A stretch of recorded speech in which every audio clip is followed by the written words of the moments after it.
Hello and welcome back to Dark Souls 2. I hope you're having a great morning, day, evening, wherever you are. Let's get back into it, shall we? This has been a pretty great experience so far. As I said last time, or yesterday rather, I'm having a ton of fun with Dark Souls 2. I think, so far at least, the game far exceeds my expectations, and also the first game. For me, that is, because of the circumstances of how I played the first game, I think. But there's a lot that I like about Dark Souls 2 so far. One thing that I said yesterday as well is it does have sort of a slower start than the other games. We haven't even encountered a boss yet. I have a feeling I haven't even finished the tutorial area, although maybe I'm sort of misinterpreting what that area is supposed to represent. And the Forest of Fallen Giants, I think, is what it's called, the area we're in currently. Pretty much seemingly sort of the first actual area that you go through. Also seems different in a lot of ways. Well, not necessarily in a lot of ways, but certainly different to how areas are typically structured in FromSoft games. Which also means that it's actually, for me, a bit harder to keep track of what I've already seen and what I still need to do, and what kind of zones and areas that are still left to explore in the forest. And this is what we're doing now, so let's get back into it. Almost 10 hours played already, not even seen the first boss. But I'd imagine, typically, right, the games throw a boss at you very early on. Although, is that true? Let me think. So the first boss in Sekiro can take you quite a while to get to. So if we're going off of that, maybe it's more akin to that, sort of. Bloodborne, it depends, but you can take a bit to get to Gascoigne and maybe not encounter the Cleric Beast. Dark Souls, though, the first boss is really, really early on. Though, admittedly, it's not a very difficult boss at all. It's more of it might be if you've never played a FromSoft game, right? That's always very, very hard to judge. That is something that I personally definitely struggle with these games, is when you're looking at them and you're trying to, come up with, not really an objective view of them, but certainly, when you're trying to sort of find different perspectives that you could have on the game and how it works and what's good about it or bad about it or where it could be improved, you're trying to set yourself into multiple perspectives and try to see games from multiple perspectives as well. One thing that I personally find really, really difficult is to set myself in a perspective of a brand new player who's never played a FromSoft game before going into a game like Dark Souls 1. Right? Is the first boss well designed or not? Is the first area well designed or not? Does it actually tell you anything? Does it actually teach you properly? What kind of things does it teach you? What kind of things are easily overlooked? And how challenging, easy, boring, or interesting is the first boss, depending on how you choose to approach it and what kind of classes you pick as well at the beginning, right? There's all kinds of questions like that that are very, very hard to answer if you can only really gauge the game. So for me, for example, when I first encountered the first boss in Dark Souls, it was incredibly boring and uninteresting because, well, you just run around it in circles, basically, trying to get behind it and just hit it until it's dead. I wouldn't say that it's not challenging. You still need to, keep an eye on not getting hit. Well, I certainly did get hit multiple times because you don't know the hitboxes, right? You don't really know what's going on, but I didn't die, and it also wasn't really challenging, I would say, right? But that's from the perspective of someone who had already played Sekiro and Bloodborne at that point, and parts of Demon Souls. So, yeah, I don't know. It's very, very hard to tell, in my opinion, sometimes. But let's get back into it. So, the one thing that I did yesterday at the end of the stream is to level up a bit further so that I'm able to now wield the mace. This is going to be a bit slower than the short sword, so let's see how well I can actually wield it. Definitely need to figure out something that I'm, going to do in terms of armor. I still don't know what direction I'm going to go in with my character. I just wanted to test a mace because I've never really tried one, and it seemed like a very good choice for the beginning of the game anyway. Alright, is there something else I wanted to check? Not really. The only thing that I could do, though, before I travel back to the forest, let's head back to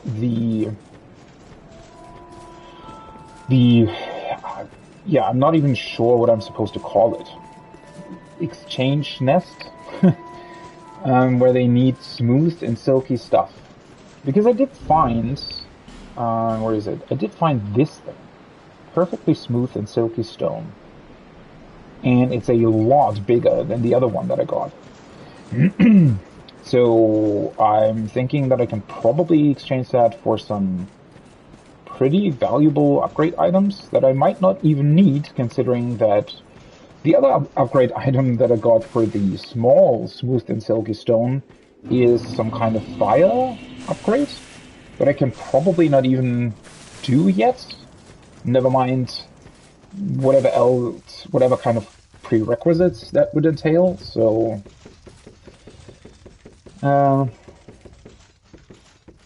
let's do this. So alright, they're still here.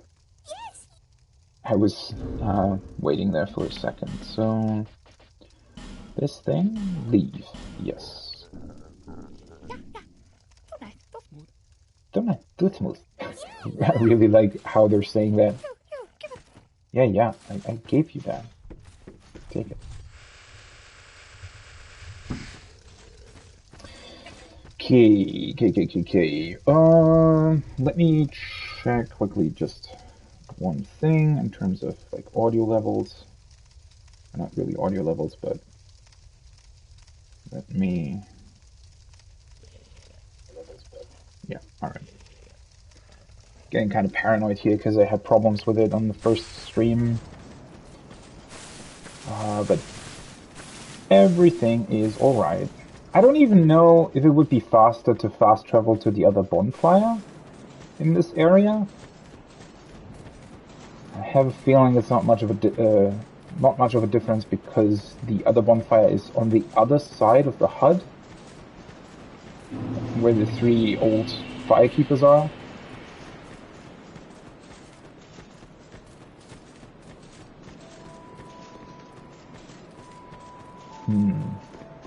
I'm also thinking if I'm still, if I should go for more stamina. So I have strength at 12 now. I definitely need one more point in strength so that I'm able to wield the crossbow. Just in case I do want to hit something from further away. Forest of Fallen Giants. The Cardinal Tower.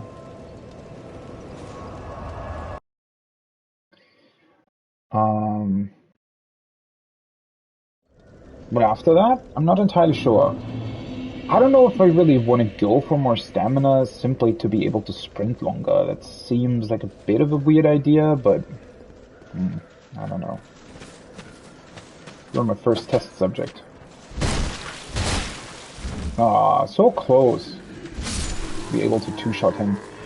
I think a couple of these guys are definitely faster than him, right? So, the mace, I definitely need to get used to the fact that that it's much slower than the other weapons that I chose. Weapon ahead? Okay. Or does it mean that something's gonna hit me? So I do need to go down here.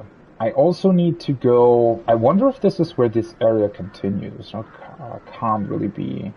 The other way is the elevator in the room with the big fire salamander, and I need to go beyond this wall on the other side. There was also something else as well.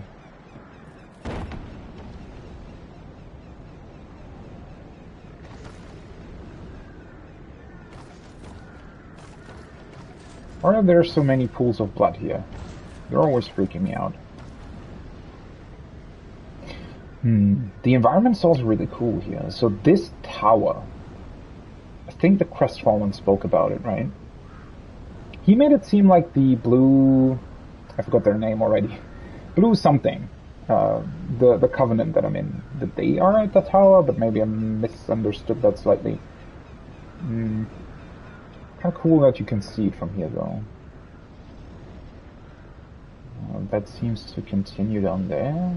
Let's see how big this area actually is. So there's a guy. Is there like another ambush? Oh! So that's outside of the fire salamander room, apparently. Well, that's going to be interesting to see. Seriously. Of course there's a guy behind me. I didn't see him. Oh yeah, they're dying really, really quickly with the mace.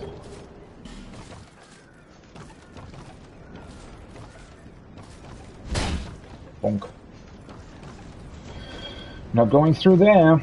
I wonder why there's an item lying in front of the gate. Seems like yet another trap. Can I even get back up there once I'm down?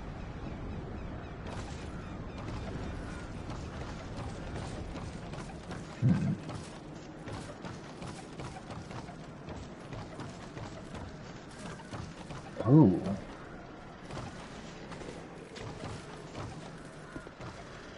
Wait.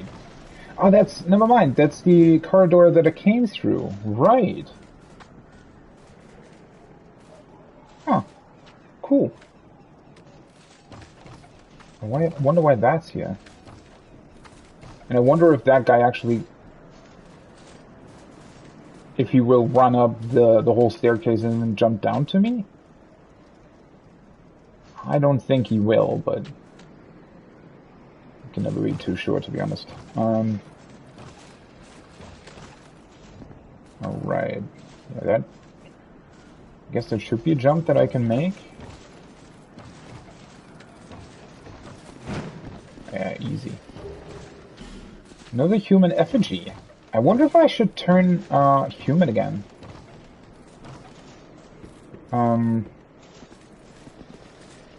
The weird thing is that, at least so far, nothing's really prompting me to go human. I think you need to be human in order to be able to access summon signs and stuff like that.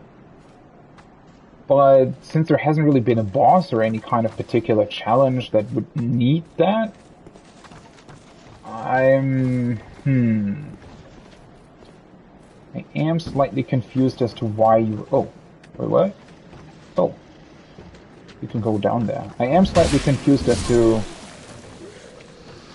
why I would want to be human, or if there's even any kind of difference between being hollow and human. Because there's also, I guess I haven't even really mentioned that, but in Dark Souls 1, you gain humanity, right? Like sometimes I think you pretty much randomly get it sometimes. Although I'm definitely not sure as to why or when or how you would gain humanity in Dark Souls 1. I just noticed that it went up. And I'm not even really sure whether or not that's dependent on you actually being human or not, or if you can just get it. You do need it, though, to kindle bonfires, although that's also something that you can only do later on, right? So you wouldn't really know about that at the beginning. But, I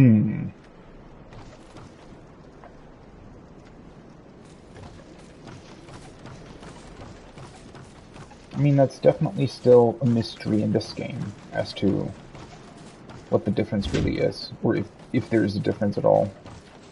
Am I supposed to jump down here? Or I guess I can walk down? Yeah, I can. Interesting. So one thing that I also missed a ton... oh, another torch, nice. One thing that I missed a ton in Dark Souls 1 is actually, I think, summon signs and things like... Oh, there's another statue here. A lot of statues, actually. Huh. You are sneaky. And that killed me? Wait, what? That was not the guy that was standing at the foot of the route. Was that actually now the guy that ran up the staircase? Seriously? This is something... So, I don't know if this is actually because the AI is bad, or if it's because the AI is good. But one thing that's for sure is that the AI... Ooh, that wasn't so great. Yeah, you know what? Maybe I should get the ring that gives you back HP if you defeat enemies. That might actually be a good idea. But, oh, let's use Amestus.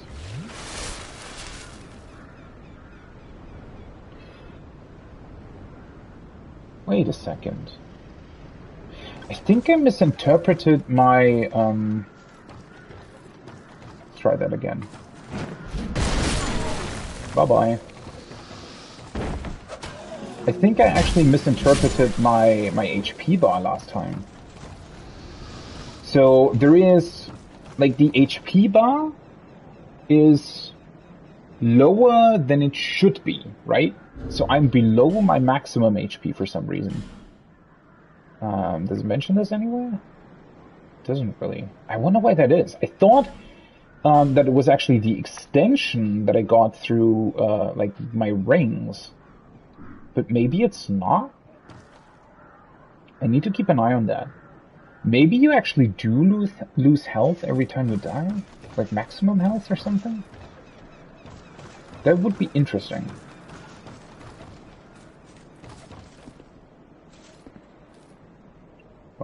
Can I hit you? Of course not. Oh. Oopsie. I completely forgot that you can run down there.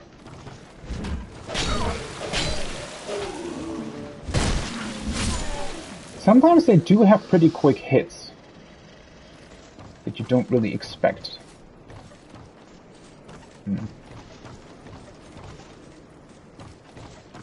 I mean, maybe I should just try becoming human again? So, there is one guy here at the root of the tree, or whatever this is. He was still standing there. So, whoever attacked me must have come from behind me, meaning that it was probably the guy that ran up the staircase. By the way, there's a ladder. Did I just not see that? Or, I guess I didn't see it. Huh. Probably, right? It's a bit ridiculous that you die from this height. Although, once again, I'm actually a fan of that. Like the durability, if you put in things like fall damage into your game, then make it worth something. I mean, don't make it as bad as it is in The Witcher 3, where it literally kills you from, like, or, well, I mean, they did change it, right?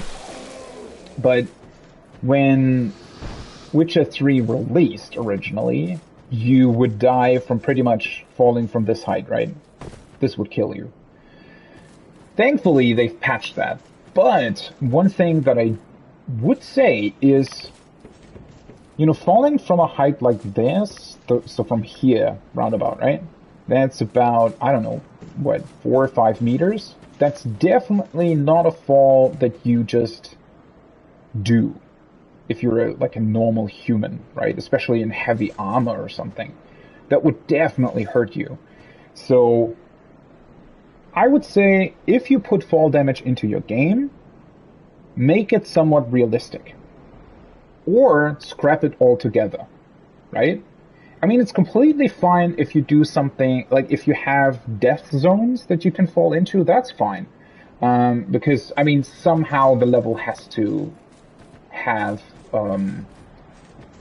a border, right? That's just unrealistic to expect that it wouldn't have something like that. But again, if you... What? The range is a lot shorter than I expected it to be. A bit unfortunate. But if you have fall damage in your game, make it actually hurt. And if it doesn't hurt, scrap it, right? There's no reason to have weird fall damage in your game like a Bloodborne, for example. It just doesn't make any sense. And they learned from that, right? Oh, well, that's not what I wanted. They did get rid of the fall damage in Sekiro, so that's cool. But yeah, I don't really want to try and hit you. Wow, what the hell? What is big dudes doing all in here?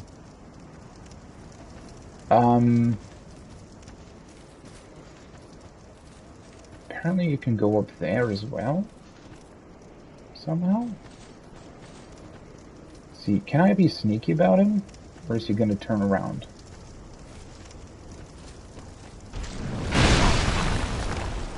Okay.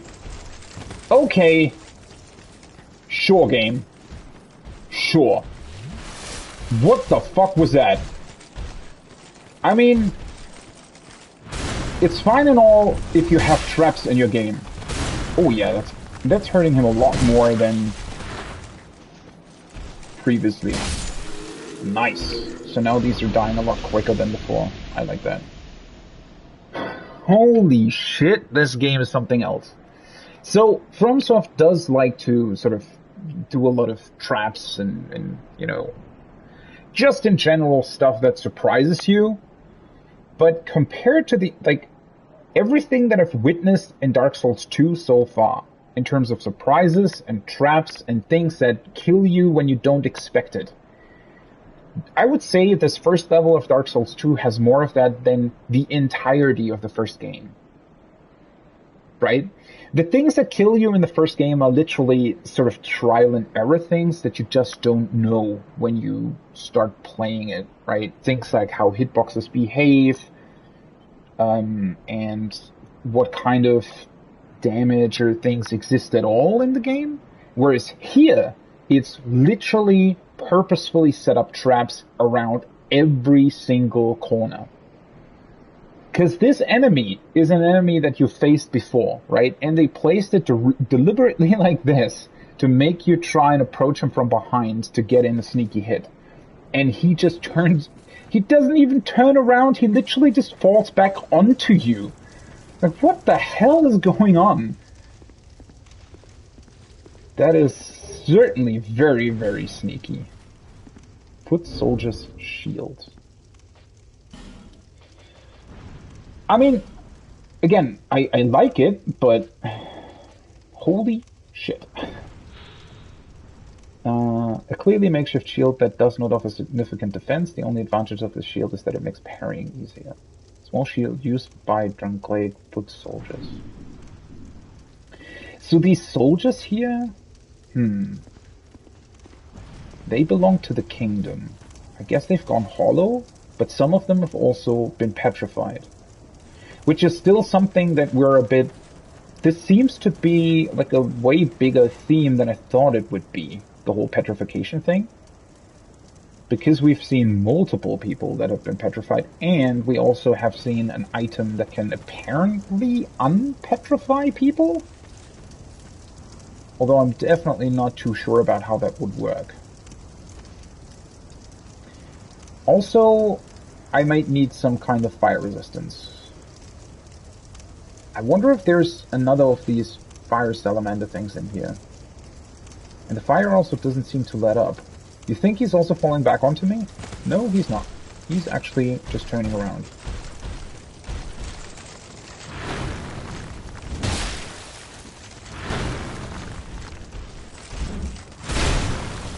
Seriously. Yeah, the range on the mace is a bit... sorry. Sorry, buddy. I didn't want to destroy the... I wonder if these are permanently destroyed. Would be very unusual, all things considered, but...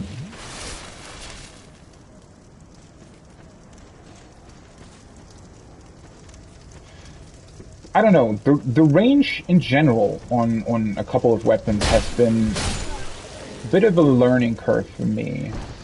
I feel like the range in general seems to be a bit shorter than in other FromSoft titles, but... Chest ahead.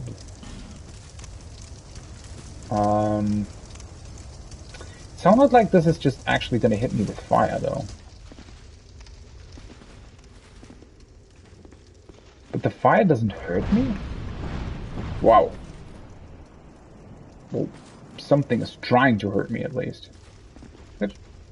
That's a fire salamander. Alright, so that's the exact same enemy that's in the castle.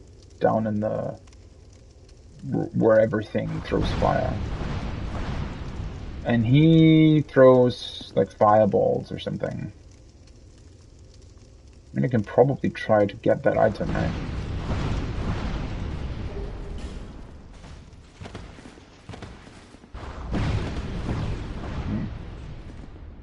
I mean, I guess there's probably another item as well. There's probably also another way to get it. Or to actually defeat that thing before you try and get the item. So I have to find a way to get up there somehow. I also didn't see this ladder. Ladder. Not letter. Letter is something different. I wonder if there's... like, this feels like a trap as well, right? But maybe it's not.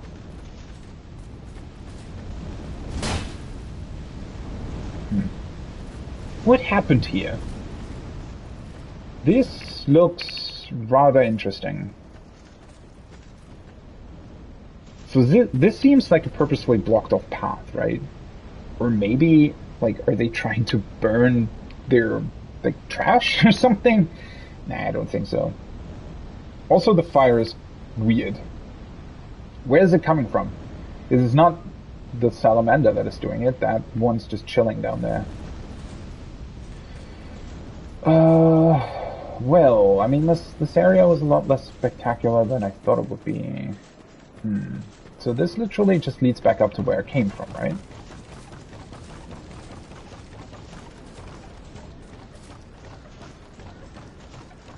How the hell did I not see this? Oh, whatever. I need to find a way to get over there. So there's an item there, but you're definitely not able to, like, jump on to the tree from the other tree, right?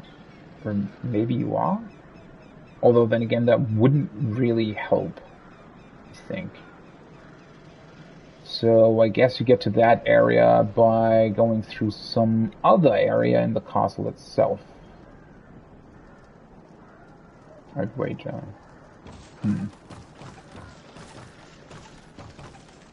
Oh, that's not necessarily what I wanted, but whatever.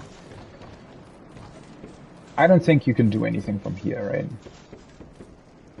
Maybe you can? Wait, can you actually run on this? Wait. Nope. Holy shit, that's doing so much damage! Yeah, definitely can't try that twice. I also don't think that this is the intended way to get there.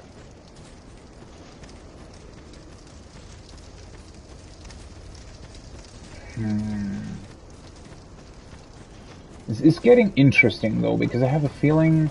Am I missing some other way? I could try going back the way I came from. Maybe I missed something there. To get to the other side of the castle, at least. Wait a second, you can't even... You can't go back up, though. But... Oh, right, you literally have to go through here, I guess. Which is a bit... problematic, I guess.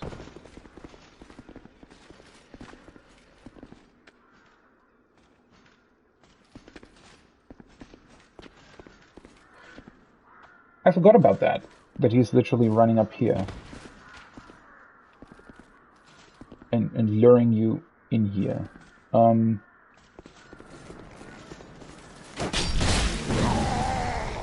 Nope. I forgot that he threw firebombs. Okay. Never mind then. Well, I mean, it's not a big deal. I wanted to get back to the bonfire anyway. And this way I can actually check whether or not dying decreases health. I think it does. Well, that's interesting. I'm not 100% yet on that, but I'm very, very certain that my life decreased by a certain amount. Let's see. I don't know about the actual value, though. It says 934 HP, but that might be my maximum HP, not the one that's showing.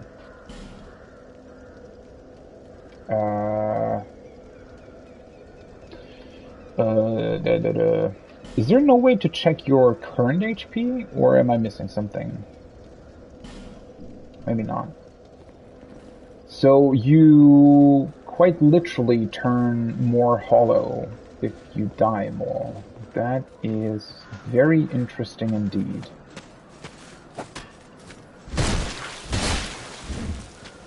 And see, once again, this weapon has... What the fuck is that? This weapon has kind of the same problem that the dagger had as well, where enemies get pushed out of your range.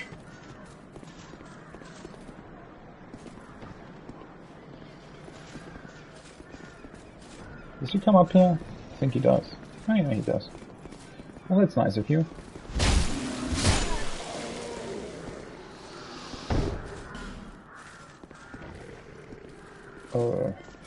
Guess I have to climb down.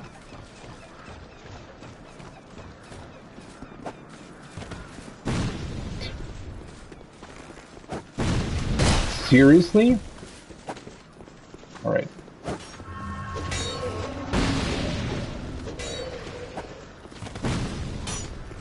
I hate that they throw the things at you while you're practically standing in front of them.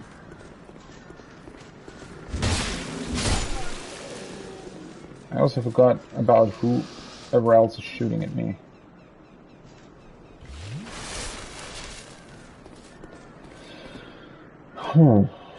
Well. So what am I doing with that information then? Oh, that's you, right? So you actually lose maximum HP if you die repeatedly. I mean, I guess you just... Well, I do very much like that mechanic, because that means that there is an actual reason to use the, what are they called? These things, human effigies. Because that will, at least I assume, that will bring you back to your maximum HP amount. Meaning that I probably want to keep them when I'm close to, like, boss encounters or something?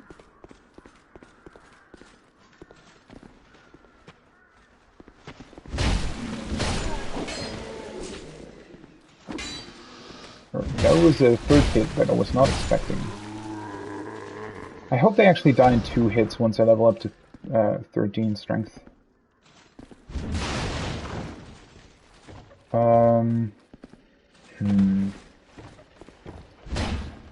I'm thinking that there might be a way here to get over to the other side where I haven't been to yet. How the fuck are you doing a jumping attack?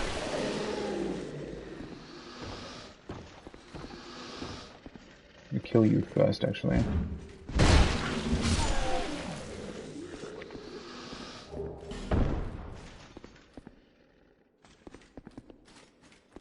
This is where it came from, correct? Yes.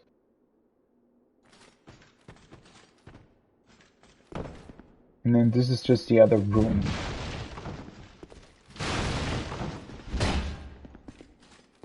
And this is where it came from. So this is the like round place with the another annoying dude up top with the firebomb throwing. Oh!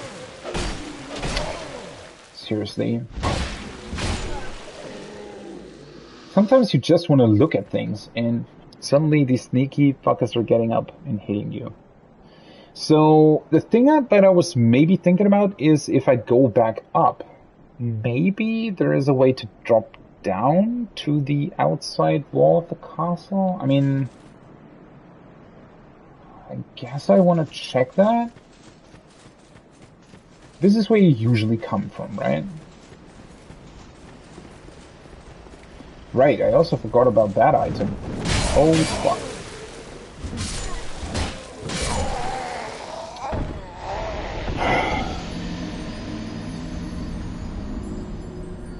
Yeah, I'm not so sure. Maybe did they do something in terms of like locking on or something that they don't want you to be not locked on all the time or something like that? This honestly feels a bit annoying at this point. I mean, I know that it's Dark Souls, but see this, like, why does he get knocked back so much? And there's also just an insane amount of enemies, I feel like. Well, I wouldn't say an insane amount, but considering the healing items that you have, it is actually not trivial to, I guess, get to certain points and stuff. Like, I'm just trying to backtrack here, right? And that's still pretty much, I don't know, almost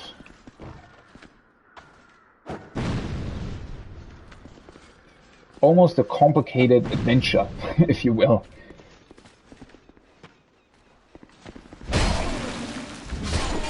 And then there are these hits.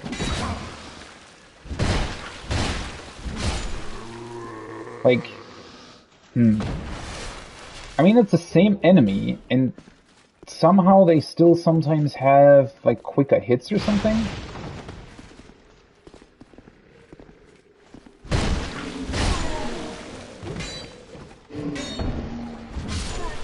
But yeah, maybe I should actually work with the shield more. Maybe that's what I'm sort of missing. I could also two-hand the mace. Although that's, like, damage or something like that isn't really my problem, right? It's more that... I'm actually not so sure what my problem is, to be completely honest.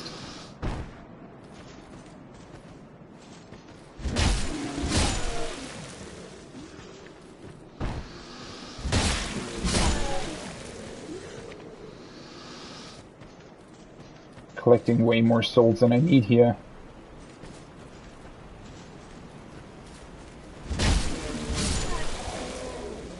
I mean, I just want to check out whether or not I can actually go there.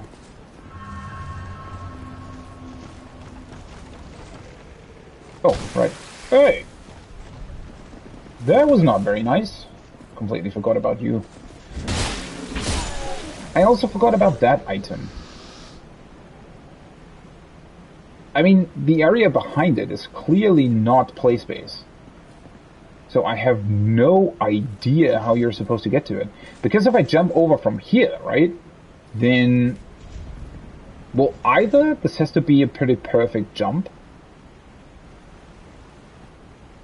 or Because I have a feeling that if you miss this jump, you're actually just literally going to die.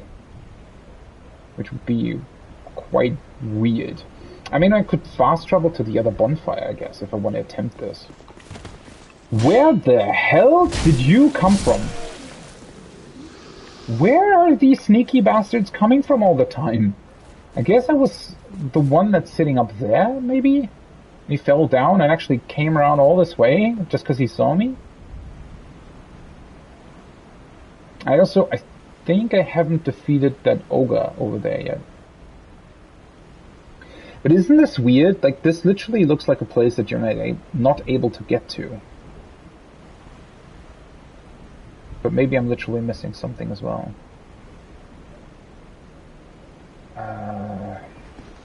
Let's check out the other stuff first. It's just kind of annoying that there's like places like this where it's sort of weird as to how you're supposed to reach them. Alright, buddy. At least this time it didn't fell down.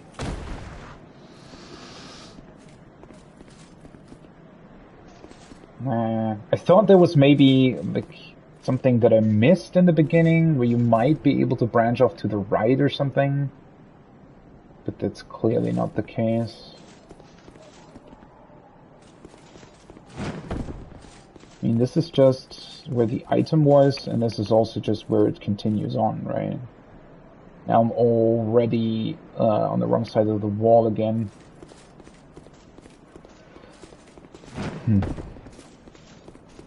I mean, I could just attempt the jump, and if I die, I'll just travel to the other bonfire. Oh right, you're also able to go up here though. But this doesn't help. I mean, this very clearly is not play area. Which is a bit unfortunate that the difference in detail between the background and the actual level is so striking.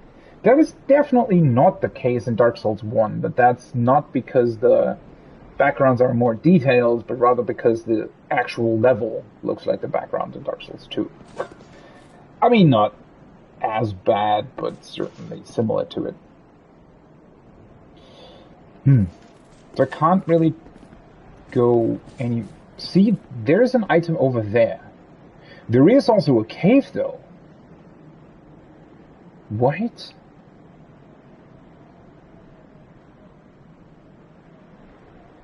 That's the area that I'm trying to get to. But that's clearly not from here.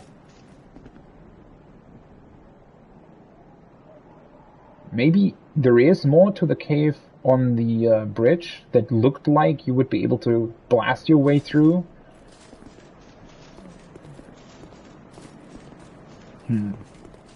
Let me attempt this jump. I mean, it has to be possible, right? It just looks impossible. That's the problem.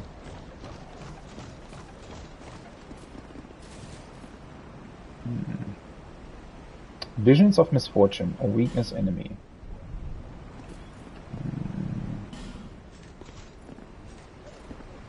Those messages are just about the enemy.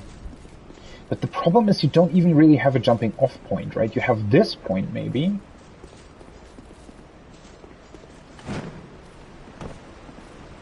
Okay. And now what? Do it? Do what? Seriously. As if this wasn't annoying enough, right? There's actually a dude shooting arrows while you're trying to do this, whatever jump this is supposed to be. Well, at least they don't wait, do they damage me? He literally shot through my shield. Yeah, they damage me. Oh, nice. Yeah, you're clearly... I mean, I can't even get back up here. And I'm 99% certain that there's no way that you'd be able to jump further than the distance that I already jumped.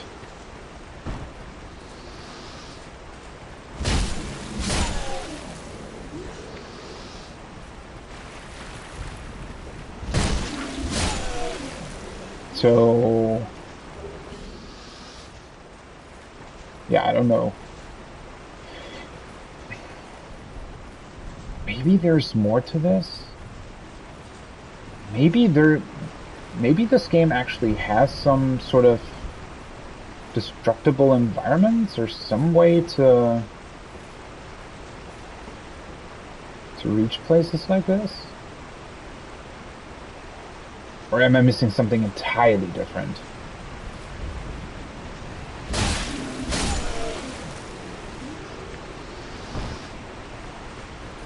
Also, the aggro range on these guys is wildly different, but it maybe depend on where they are or where they look or whatever. So this is the Crestfallen's Respite.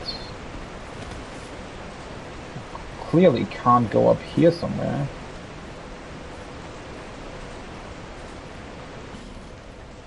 Try above. What? What is that supposed to mean? Is there a way to run up there? It doesn't look like play area at all. But what other way would there be to reach that item? This is tripping me up. I don't want to be stuck on this like a million years, but at the same time, I don't want to leave something behind either. But, I mean, there's clearly no way you would be able to jump further, right? Unless your jumping distance is influenced by something?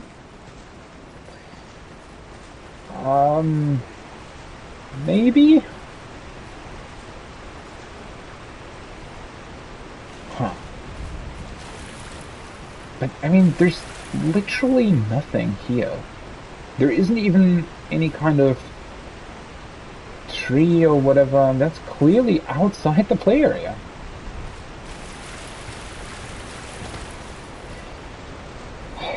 I mean, if I can't get it, it's not a big deal. It's just, this is gonna be stuck in the back of my mind for the whole damn playthrough. Maybe there is a way to come back here at some point. I mean, at this point in time, the only way forwards really is the elevator in the castle anyway, right? So, like the elevator down to the fire salamander. I could try defeating this guy now that I'm here at the bonfire. Although, yeah.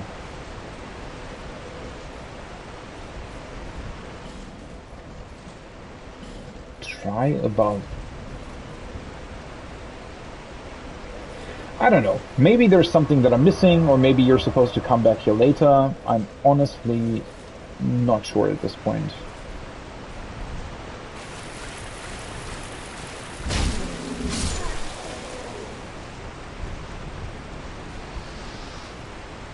Let's try to defeat the troll.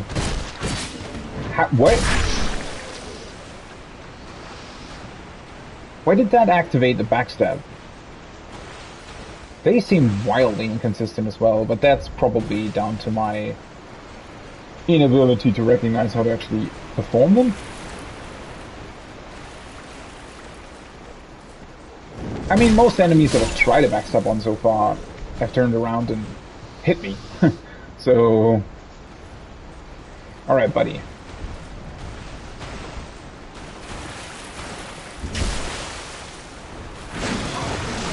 That... Oh, whatever.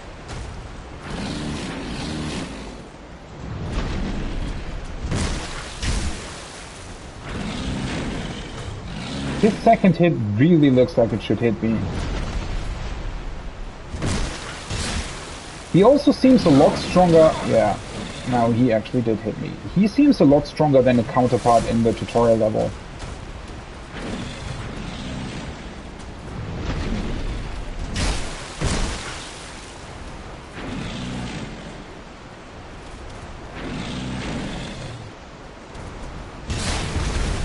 Nope.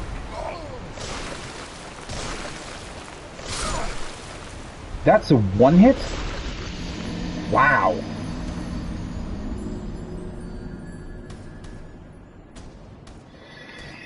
Oh boy.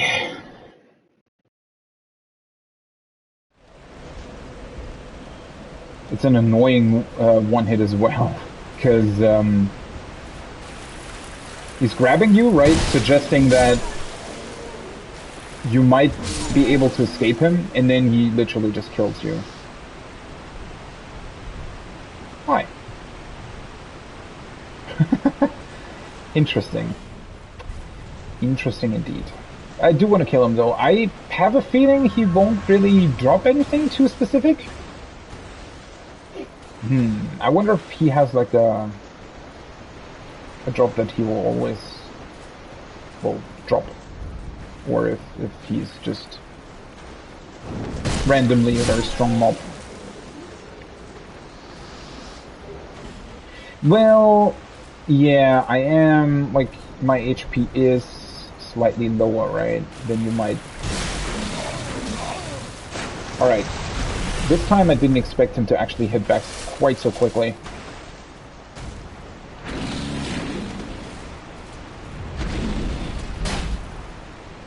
Did that even hit him?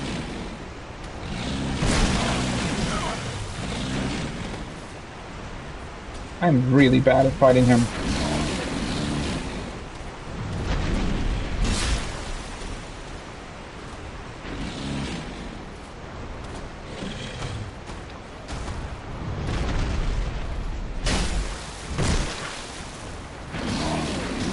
Seriously?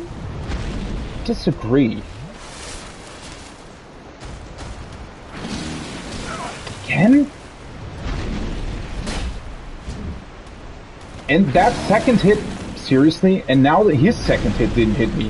What the fuck is going on? Yeah, that's not the way to do this. God. What the hell? It just... I don't know, something seems off about... I don't know if it's me or if it's the hitboxes, but something seems off. Honestly. Or, well, not off, I guess that's the wrong word, but, you know, like I'm missing something. Like I'm missing some information as to how hits are registered, or damage is calculated, or whatever. Like, it almost feels like there is, like a traditional, I guess, random hit chance, where you can literally just miss your enemy if you roll bad. It almost feels like that, to be honest. It's also interesting, for example, that you can stun him mid-jump. It's also something that I wouldn't really necessarily expect.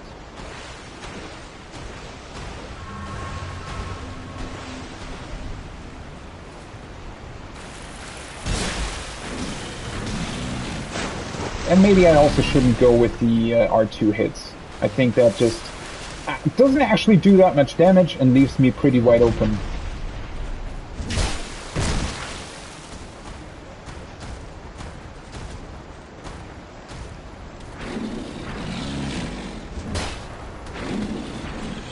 I also probably should evade him like right to left.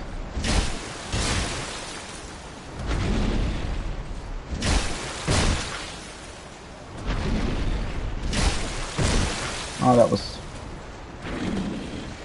unfortunate.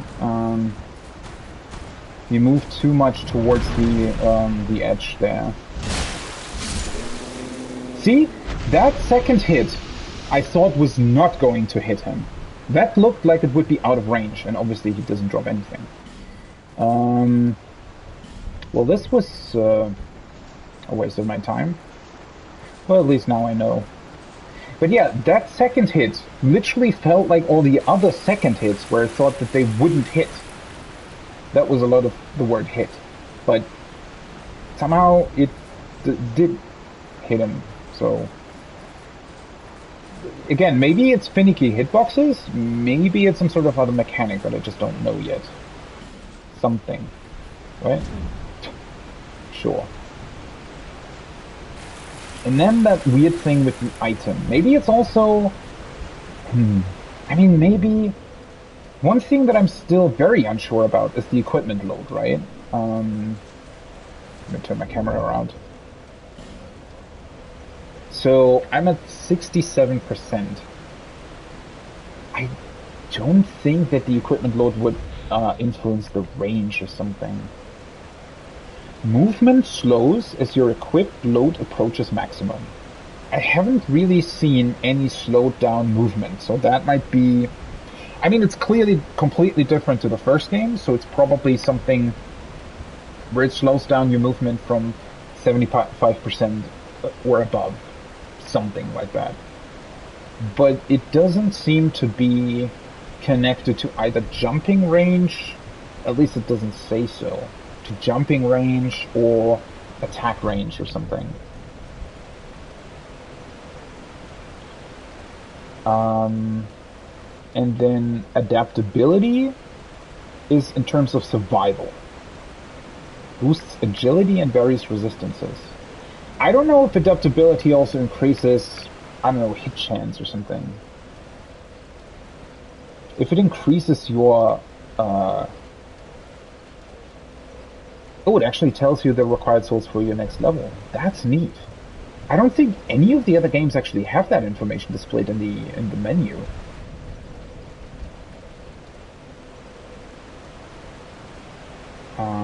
So that's just my poise. Agility boosts ease of evasion and other actions.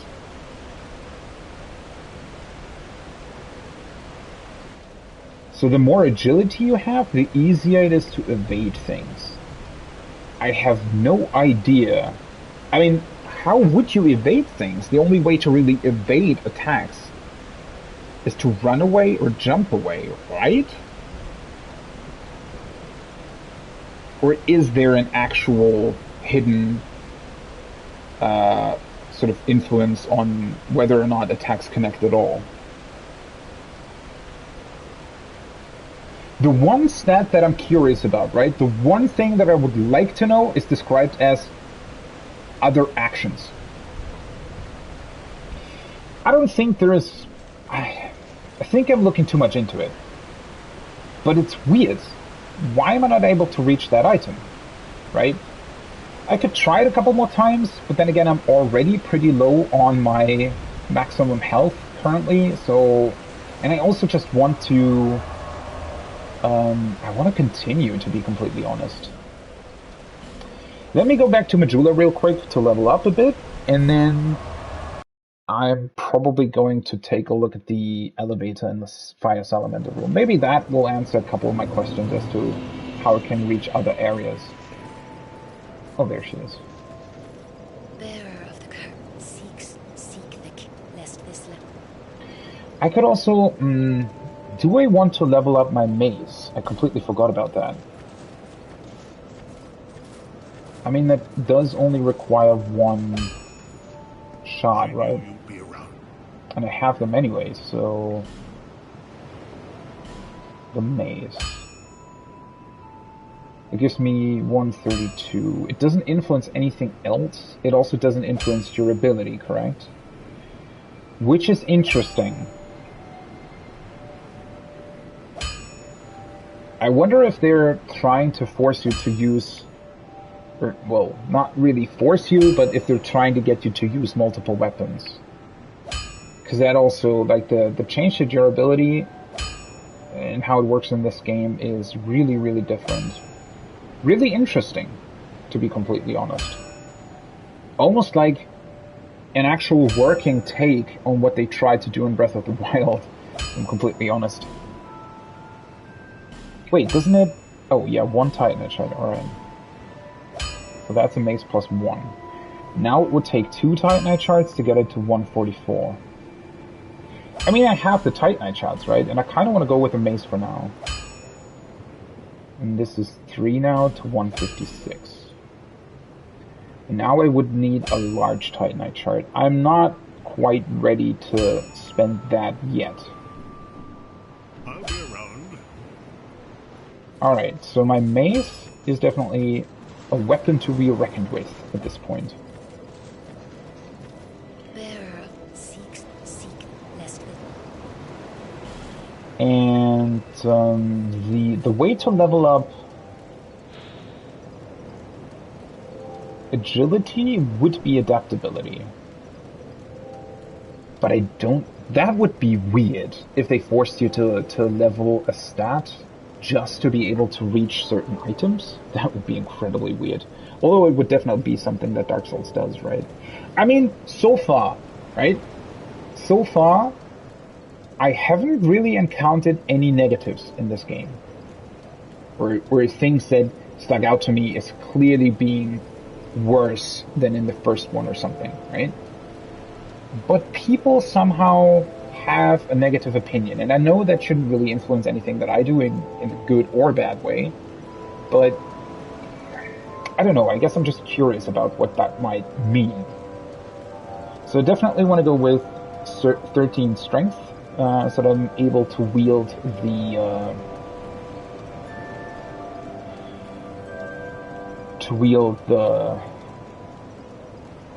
crossbow. Do I want more stamina? Or more health?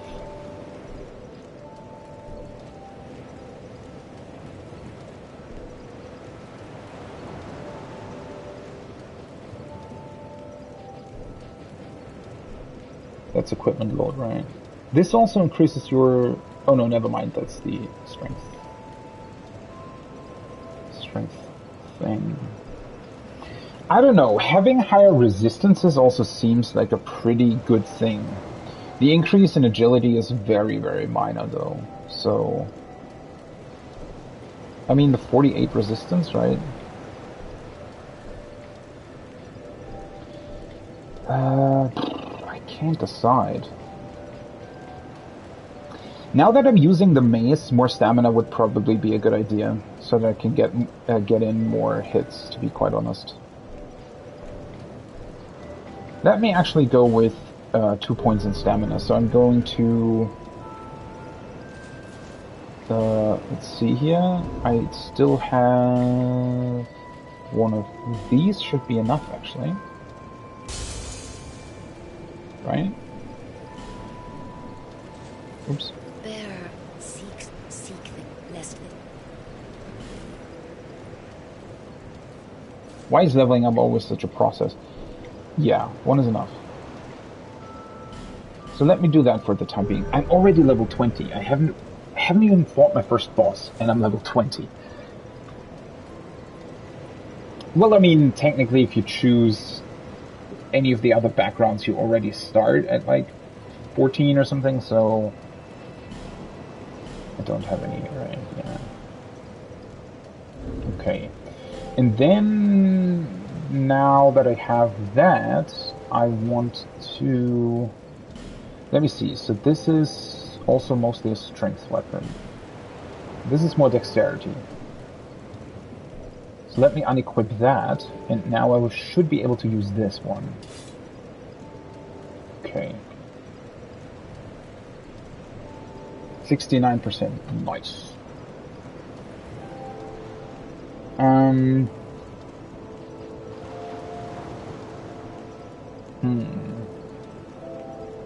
Right, I also need to equip the bolts, right? Wood bolt. Do they actually show up on my character? Oh yeah, they do. Neat. Now the big question obviously is, how the hell do you aim this thing? Not like that. Where's that? Wait, do I need to select the arrows? Looks like they're just permanently...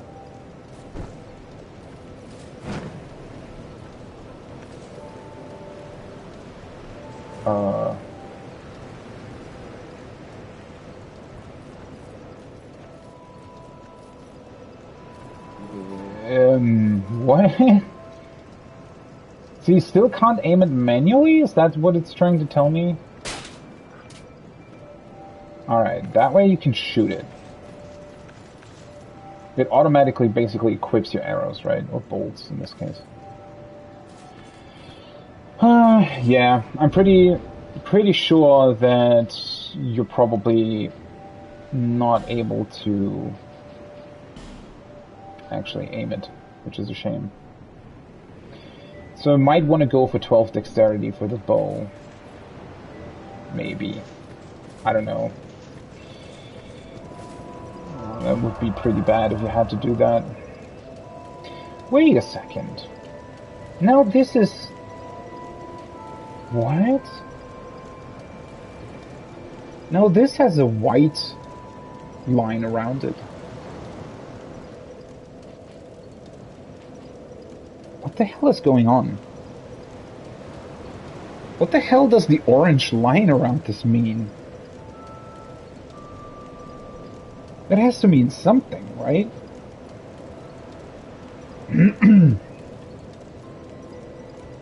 Does that just mean that I visited the area before or something? That's weird. Why would you introduce a UI element like that where it just changes color randomly, basically, and then not explain why it actually does that?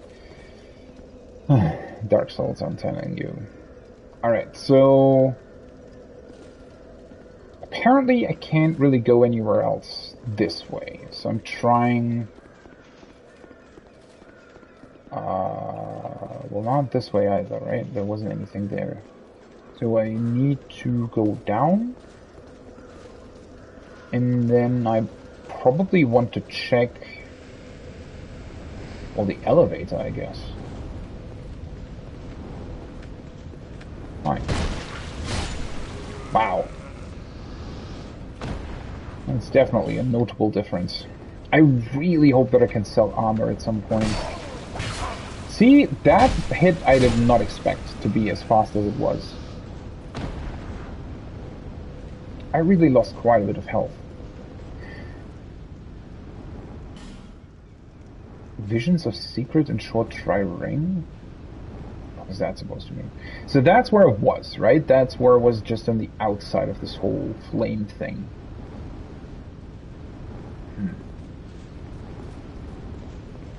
I wonder how strong these fire salamander things actually are.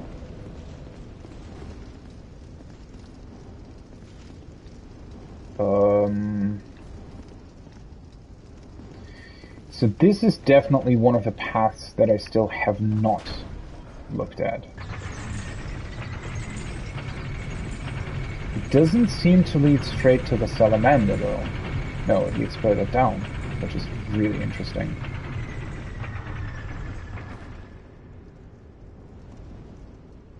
Although I have a feeling that you're able to jump off mid... Wait, what? Oh, I can already see the... I was wondering why there were bloodstains here, but I can see this, the tip of the blade to the left. So I don't... Oh, you can actually see the ground. Interesting. Yeah, this doesn't look like it would lead to anywhere else. But you can definitely, or maybe, jump off the elevator in between. So that's also another thing that I might be able to check out. No trap here, I guess? Why are they looking up? What are you doing, buddy? Is there something interesting at the ceiling, or what's going on? Bye-bye. It's locked. Again?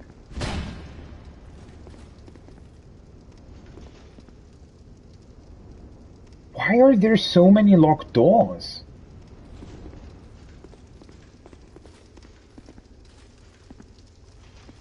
This almost feels like it would lead to a boss.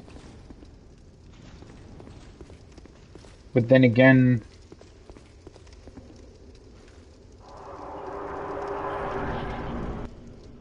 Oh. It actually does. I did not expect this at all. Oh hey, it's one of the old giants. Hi. I could use a homeward bone.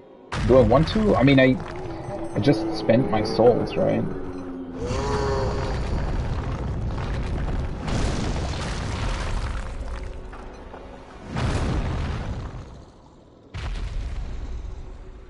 Well then.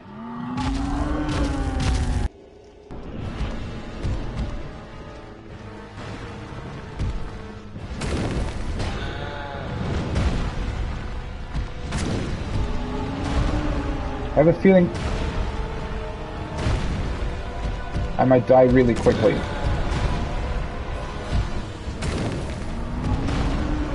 He's really not difficult though. Unless you're standing right below him while you're using your Estus Flask. What? Alright, sure.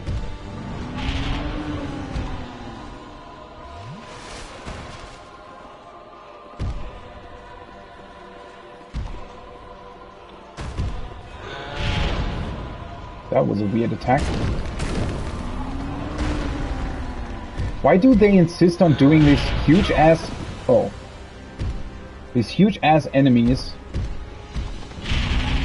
that are just weird to fight, because they're so big that you don't see anything.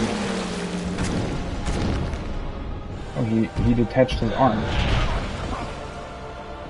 Well, that was unfortunate.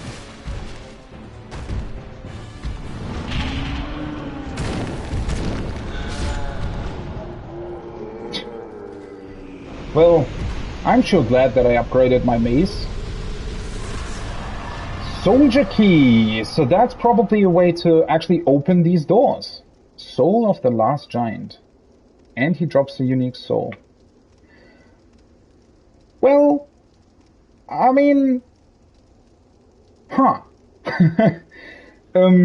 So, I guess that was my first boss encounter in this game. So... The thing is, though, right?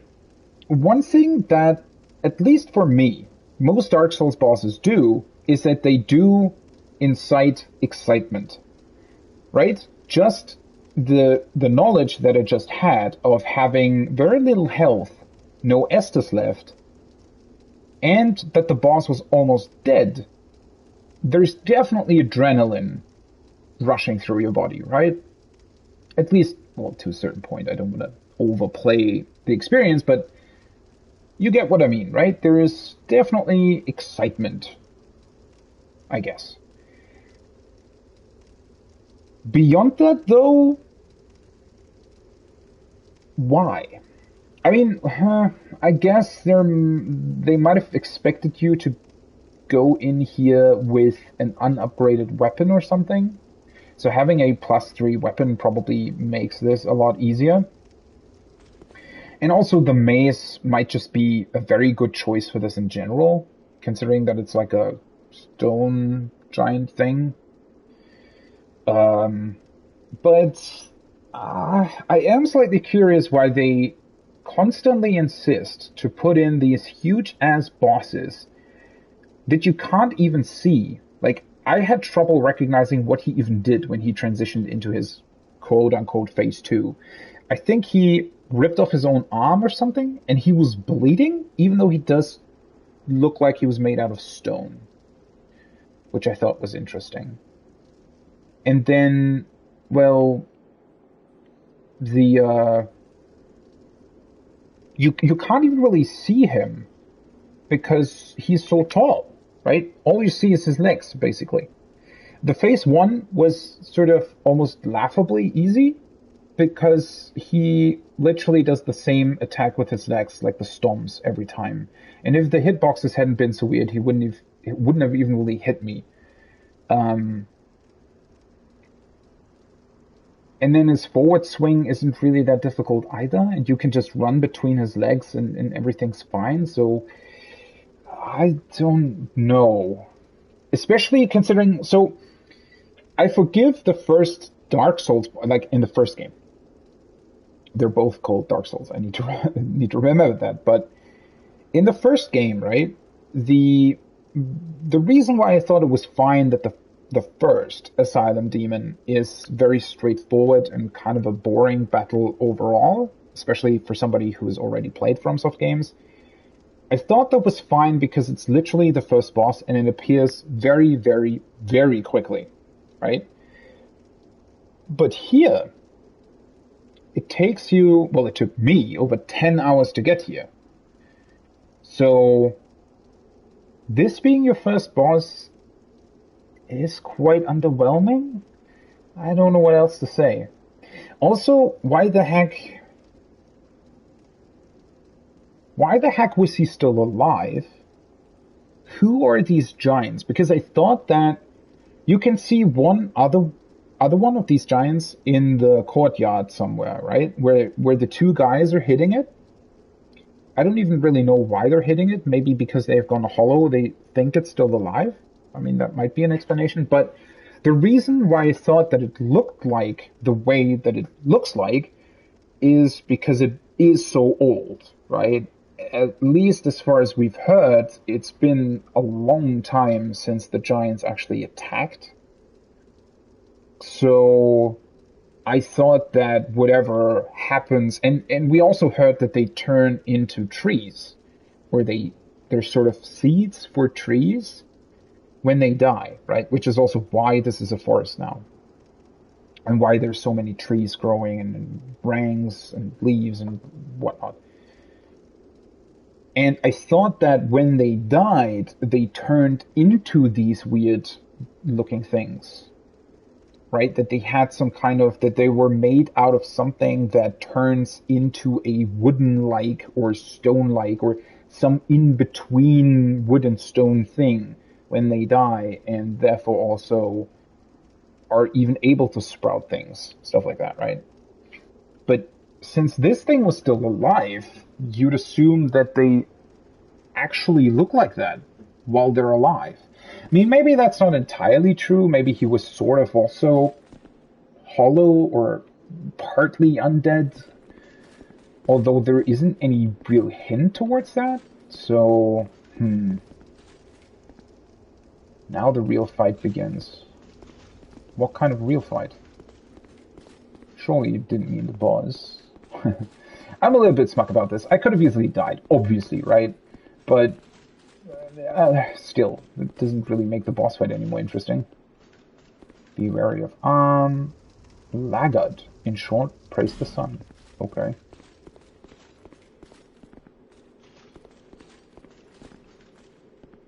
Try circling around close range battle. Yeah. I got that. So I guess the only purpose of defeating him is literally getting the key.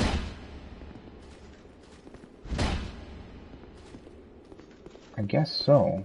And why did the giant have the key anyway? Quite curious indeed. So this is the soul. Soul of the last giant. Acquire numerous souls, or perhaps. So you might be able to turn this into something, right? In the first game, you're able to turn souls into weapons, I think, for the most part. At least I remember doing that. I think the Sword of Artorias or something was one thing that I got. Soul of the surviving giant, who was bound below the forest of the giants. Alright, 2 questions. If it was a surviving giant, that doesn't hint towards anything of it being either undead or hollow or anything like that. So I guess they literally looked like that. Which is weird because the giant in the first game looks really different. But then again,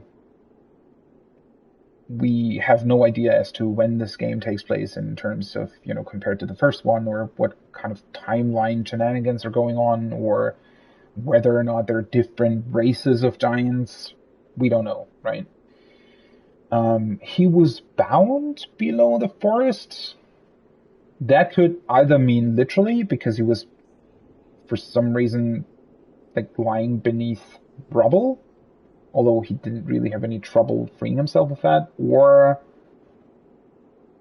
figuratively, or something, or maybe he has some kind of curse attached to him, I don't know. The Lord of the Giants, who had brought wrack and ruin to the entire kingdom, was said to have been felled by an unknown warrior, probably the one who had the key. His beaten and broken remains were then dragged beneath the stronghold, where he was sealed away. Use the special soul of the last giant to acquire numerous souls, or to create something of great worth. Yeah, I'm gonna keep it. I'm not interested in the souls. So, okay, never mind. I probably should have read the whole thing before speculating, huh? So it was the Lord of the Giants, and he was said to have been felled by an unknown warrior.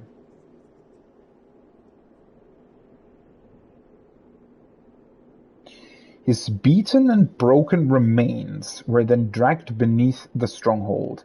That doesn't mean that he was dead, right? I mean, he clearly survived, so he was just beaten until they could, I guess, control him, brought him here, and then sealed him away.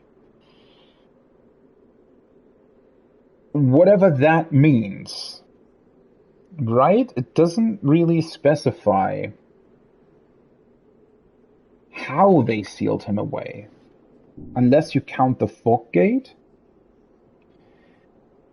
I don't know if that's what they're referring to here. You could interpret it as being the fog gate, and if you do, then maybe the fog gates are actually meant to be proper sort of magical barriers that have been erected by someone on purpose. There hasn't really been any hint or any other explanation towards that, though. But if you think it's not the fog gate, then it's a bit strange as to what it's supposed to refer to. Because I literally just walked in the door, right? The only thing that I took the elevator and then just literally moved like 50 meters forwards. So couldn't the giant just have gotten out the same way? I mean, it's a narrow corridor, but other than that, he might have crawled through it, right? Soldier key. Key to the soldier's door in the Forest of Fallen Giants. A fort was erected in the forest to face the giants, but now the soldiers are lost and hollowed. They are enfeebled, but not without honor, and continue to steadfastly defend their country. That's also an interesting piece of information. The fort was erected, so the fort, referring to the castle that we're in, I'd assume, right?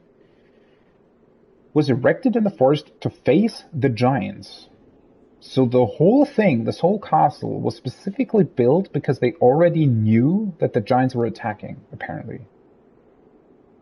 Considering this takes multiple years to build, usually, unless they're, I don't know, employing some kind of magic. That seems interesting. That's not the usual thing you would think of, right? If there's like a conflict in the Middle Ages or something, you usually don't just build an entire castle for a war. Usually these things are built before somebody attacks, not after.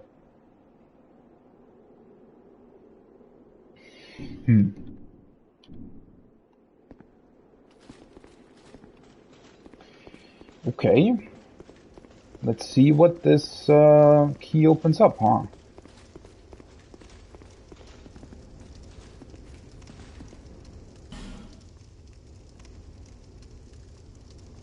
What? So you're telling me that literally the door right next to the boss fight, where you get a key, the first key, by the way, to doors in the castle that has a lot of locked doors, is not the door that the key is for?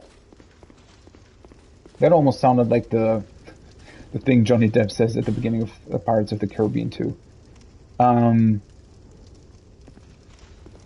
Well, okay then. I'm very close to 12,000 souls. I'm kind of tempted to just get more souls. Although, to be completely honest, it actually doesn't necessarily look like you're able to jump off. This also doesn't look like you're supposed to be there.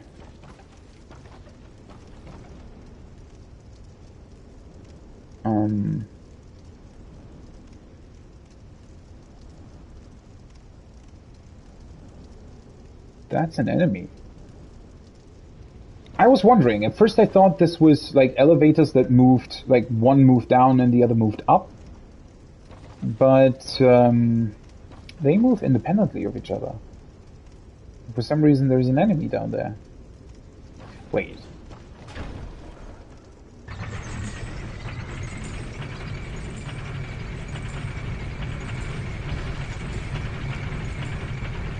Yeah. They do move the way I thought they would.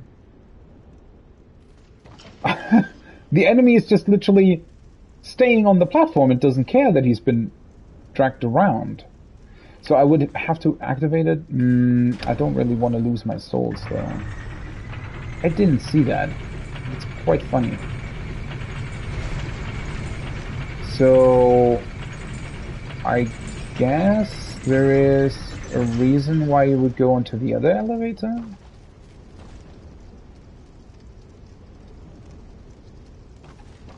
I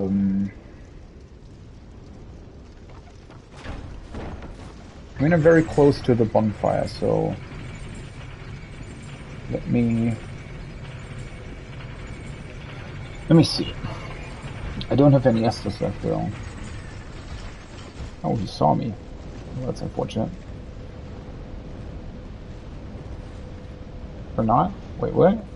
Oh, he probably doesn't fit through the door, huh? Wait, what? It doesn't even fit through there, apparently.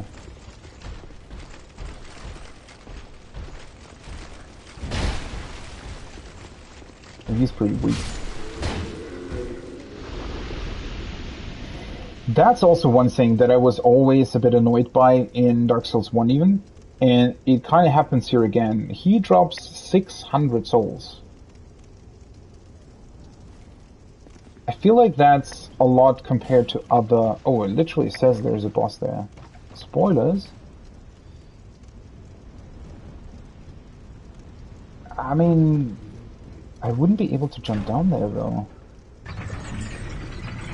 Why would you be able to even use this other one?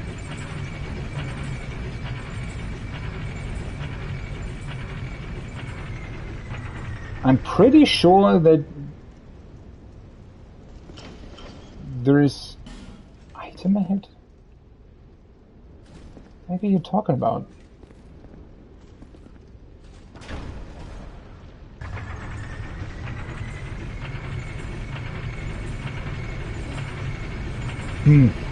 I guess let's look for the doors that I can now open.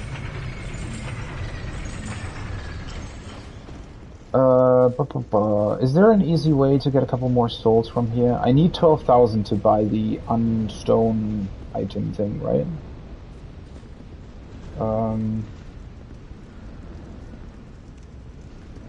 Oh, right. There was the other... This door is also locked.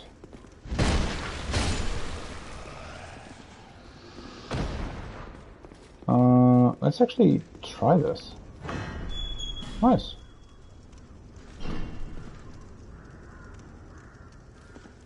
Oh, I get why they're putting this here now. That's dark. Visions of no lock-on. Therefore, try torch. Oh, that seems to make sense. I want to buy the item first before I go through here.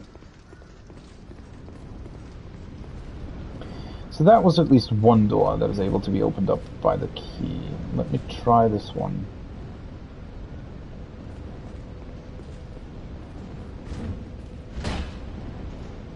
I didn't kill you. You were alive. Or something like that. Why can't I hit you? Oh, I can. Well, that was a bit of overkill. Whoopsie. And this opens up as well. Okay.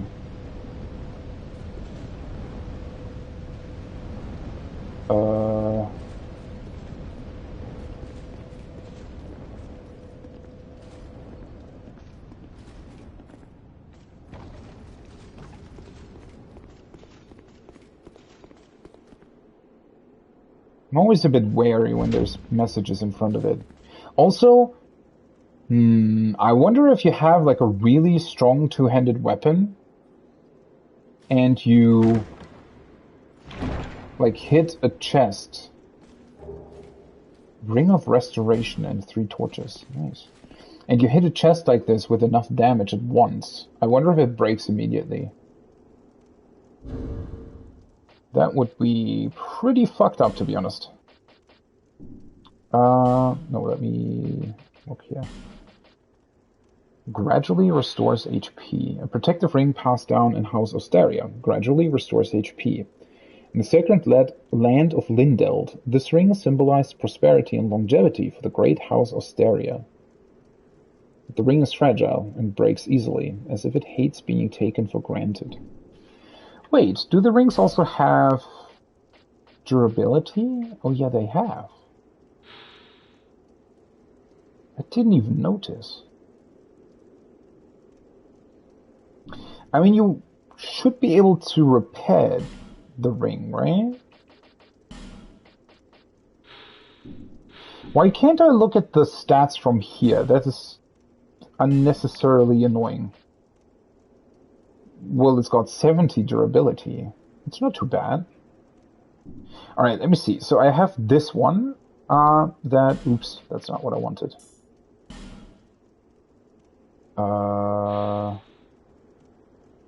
This one it's not what I wanted.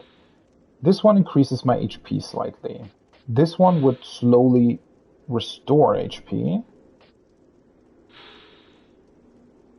This hits greatly reduce enemy poise. I feel like that's very, very useful. Although it's very hard to gauge how useful that is. Raises stamina recovery speed is also really good. And then I have a ring that raises my maximum HP.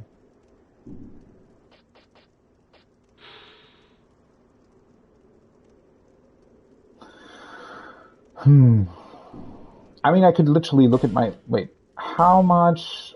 It says 940 HP.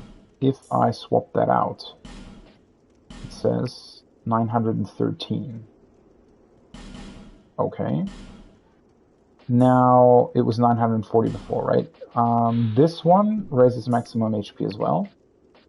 Oh, for fuck's sake.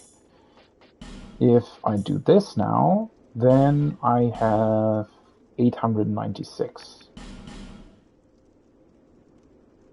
Okay, so technically I want to do this, right?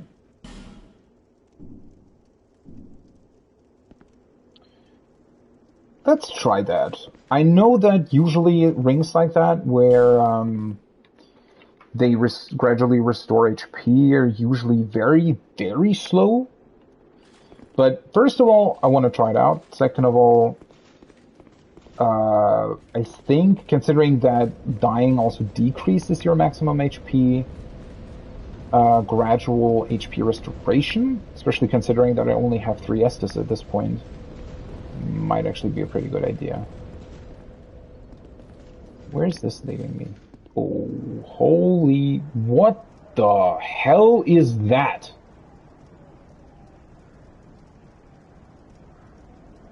That looks like a very sophisticated door. Oh, did he see me? I think he might have hurt me. Okay, I need to farm a couple of souls. Let me see. Not there. Easiest way would probably be back here somewhere. That's very cool, though. I like that I already lit up these things so that I can now actually use my torch right away, pretty much.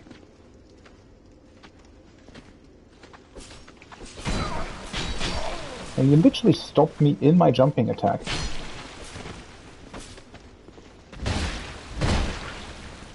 Seriously.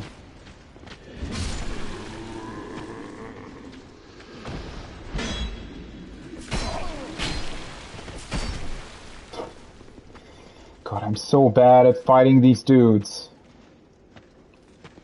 I don't wanna... for fuck's sake. Let me rest at the bonfire. I don't want to die another time.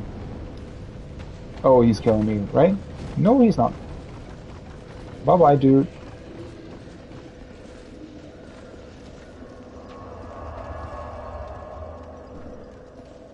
I think he was following me, though. Ah, whatever.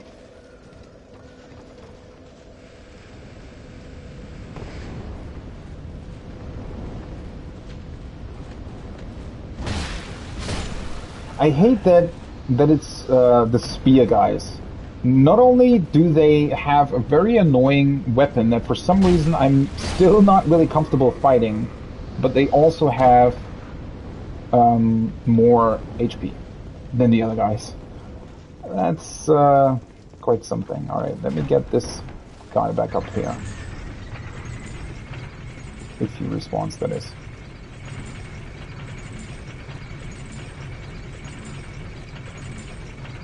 He does. Hi.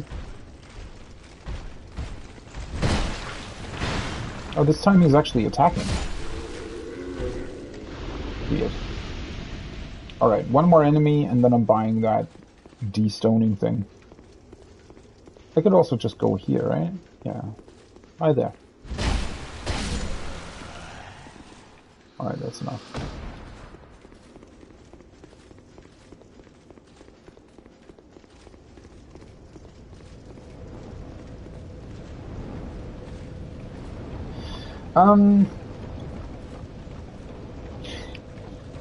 I'm not entirely sure what I am to make of the fact that there are so many locked doors. Seriously? For fuck's sake. I probably should have looked before I rested at the bonfire. I wanted to grab the freaking item off of you. You know, you just disappear on me. I mean, I should have known that defeating a boss actually changes something. She said that she was going to leave. I wonder if she's somewhere specific that I might find her. See, now this is orange again. What does that mean? The only sort of, like, explanation that would make sense at this point, because I haven't interacted with it, right, would be that maybe there's, like, high invader activity or something going on at those places? I'm really not sure. Although this forest has been orange the entire time. This was orange the entire time I played yesterday as well. It only just changed to white and now it's back to orange. Whatever that means. I mean, well, the vendor could literally be anywhere, so if she's not in Majula, or if there's nothing else in Majula that I could spend the souls on, then I'm just gonna level. But maybe... Bearer of the curse.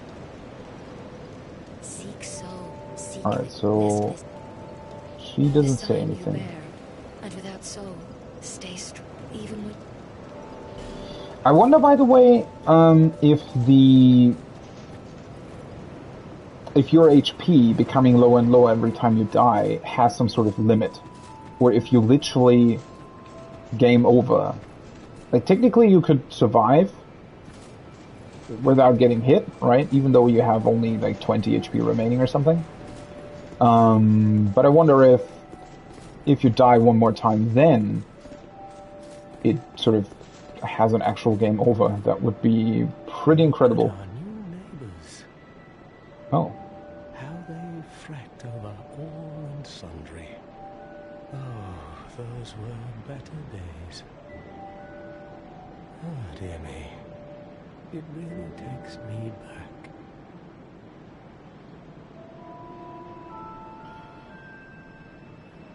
That was a weird sentence. Wait. So, do you like our new neighbors or not? You may notice symbols that appear. Alright, that's already said that. Peace on your journey. Okay. Maybe now the guy that I found groveling on the ground is back. Oh, there you are! You actually did come to Majula. Hi there. I was looking for you. Indeed. Go on. It's on the cheap for you.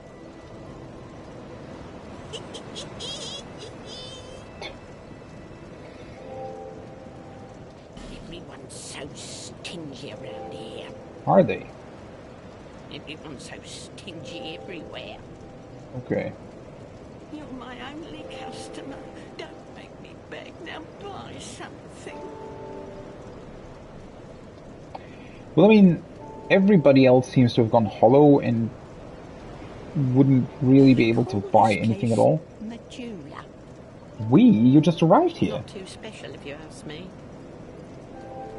It's just the place where everyone seems to end up.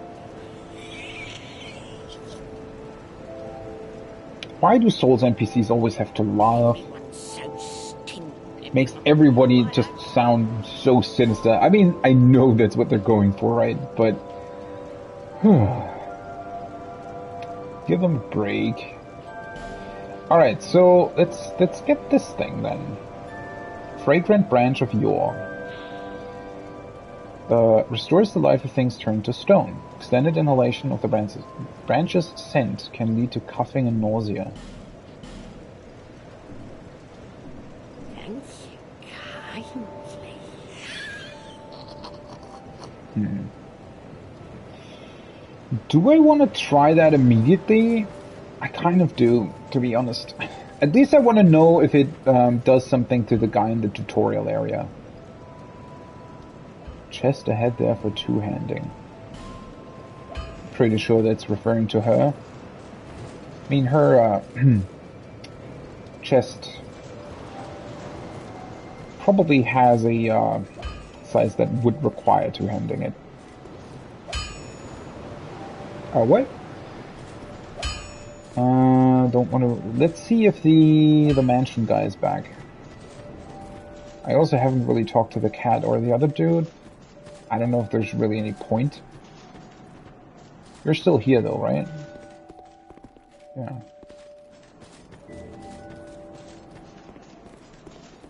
The cat's still here? Wait. The cat's gone.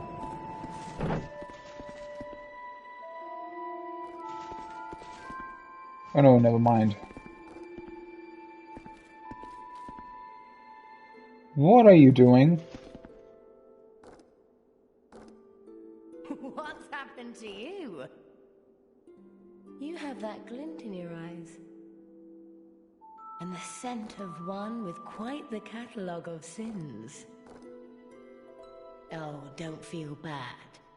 I'm sure your mother's still proud.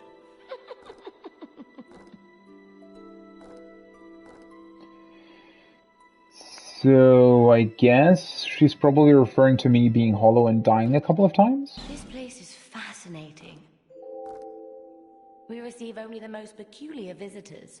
It's She already said that. nothing suited you, I presume. Well, that's dismay. Okay. Are the pigs still there? They are indeed. For whatever reason.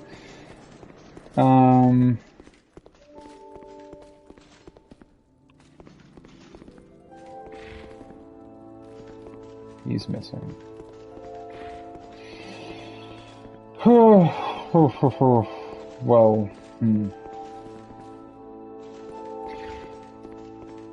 I mean, maybe he's upstairs or something.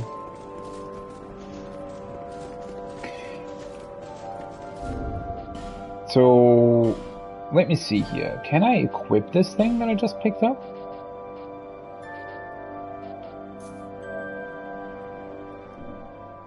I don't really want to, oh, you can't use it though. Wait a second. So it might be something that needs to be activated with like a prompt or something. I mean, I could examine the statue before, so... The only, well... do I want to take the boat if it doesn't lead me somewhere? Not really, actually. I really want to finish off the forest first. It's just too intriguing to try out whether or not this works.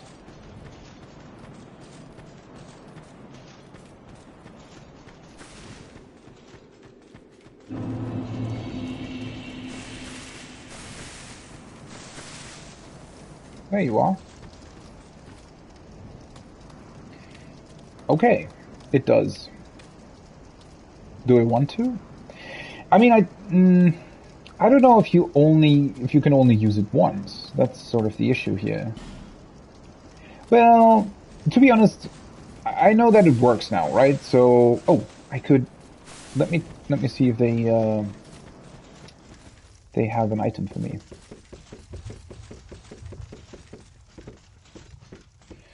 I want to try to actually finish everything in the forest first. You, give us food. Why? Yes. Demons? Great. Alright, I need to take a look at that. See, that's why you don't use a large Titanite shard if you only have one. In case you get something like this.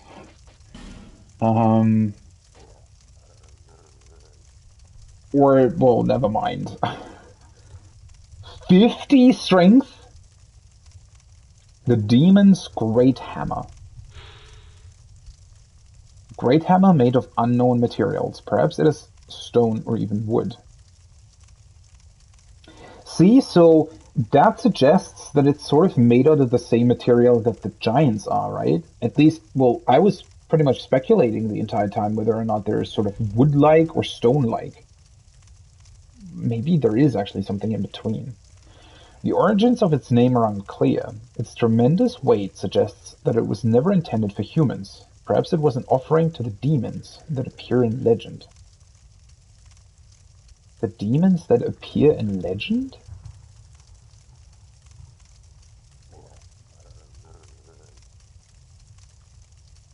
Isn't this something... This very much looks like the thing that the turtle guys are using, right? The one, the guy that's on the elevator, for example? Aren't they using pretty much this weapon? At least it looks very, very similar to this.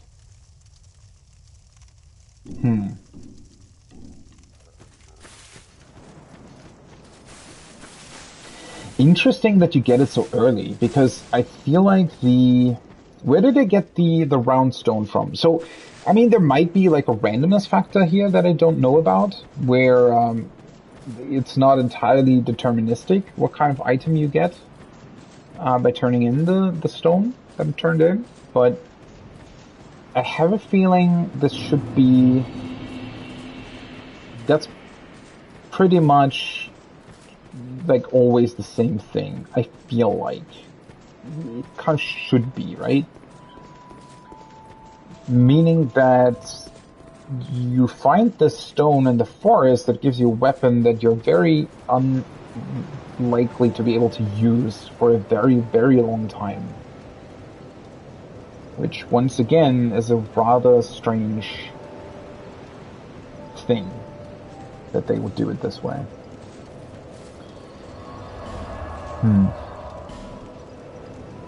Alright, back to the tower. So let's try defeating that knight guy in front of the cool door first. Before venturing down into the dark.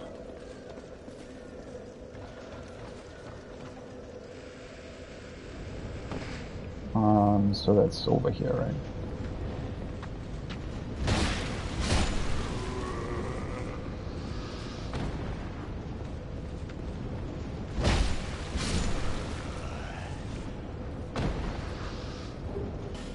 Oh, nice. I wonder if the giant would have also been weak to firebombs as well. I don't think he would have. Maybe.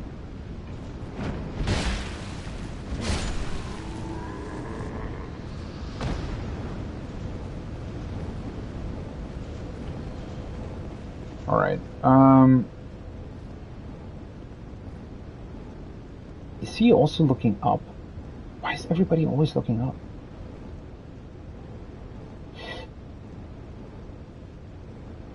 You know what? I just remembered that I had that weird moment where that eagle came by, literally dropped off a knight in shining armor, and then the knight immediately disappeared through the ground. Like, in it with an actual effect, right? It didn't really look like it was buggy or anything.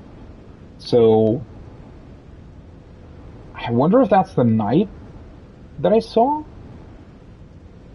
or not.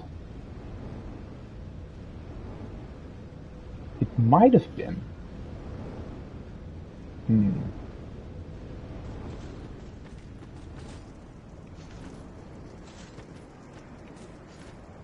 Alright, this is unexpected. I did not expect him to... What?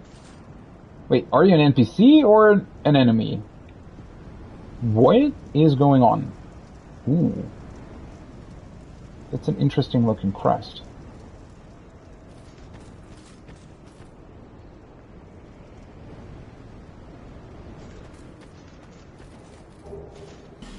Grand Lands. Well, he certainly doesn't seem to attack me. Very interesting. This game also has quite a lot of enemies that are fairly passive.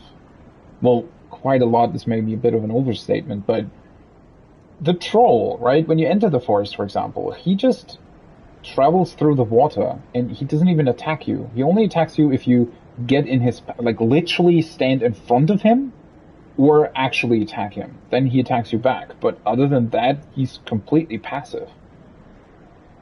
This guy as well now. Alright, what did I just pick up? This thing, right? Grand Lands. A lance fashioned from rare gaze steel. So like dragon steel? Designed for high-ranking Drangleic knights, hence the decorative design. Gaze steel equipment is of the finest make, but gaze steel is so rare that very few of these weapons were actually used in combat. Wow. Actually really rare weapon. 22 strength, 18 dexterity. Seems like a very cool thing for late game, maybe.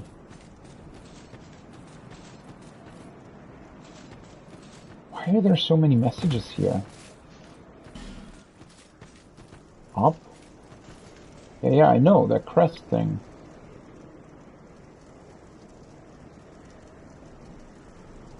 I don't even know what that's supposed to display.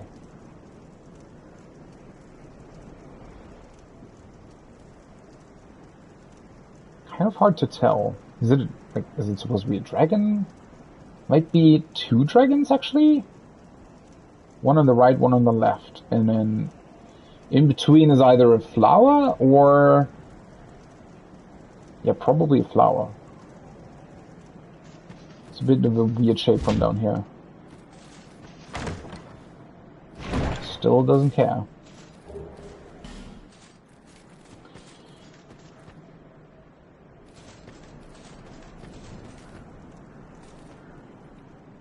This is a courtyard that I wasn't really able to look at before, though, right? Although, I'm pretty sure that I saw a crest from up above. Maybe. That looks like a hallway that you're able to get into, though. Or maybe not. What's your deal? Why aren't you attacking me? Well, now he is.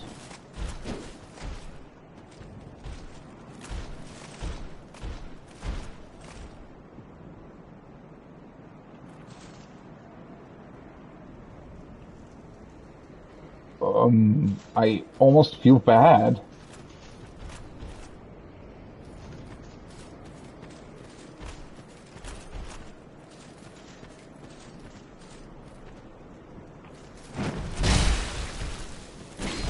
Produce the symbol of the king. Oh.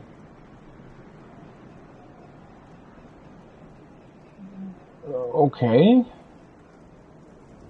Can I not just kill you? Yeah.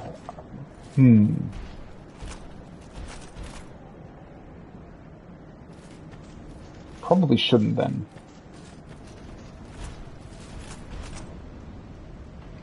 I don't know. Now I'm curious, but I don't want to fuck anything up by killing him. Why is there this randomly very ornate door here? Reduce the symbol, yeah. Alright, I'm gonna come back with the symbol of the king then. So I guess... Well, I mean, that's what the woman... What's her name? Imajula told me, right? I'm supposed to go to the castle where the king lived. I guess that's probably where I could get the symbol of the king. And then I would return back here. Maybe. Was there another door that I wasn't able to open? I mean, let's maybe try to go to the dark area first. Let's see. This, now that I've actually lit the fire there, this looks like the sun's just shining through the window, right? Alright, let's light the torch. Got 40 minutes.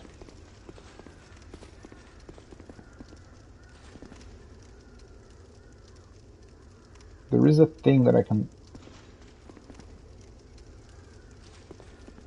light up down here as well.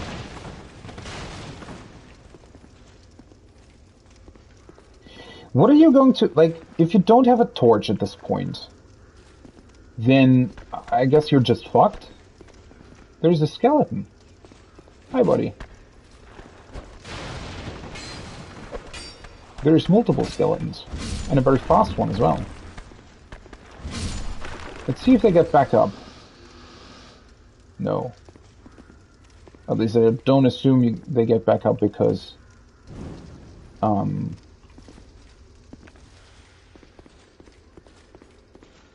It's actually very dark here without the fire. It's kind of cool. Try torch butthole. Where is the butthole? What the fuck are you talking about?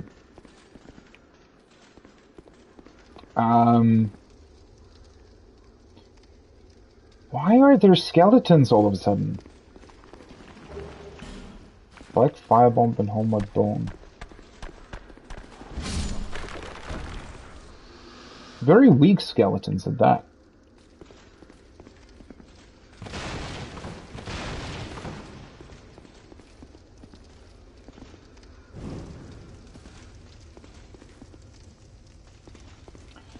The handheld torch somehow provides vastly more light than the one in the stand, which doesn't really make a whole lot of sense, but I guess it's fine. I do very much like...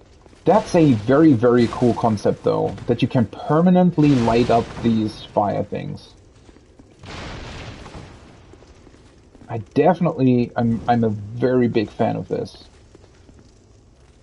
It actually makes it feel like you're truly sort of progressing through like a very dark cave thing. They're very quick. Oh. And they're very, very strong as well. Whoopsie. I kind of underestimated them because they died so quick. Well then. Maybe at this point I actually should take one of those effigies. I'm very, very low on HP at this point. Well, at least it's not far. Is it still decreasing my HP? It is, right? Yeah.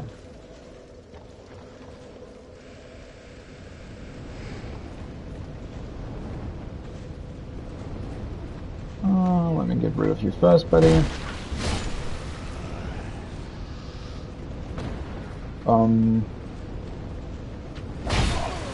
Seriously? How? Wait a second, I'm also... Am I going in the right direction? I want to go this way, right? I almost went into the wrong direction.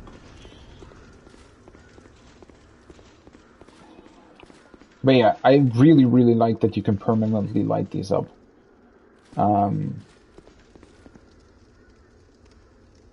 There's an actual sense of progression this way.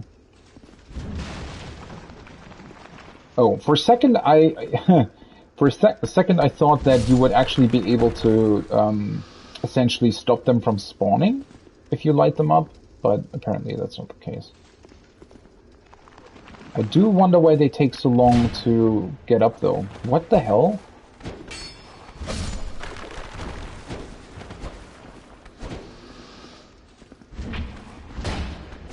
Why is he suddenly not dying with one hit?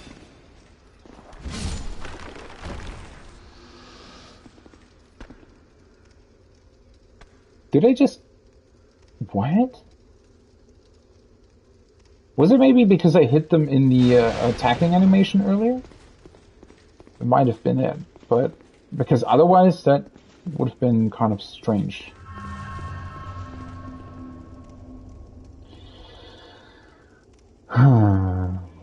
Yeah, that human effigy thing might come in handy, to be completely honest. Let me take one of those. I have 6, right? Let's use this. It doesn't actually give me back my HP, though.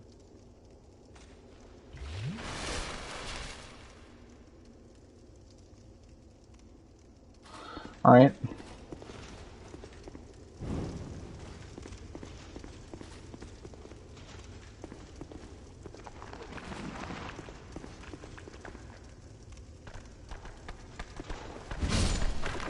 Yeah, if they're in their attacking animation,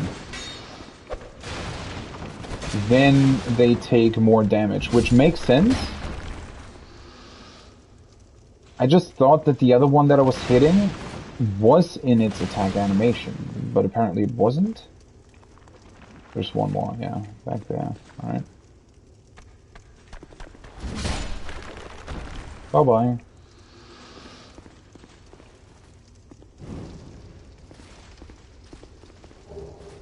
Oh, a torch. Well, at least they give you torches. It is strange to me that you can literally run out of torches, though. I feel like, shouldn't there be... I mean, maybe I missed something, but I feel like there should be a way to farm torches. Maybe not necessarily an easy way, or maybe they should cost, like, a fair amount of souls. But it just seems weird to me that you wouldn't be able to farm them at all.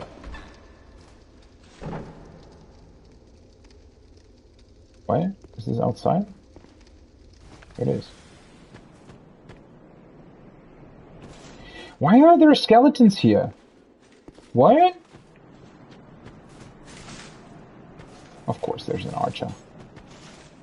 I think this is where I wanted to get to, right? Yeah, most definitely. This is definitely the like area that you can see from the very beginning, basically. Oh, seriously? You can't even get over there?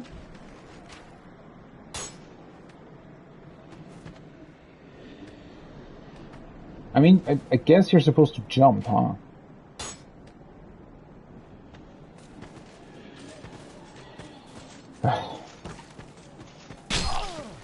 Seriously.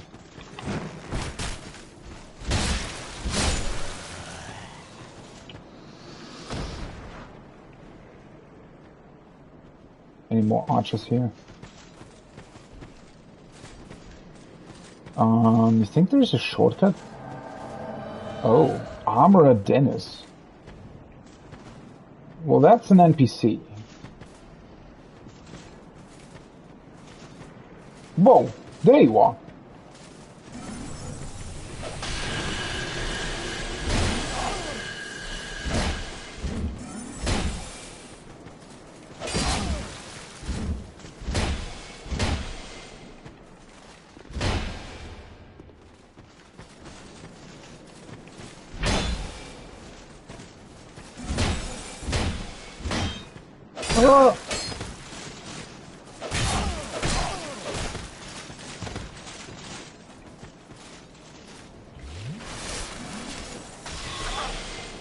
Holy shit.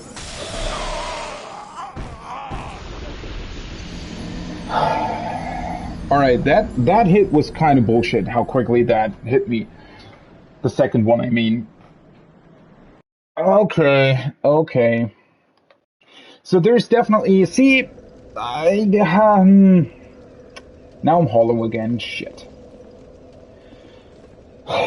This is why I actually want to be in human form for most of the game, right? Because there are, I guess, quite a few NPC invasions that can happen. But...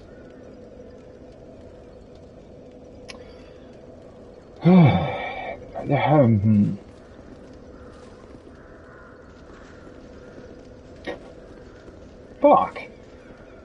I don't really want to spend my effigies on... like, trying to defeat him multiple times. I mean, he didn't seem too difficult. But certainly not easy either. I got a bit lucky with him getting sort of stuck in the... What is going on with your sudden fast attacks?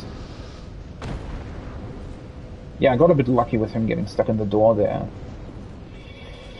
Now I need to defeat the skeletons all over again. And the area was annoying enough, right? I mean... Or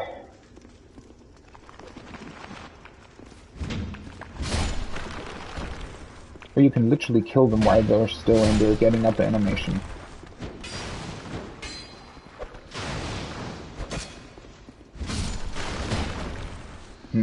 I guess that still counted him being in his animation then?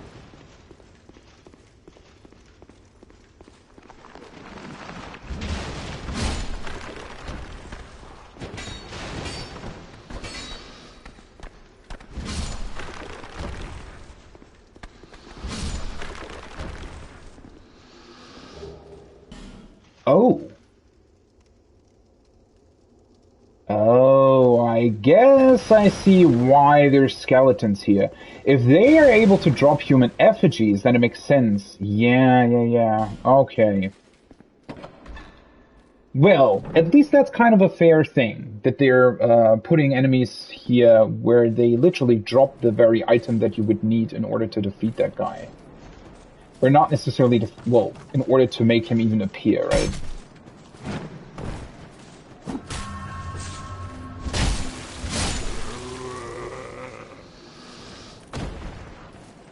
I wonder if I would just use the effigy right now, would he immediately appear again? Sadness ahead. Oh. Guess somebody died. So there's quite a few of these giant corpses, then. Well, quite a few. It's the second one, I think, that we found, right?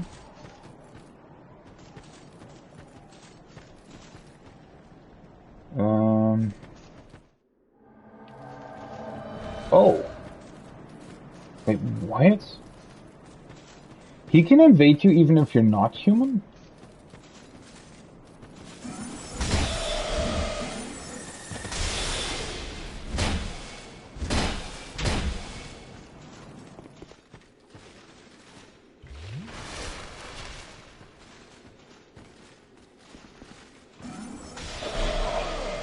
Yeah, of course it can clip through the frickin' wall.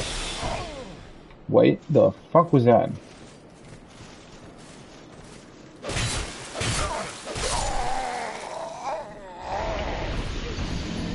Okay then.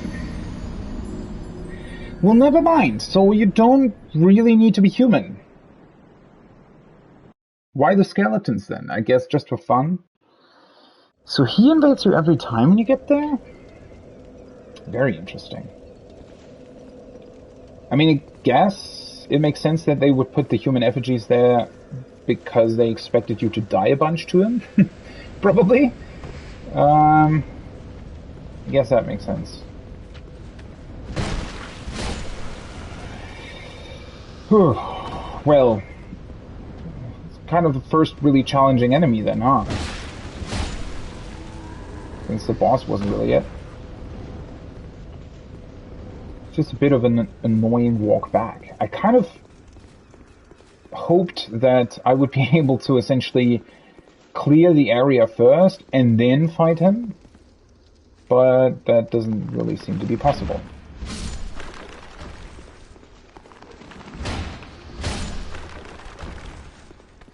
Oh, I thought it dropped something. It didn't.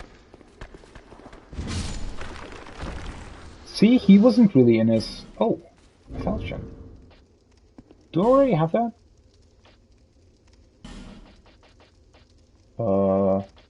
No. Each slash of a curved sword does less damage than... I already read that when I looked at it at the smiths, right?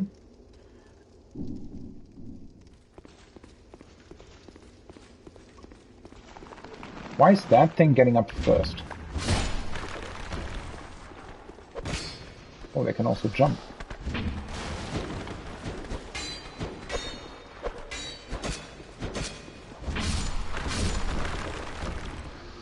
I don't know. Seems a bit bullshit to me, this area. I mean, not necessarily, but, you know, not only do I have to jump over there, there's literally an archer guy that you have to kill, and then there's multiple other guys you have to kill as well.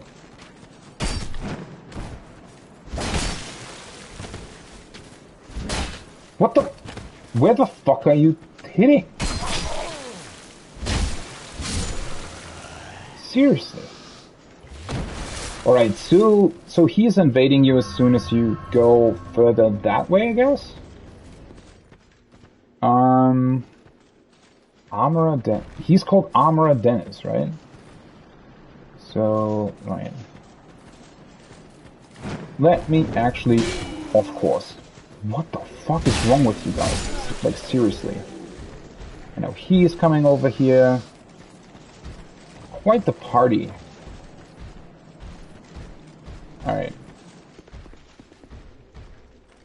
Well, that's a weird, change. Oh, you can literally just run in here. Nice.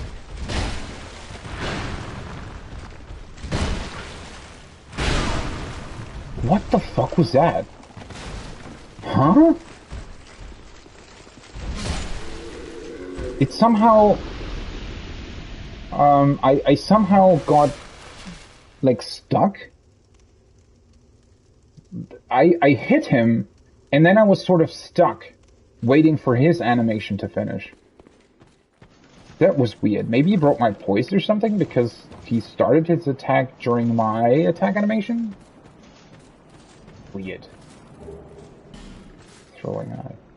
But then, oh, one thing that I also just remembered is... one second, let me get up here first.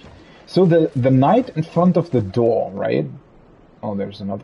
2 other ones? Ugh. Really? 3? Are you kidding me?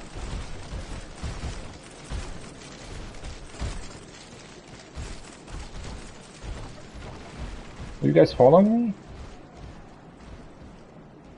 Yes, you are. Yeah, that doesn't look weird at all. Okay. If we're doing it this way, we're doing it this way. I'm gonna just kite them back. They're literally all following me. It's a bit ridiculous, but alright. Oh. I should probably look when I'm running. How? What? Are you kidding me? They're running all the way back with me. That's not how I planned this to go. I'm gonna close the door. What the fuck is wrong with you guys? I don't even know where I'm supposed to go. Well, now they're not following me anymore. What?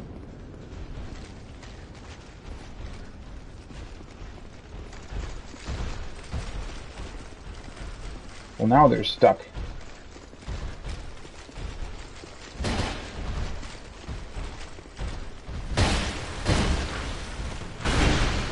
Seriously.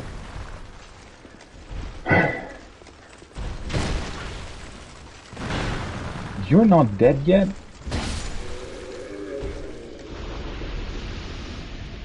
Well, at least I got rid of the first one. What is wrong with this area? Why are there 3 turtle guys here? Oh, he's sprinting back. Hey! Stop! I wanna fight you!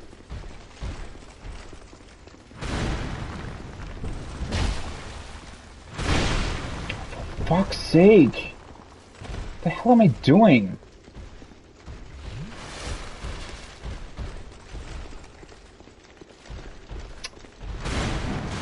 Frickin' hit with that thing! Don't run after me for like a million years.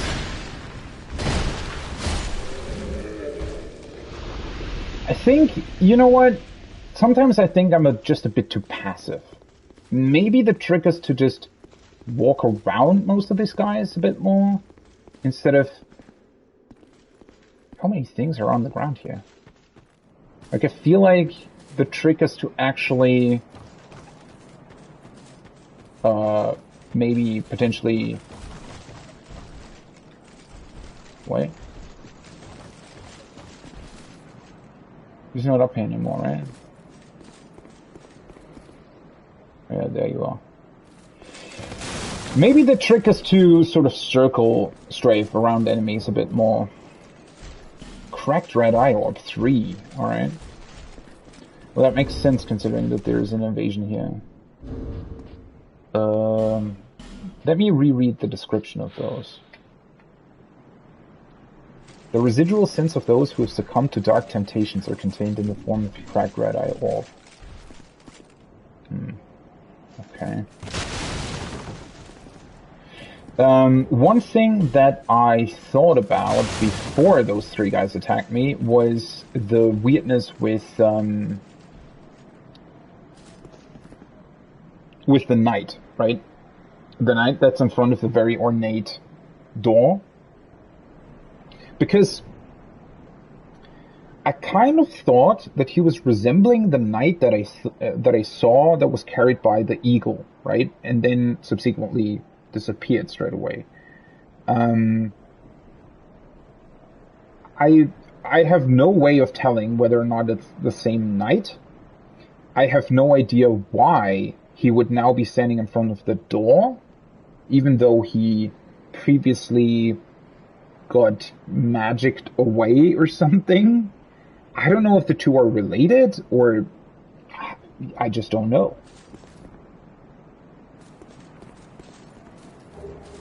A whip. What does this say? Of course. Why was there oil in this? So there's a whip as a weapon? There is. Whip. Leather whip, not normally used on the battlefield. Very effective against bare flesh, but not against enemies with armor or like protection. Why does it exist then? I mean, I guess there are enemies that are sort of naked. Another human effigy.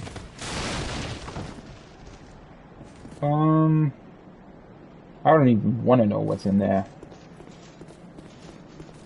Let me defeat the other turtle guy first. While I'm still down here. Hi. Not here though. Wait. You don't want to fight?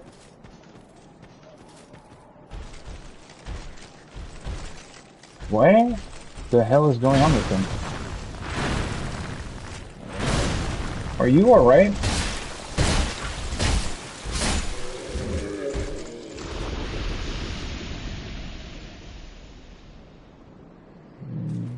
What the... Are the turtle guys fighting these ones? Are the turtle guys fighting the hollowed ones? The hollowed soldiers? For some reason? Where you could maybe set them against each other? That arrow still hit me? Seriously?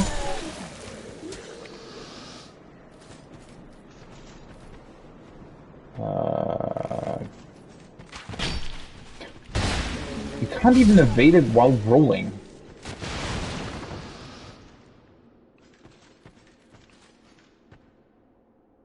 Huh. Throwing knife. Another human effigy. Visions of weapon and then hurrah for friend.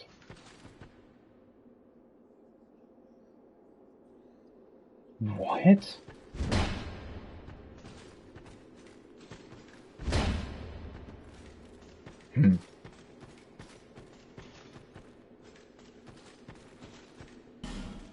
Yeah, no shit. There's an ambush around literally every corner here. Or maybe not. Never mind. I can just open it. Okay. I don't have any Estus left, so it's probably not the best idea to try to fight the armorer Dennis thing. Let me grab everything else first, because that way, I mean, the 3 turtle guys up top here, for example, aren't really a problem, because they don't attack unless you specifically go here. Same with the guys indoors. And now I know where I am in relation to this as well. So, Dark Spirit ahead.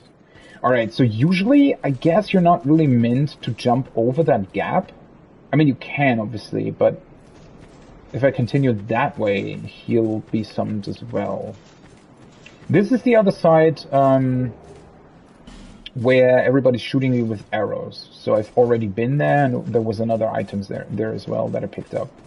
And this looks like you could have maybe at one point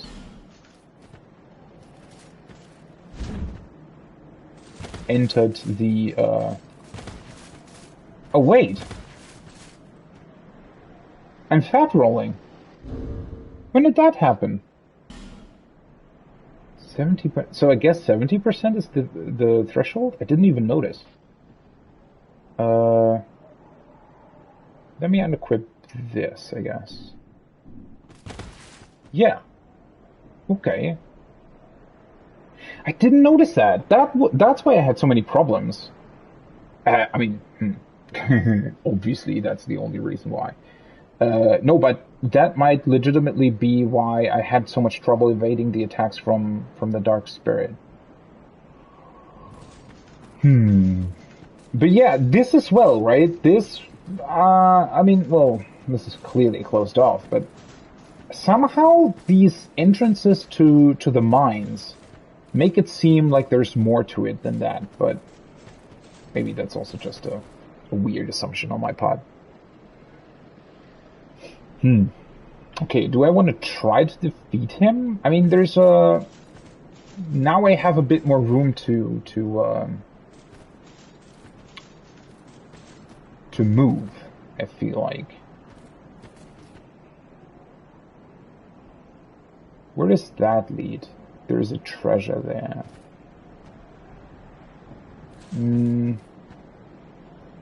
It's also rather peculiar that he invades you no matter where you are, like whether you are human or hollow. It's very interesting, because I'm pretty sure, I'm not 100% sure, but I'm 98% sure that you have to be human in Dark Souls 1 to be invaded. Now, it might be that maybe players can only invade you while you're human in this, but it's clearly different to Dark Souls 1 in that regard. Because I feel like, I don't necessarily know for sure, but I'm very, very certain there's more than one NPC Dark Spirit in Dark Souls 1. I'm pretty sure of that. And I only encountered one, I think. Or maybe 2. No, I actually encountered 2, I think. The problem is that I can't really outrange him. And I feel like I'm a bit slow. But maybe that's...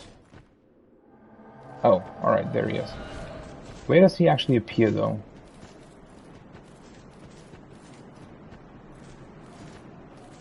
Alright, he appears there. I already pressed R1 a long time ago. Bye-bye.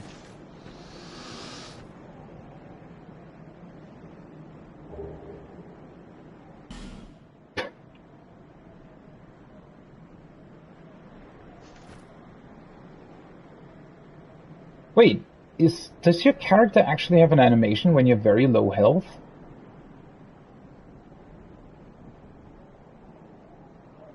So I wonder if he would leave behind some kind of item that I don't get now because you fell down. Technically, I should probably lock out and lock back in, because that's usually how you get those. Kind of don't want to do that right now. Does my character just looked slumped like that? I never really paid attention to it. Or he's also, it seems like he's breathing very heavily. I think that's mostly due to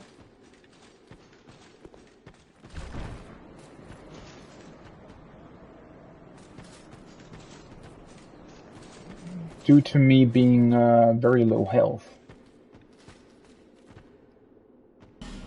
Can't take this.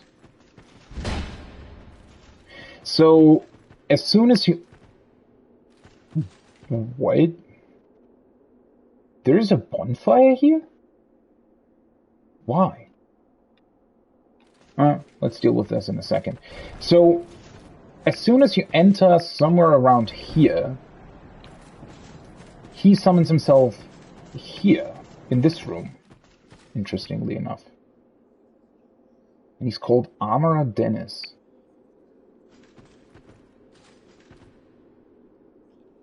Yeah, I'm definitely standing up more straight now. I think there's an actual animation for you being low health. Which would be... Maybe I'm misinterpreting something here, right? Don't get me wrong, maybe I'm jumping the gun here, but if there's an actual animation for you being low health, I don't think that exists in Sekiro or Bloodborne. Does it? That would be quite unique. And, to be honest, quite advanced. Well, not advanced, something you would expect out of a lot of other games, but a detail that is usually not part of FromSoft games. Bonfire ahead. Bonfire. Why is there a bonfire here?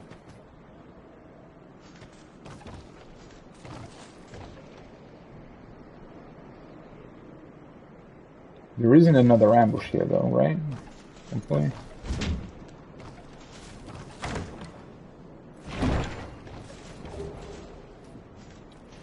Hunter's head.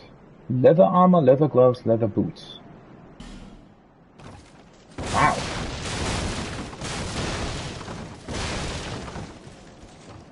Okay.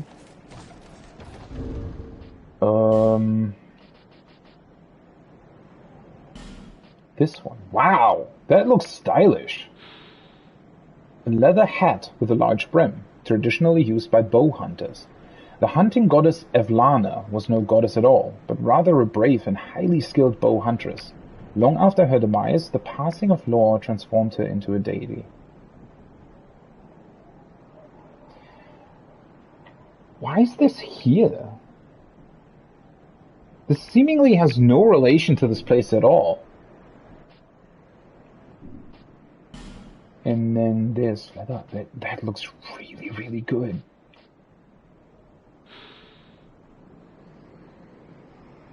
Oh, there's a total defense value? I didn't know. Armor made from soft leather, a commonplace piece of equipment. Few embellishments, lightweight and easy to use. Alright, I suppose these say the same thing. Wait, how good is that stuff? Alright, it's much worse than this. At least the head is. What is C? Physical defense. Influence of physical defense and effectiveness of armor worn. Okay.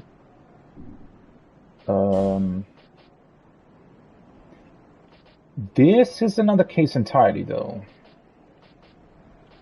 It's also a lot lighter than what I'm wearing currently. What is this? So it's got slightly lower. It's base defense. Okay. This is strike, slash, and thrust. It's got a lot higher lightning defense, but not as much fire resistance, which is probably what I still want to have in case I'm encountering those fire salamanders. It's actually also got a lot less poise. More bleed and poison resist though. I could equip these though.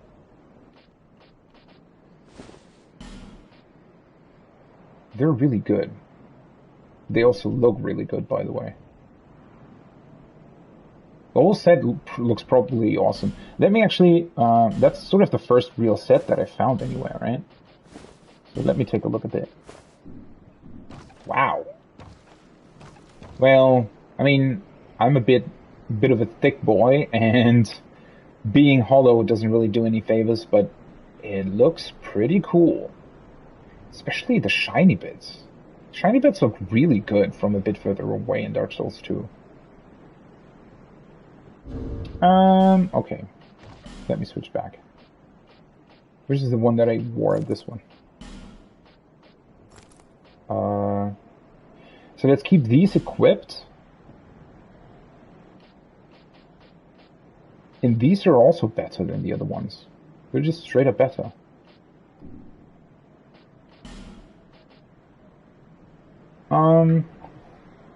I mean, I can always switch to it, right? If need be. Probably want to keep the helmet on at this point, though. Why is this better? Wait, what? I didn't even notice that. Why is this better? That doesn't make any sense. That's a bit... So I was wearing this before. That's 38 normal defense. Is that because of scaling or something? I mean, the resistances are slightly different, but not so much that it would actually be worth anything. It's got a lot less poise, though. Yeah, that's definitely an issue. Although that's an issue in general, right? With the, let's see. I had these ones on. They have 0 poise as well. They all have 0. Alright, so it's not an issue here. Might be an issue with the helm, though. Probably want to keep the poise for now. So my poise is 13.4. So that's literally 1/3 of my poise, the helm. Wait, to switch it, I have 9.4. No idea how much that actually is, or if it's worth having more, but let's keep it at that for now. Still looks pretty awesome. I really like the gloves. The boots also. They look very modern, right? Together with the rest, makes a pretty good set. To be honest, my shield, I don't know. I don't know whether or not having a shield even in this game is all that useful. At least with the way that I play. I'm really not quite certain about that. Alright.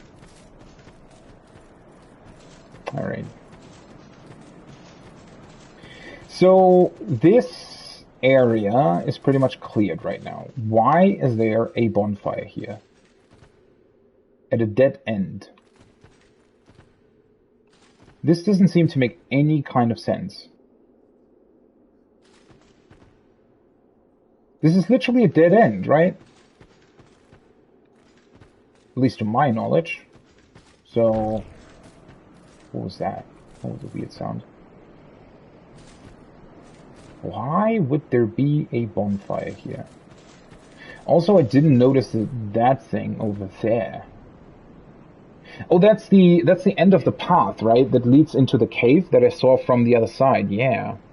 So I'm still not entirely positive on whether or not there might be another way into those caves. That is weird, though. Why is there a bonfire here? I don't get it.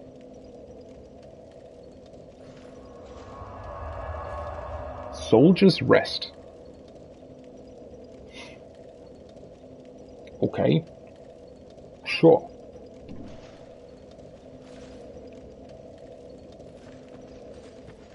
There isn't even really any point to warping here or anything, really, right? Unless, I guess, you find the bonfire first. But no, he would invade you before you could even enter this cave, right? I mean, there might be a way you can sort of trick that or something. Oh, that looks weird. The bonfire is literally shining out of the wall. Oh, that's unfortunate. But yeah, I mean... What? Wait! He ran this way! Almost as if he wanted to go to where he saw me. Are you serious? Is that really a thing in this game? Because that would be incredible. If the AI were to run towards the spot where they thought you were seen at last? If that's an actual thing, then the AI in this game is much, much better than, well, in all the other FromSoft games that I've played so far. Which was one thing that I sort of, well, alright, to be completely honest here, I wouldn't necessarily say that the AI in this game is better than in the other FromSoft games, because there seems to be some wonkiness to it. It's certainly different, though. It's definitely different in some way, shape, or form. I can't really determine what it is, but there is something going on where the AI is either purposefully sort of stalling or purposefully moving in a way where they want you to move in another way. I really don't know how else to put it, but they behave a lot more real. I wouldn't say a lot more. They behave a bit more, I guess, realistic. That's not quite what I mean, though. Not necessarily realistic, but they behave more like they have some sort of purpose, some objective that they're trying to accomplish. Whereas in all the other FromSoft games, it's literally, oh, I see you, I attack you, right?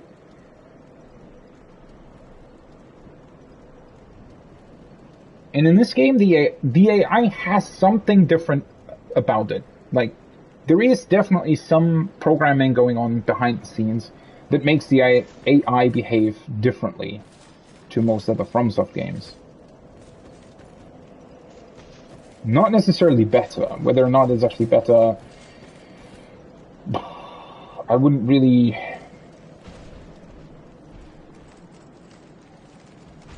describe it one way or the other. Are the other guys following me? They are. Can I rest at the bonfire still? I can. Soldiers rest. Yeah, absolutely no idea why this bonfire exists here, what purpose it serves, why you would think that it makes any sort of sense to put something like that here. See, now he can't really decide. Does he want to go to me? Does he want to attack me?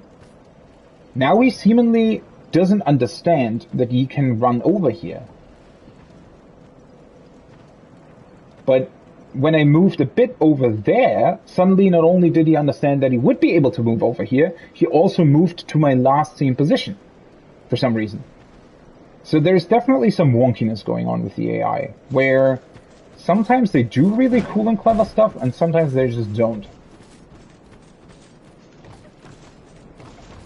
I don't know if it's really the best. I should probably just sprint through here. Everything's gonna try and kill me now.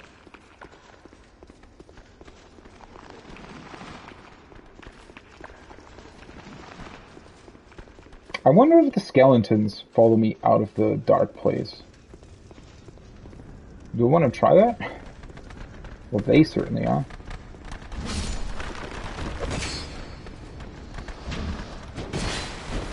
Ugh.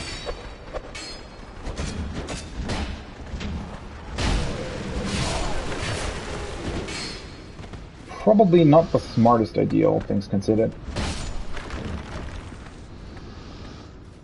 Why am I... what? I think that's just something weird going on with the light. Now he's running back. But this one guy actually followed me all the way back here, which is also something that is quite different from most FromSoft games, I feel like. Not only do most enemies generally follow you a lot further, they also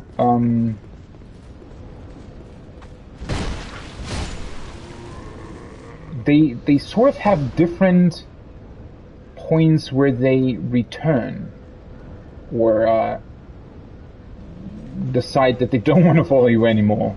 I don't know, right? So usually, essentially in all FromSoft games, although I would exclude Sekiro from that. I didn't really test all that much with Sekiro's AI, to be completely honest. Although, well, Sekiro's AI is very different in a lot of ways in general. So, but in Bloodborne and in Dark Souls 1, enemies usually, so they have like a location where they are, right? Where they start out. And, well, sometimes they roam or do things like that.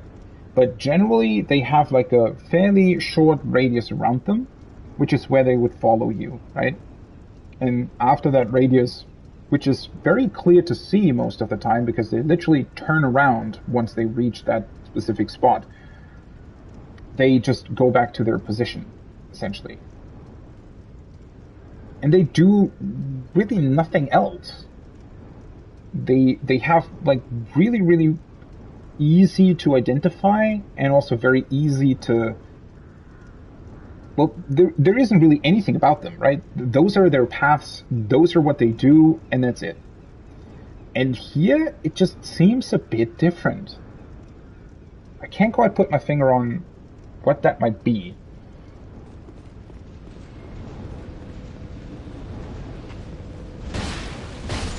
Also, there are sort of attack patterns. Sometimes they have, like it seems like they have more rare attacks, and also, for example, where they can stall their attacks, right? The turtle guys, they can raise their club, so they have this one sort of strong attack, where they raise their club above their head and do a straightforward downwards swing, right? But if you move too far away during that animation, if the animation has just started, they can somehow decide to keep their club raised, and they fairly quickly run after you and stall their hit until you're in range again. I don't think other FromSoft games actually do it the same way. I do think that usually, there is a lot of different attacks depending on the range to you and to the enemy and stuff like that. But the fact that they can sort of dynamically change what they're doing while they're still in an attack animation or in an attack state, that seems to be unique to Dark Souls 2 so far. Very, very weird. Because it's, like, the weird thing about this, right, is that for some reason they included it here, which in a lot of ways Dark Souls 2 seems to be a very natural progression of Dark Souls 1. There's a couple of things here and there, Estus Flask, for example, that definitely works differently. Fast travel as well. So we can sort of, look at that as something entirely different, or a system that was completely changed for one reason or another that I still don't know, obviously. But there's a couple of systems that seems like they tried to improve them. And so far, I would say that just from a general feeling, I would say that the AI is definitely a lot smarter than in the first game. It has just as much wonkiness to it. It has definitely a lot of problems, a lot of sort of unpredictable behavior that isn't necessarily wanted in this type of game, which is why I suspect that they didn't really develop it further and then maybe scrapped it altogether when Bloodborne came out and they had to decide on how they would program enemies in that game. Especially considering that Bloodborne enemies are really, really fast for the most part. Because the player is also really a lot faster. So maybe they wanted to go with something else. But this is clearly... They clearly tried something here. I'm just not entirely sure what. And because I don't know what it is, I can't quite figure out whether or not they did a good job or not. Which, well, maybe I'm answering the question with that, right? Maybe that's the entire problem. But there's definitely some... there is some iteration going on here. In terms of a lot of the game systems, actually. Okay. Well, now I'm a bit confused. So let's see. I've done this area now. I've done that area now. I went over there to try to find out what this soldier guy is about, or not the soldier, but the very shiny looking knight and the other door is about.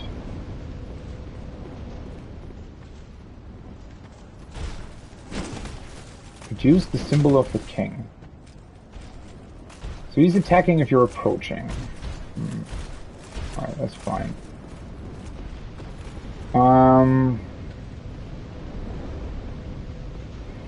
So if I go down the elevator, the door to the left, I can't yet open.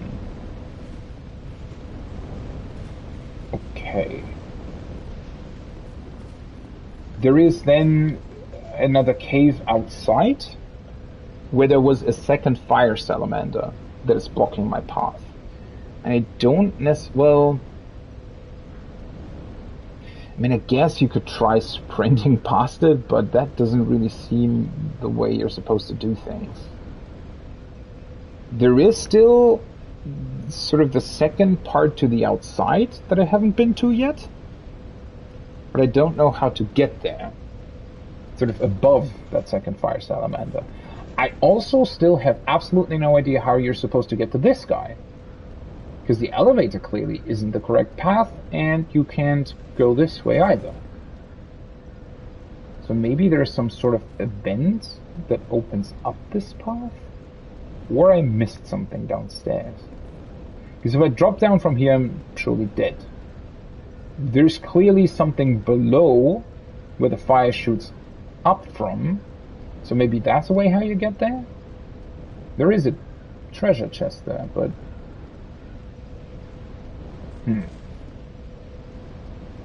There might be something else that I have to do in order to continue there. And then... I have a feeling that I'm missing another locked door that I haven't quite gone back to. Let me think. So,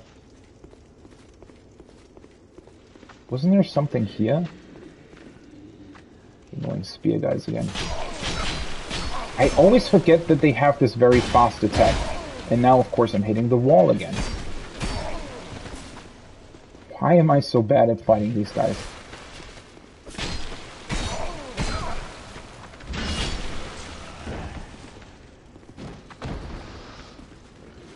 Alright. Let me try to figure out how to actually fight you. The wide swing? I guess you just want to bait it out. If he's doing the wide swing... Well, the problem isn't necessarily that I don't know how to fight one of them. The problem is there's two. I don't know. Alright, so there's another turtle guy here as well, right? There's the door, right? I was thinking about that door.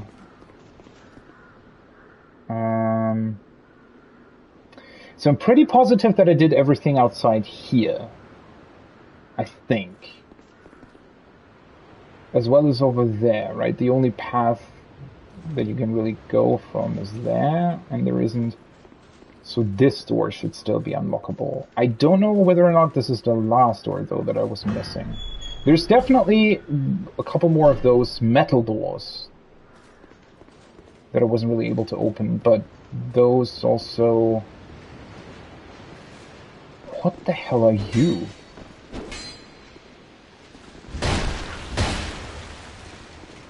You were different.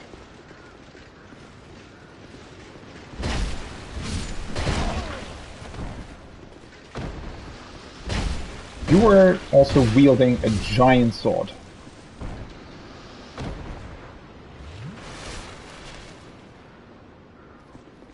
They have very different armor.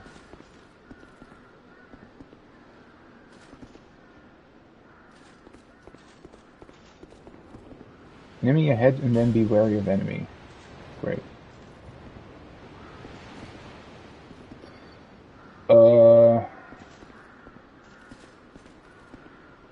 Who were those guys? Why did they look so different? That's blocked off. I'm just wondering, was I on the other side at some point? I don't think I was. It's very cool that you can hear the sea. It's really soothing.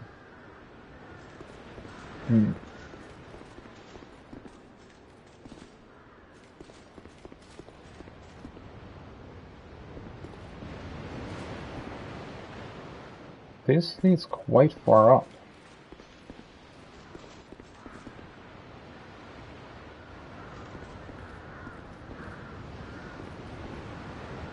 Giant ahead and then sadness. Pointless. There is a giant ahead? Guess they're talking about the statue in this case?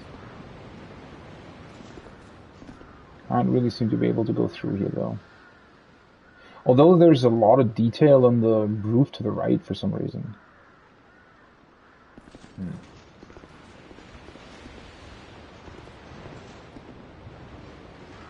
Another fog door?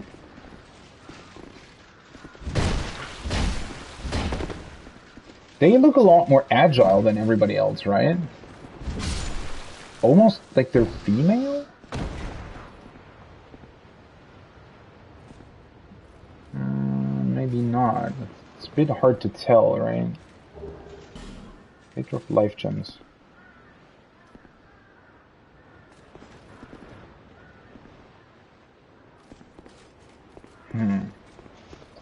Just kind of strange that all of a sudden, because they seem to be a bit more...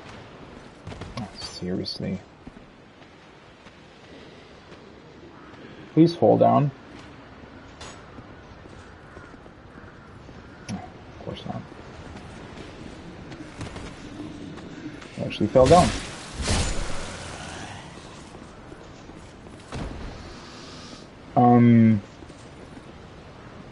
It's just a bit strange, right? That suddenly they look a lot more illusionary wall ahead.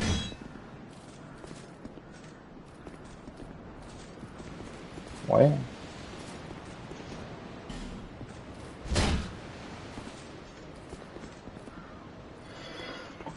They're just looking a lot more I don't know, like normal humans. Because their armor is also a lot less stained and broken, I guess.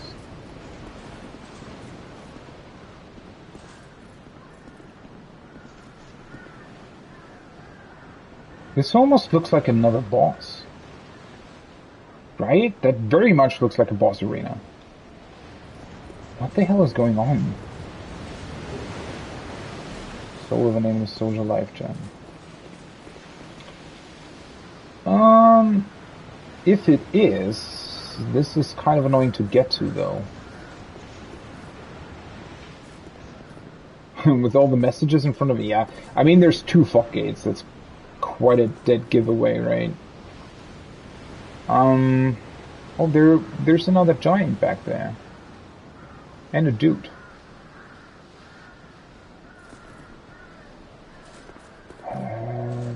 Right. Let me level, huh? I think I'm gonna go and spend my souls before I go in there. I don't know, for some reason I feel weird. I feel like I'm still really missing kind of a big point of this whole area, but at the same time I also feel like maybe I'm overthinking things. I don't know. Okay, so what's the fastest way to get here then?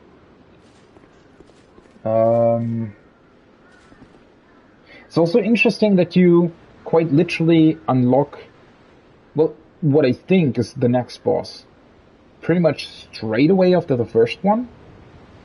I mean, if this is, for example, the first door that you open once you acquire the key, then it's literally another boss right there. If it's a boss, but again, it very, very much looks like a boss room. And now, well, why isn't there a bonfire closer to this boss? Why is there a bonfire in a dead end? See, those are things that are really tripping me up, and where I don't really know whether or not I'm missing something. Am I missing a bonfire, maybe? That's closer to the boss that I'm about to fight, or that I think that I'm about to fight? Why would there be this other bonfire there at Soldier's Rest that is literally in a dead end where you can't do anything, and if you warp there, you have to fight a way through multiple enemies in order to get back to the point that is literally beside the next bonfire?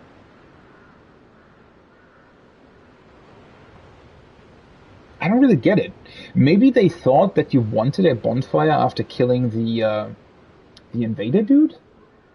Maybe it's because of that, but I don't know. Alright, this is incredibly annoying to get back to because the spear guys are here. But this way wouldn't be any faster, would it? So either I just have to sprint past them, which would be a possibility, or I have to do something else.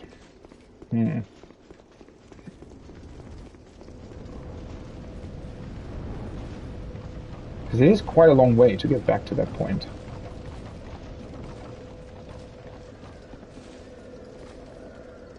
The ghosts are looking pretty solid sometimes. Alright, let me see. One thing that's also very interesting is that there's... Although, I don't know, I wouldn't really put too much thought into that, right? There's only 5 places here at the bottom. So I was thinking maybe no area ever has more than 5 bonfires, but maybe this is also just scrollable. Oh god, my throat. I'm sorry. That was a weird feeling. Did I just warp to the same place I came from? Why is that even possible? I wanted to go back to Majula. Fucking hell. Also... Wait a second. In Dark Souls 1, you level at bonfires, don't you? I didn't even really pay attention to that up until this point. Yeah, you do, don't you? You level at bonfires in Dark Souls 1.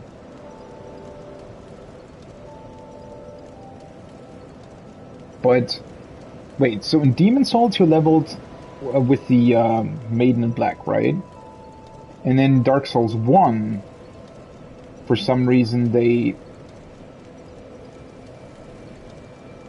made it possible to just level through bonfires.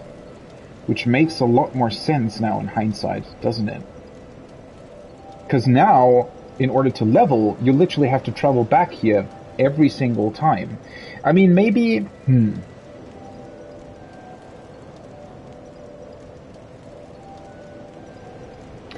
That's a very odd design choice, right? So, let me think about that for a second. Dark Souls 1 doesn't have fast travel.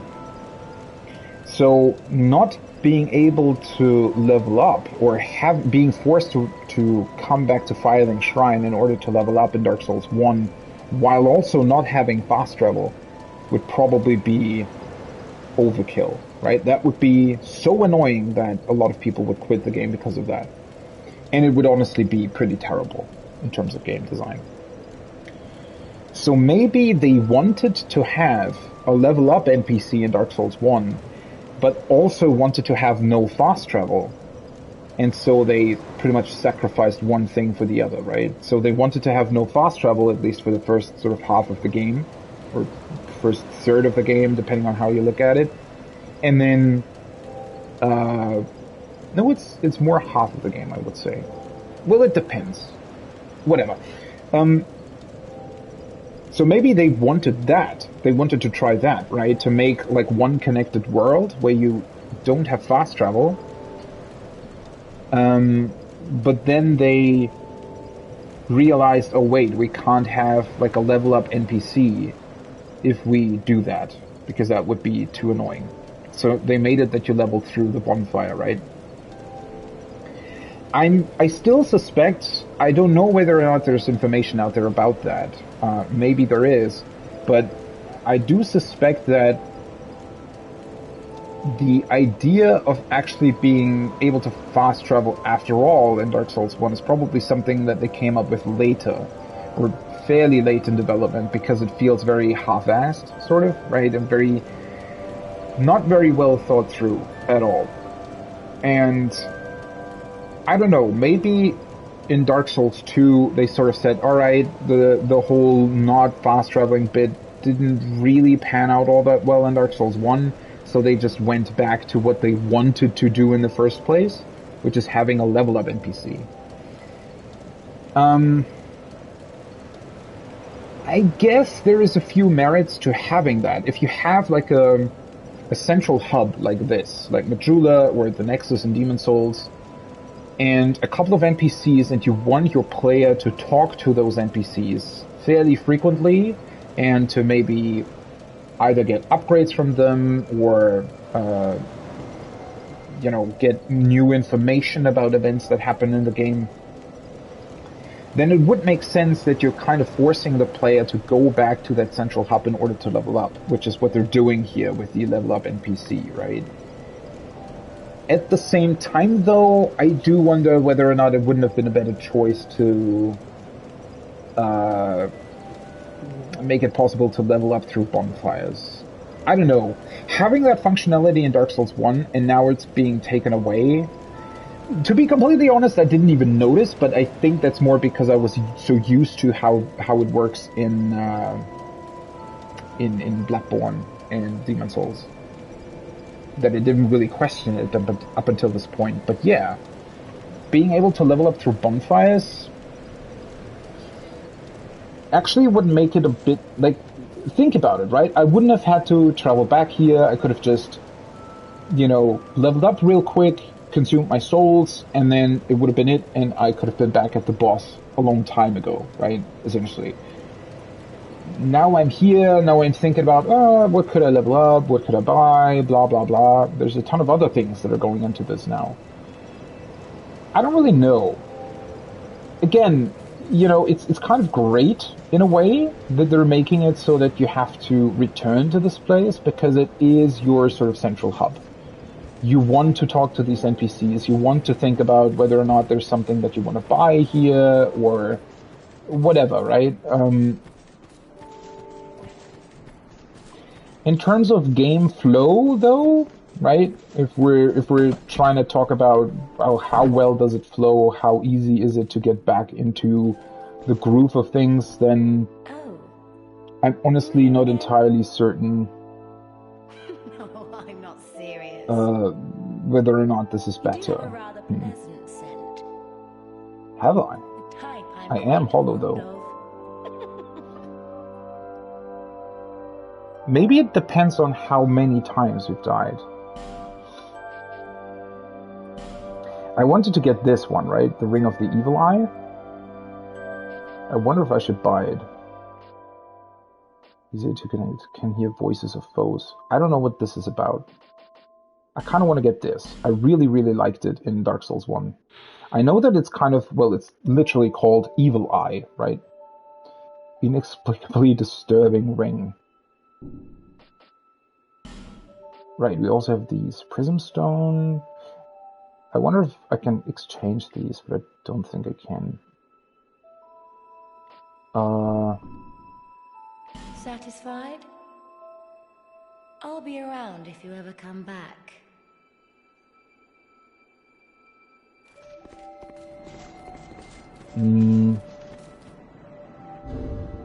Oops. Because I'm thinking about the HP recovery thing. I'm not the biggest fan of it, to be completely honest.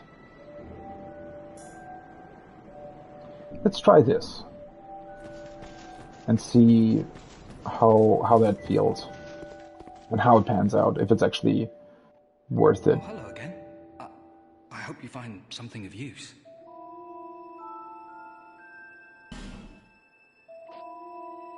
Right, he has armor and shields.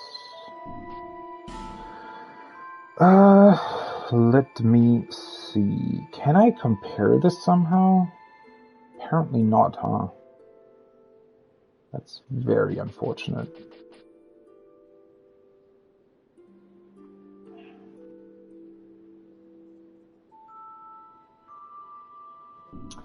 I mean, this would literally be Fashion Souls at this point. I kind of wanna stay with the things that I have right now.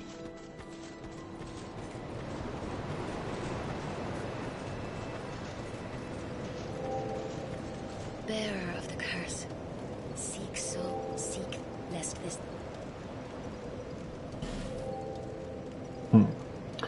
Let's see. There was something, right, the bow would require me to have 12 dexterity.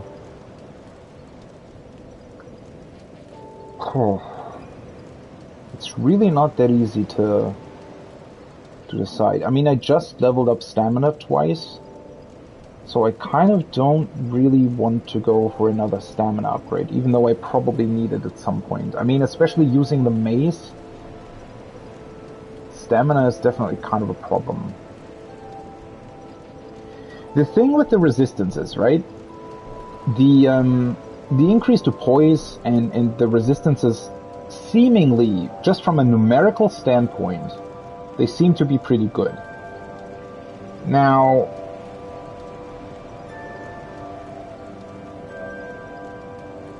I also just noticed there's a petrify resistance. I think I noticed that at some point as well. Yeah, there's definitely more to beings being turned into stone in this game. There's some sort of theme with that. I feel like that's playing a larger role throughout the game. I'm not quite certain on that yet, but Okay, so I don't know if this is worth it. I kind of want to go for it. The problem is, and the reason why I don't know whether or not this is worth it, so when the skeletons hit me, for example, right, they're increasing my bleed. I don't think that I ever bled from their attacks, though.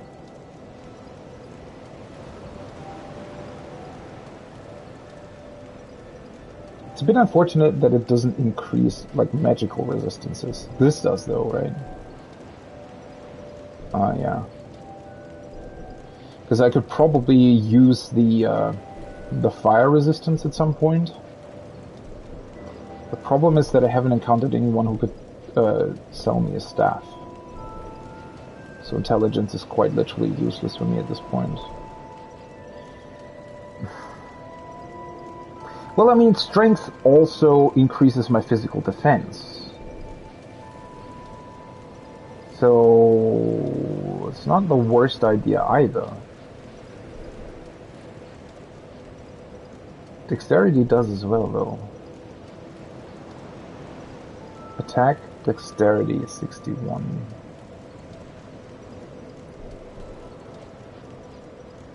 So this increases my weapon damage. This doesn't. This increases my defense. This as well. Well, the problem is that I don't really have anything that might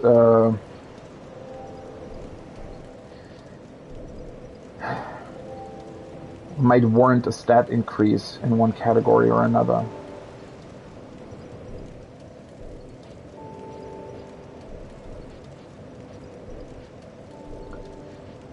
More vigor. It's a bit hard to tell. I mean, I definitely want to have more at some point. I don't know if that point is right now. Although then again, having 10 vigor as sort of a baseline might not be the worst idea, huh? Alright, let's do that for now, but then I think the next thing that I'm going for is something offensive again. I don't know. Literally not really sure. Alright, let's get back to this. Let's check out whether or not there's an actual boss behind that fog gate. I'm pretty sure there is. I have no idea how I'm supposed to get back there without losing like a million Estus. That seems like a bit of an annoying thing.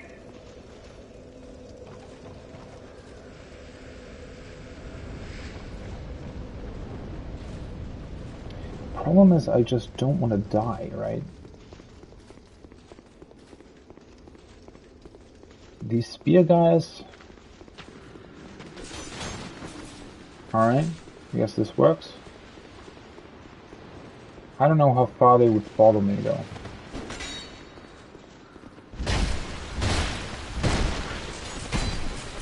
Yeah.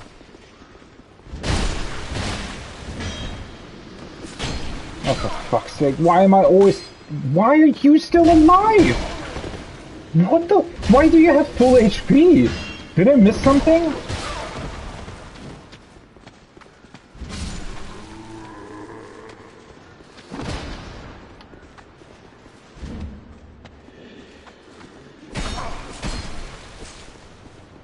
It's also... It's pretty annoying, to be completely honest, that you can't raise your shield. What the... Alright. Wait, did another one of those guys jump down here? Yeah, there is definitely... Why? See, this is what I mean by sort of upgrades. It's not just the AI. There's literally an animation for your character to, like, look physically strained when you have low health. Why does this not exist in Bloodborne or Sekiro? I mean, maybe it does, and I never noticed it? I'm pretty sure it doesn't. I don't know. Am I crazy? What is going on?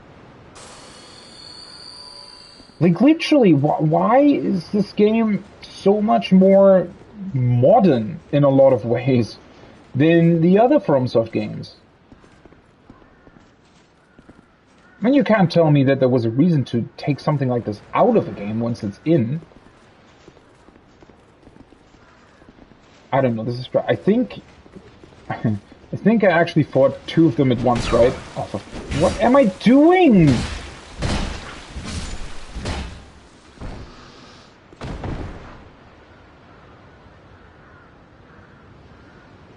Does the Ring of the Evil Eye actually give me health?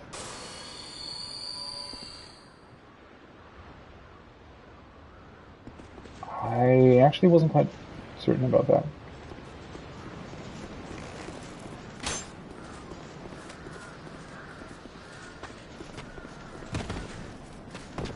What the fuck was that? Again. Okay, I'm really sorry, but...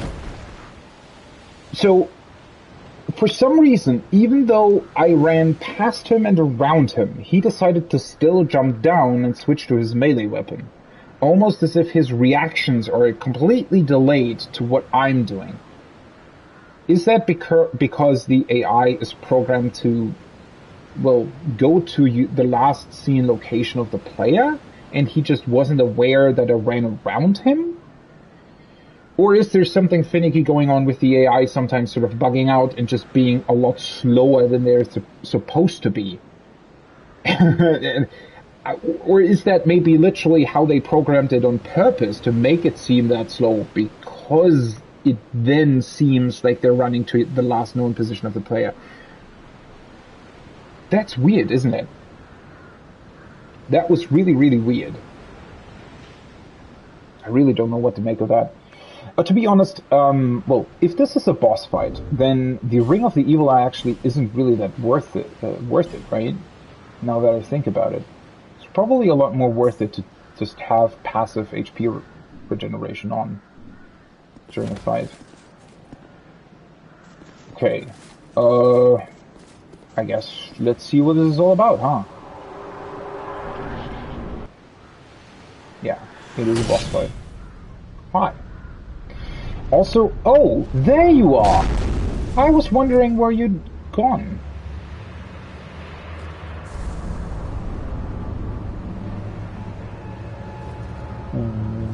What's going on with you?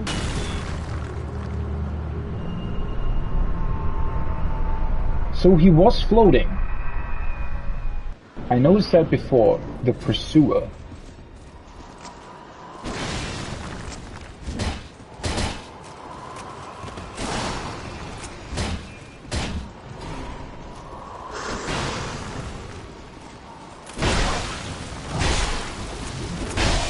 Whoa!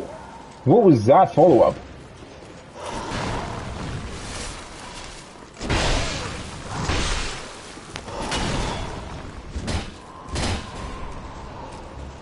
Wait, when did he actually hit me?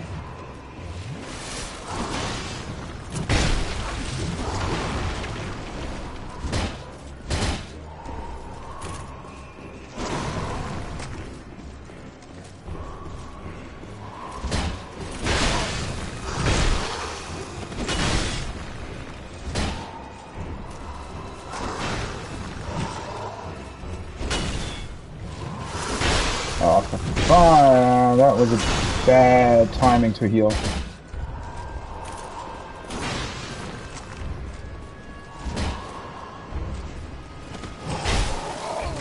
What? Oh.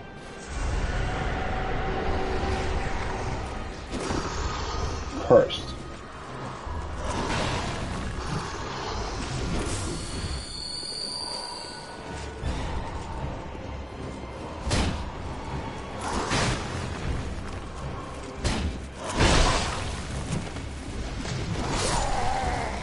Oh, that was unfortunate.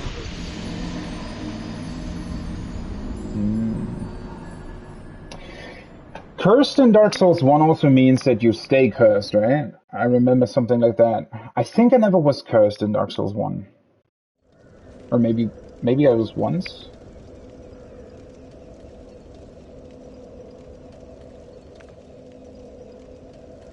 Doesn't necessarily seem to be doing anything here, though.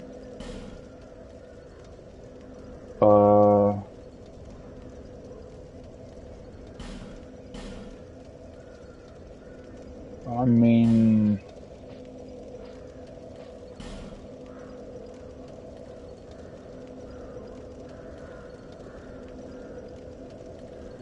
what is this anyway? On my level. I don't know, it doesn't really seem like I'm cursed, does it? Oh, I mean it's, well, it's not a really challenging boss seemingly. Just need to learn not to get hit. I might want to try to summon someone though. I mean, if there is a summon, I don't know. It might be worth going human though, to find out. It's a bit of an annoying run back to the boss. I don't know if it would be possible to maybe just run straight for the fog gate. Might be a way to do this. The boss design in it... Okay, let me talk about that for a second. So the boss design in and of itself is pretty cool, because it's kind of like... He looks like... well, certainly not like an ordinary knight, but definitely... Not necessarily like a special enemy, I guess. But the way he's floating makes him seem like really, really cursed and evil, right? So that's pretty cool. I like that. Sort of an understatement at first, and then he suddenly floats and has like a evil red eye or something. Very cool.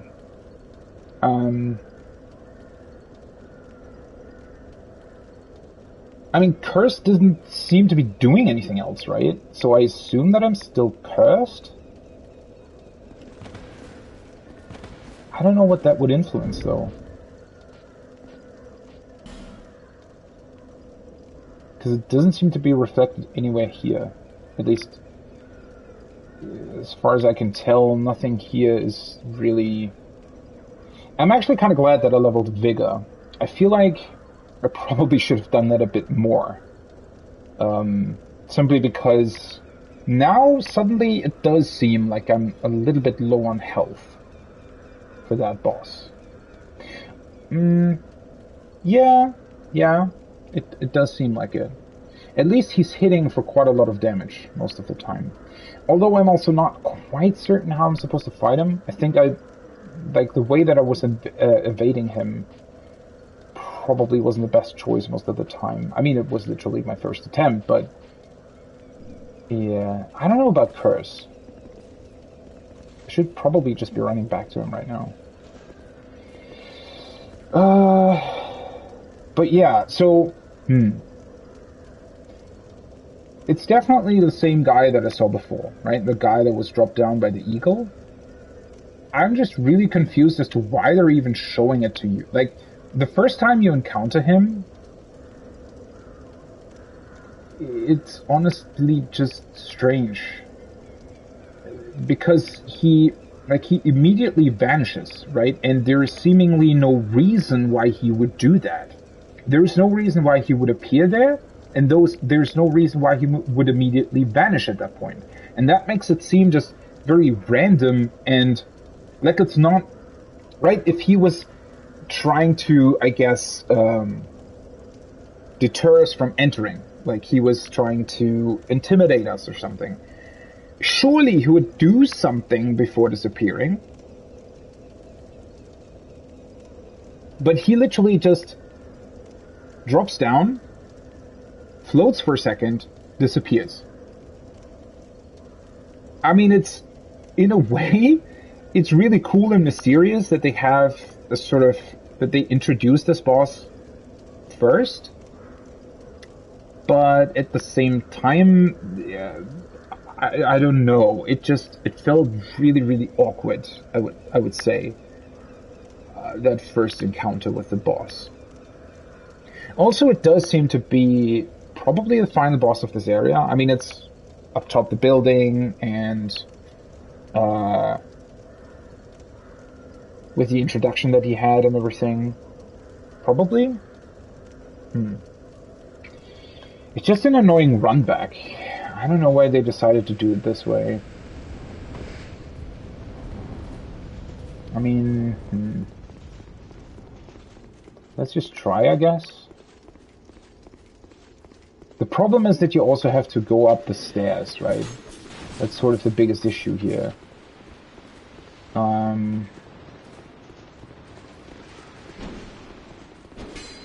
mean, they don't really have that much range, all things considered.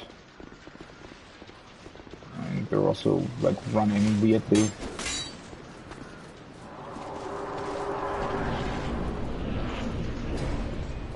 Whoa, wait.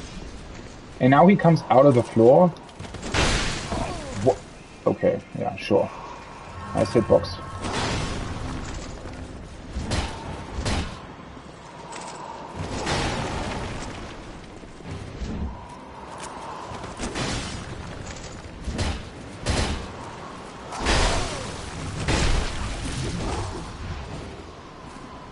Okay. It's also weird that he has his glowing sword only sometimes, seemingly. I'm running out of stamina.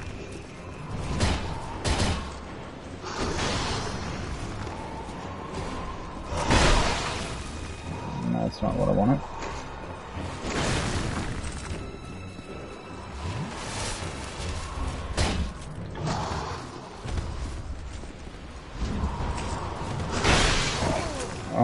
That was a bad dodge. Seriously. One downside that the mace has is definitely that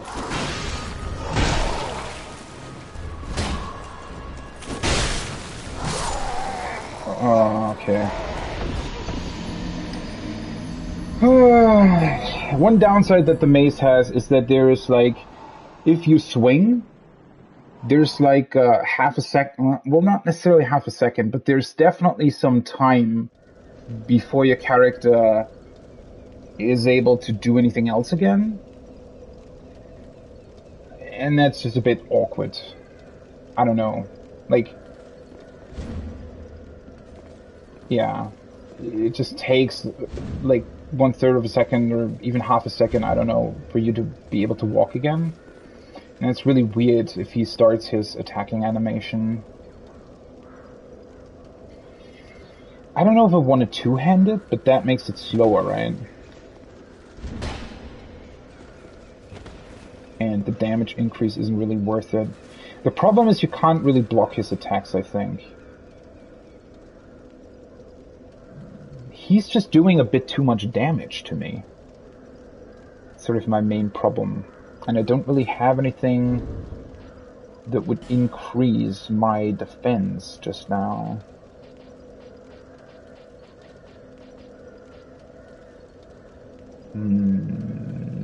Let's just de-equip this for now. De-equip? Unequip. Yeah, I don't know. I mean, I'm also a bit annoyed that I have to roll so much. Feels like that's actually not entirely the correct way of dodging his attacks, but at the same time, you think that he would take a lot of magic damage? I don't know, he's pretty fast though. I don't know when you would actually try and throw that. Explodes to deal magic damage.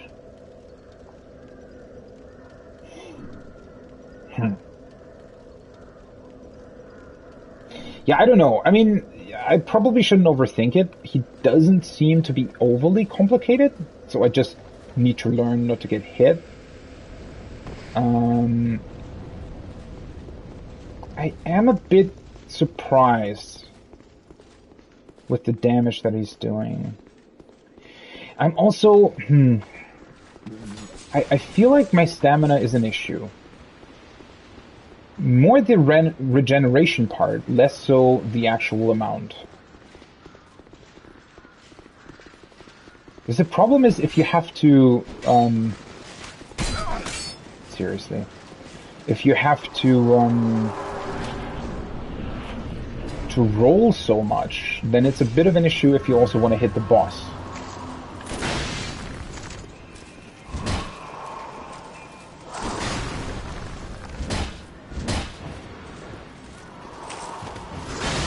That was a bit early.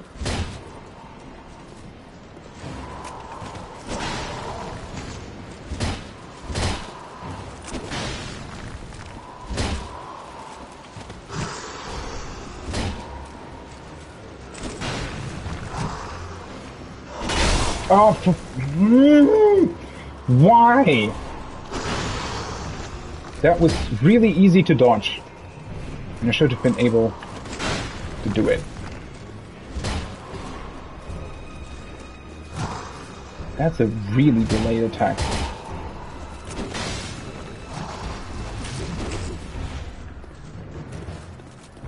That just requires a ton of stamina to evade that attack.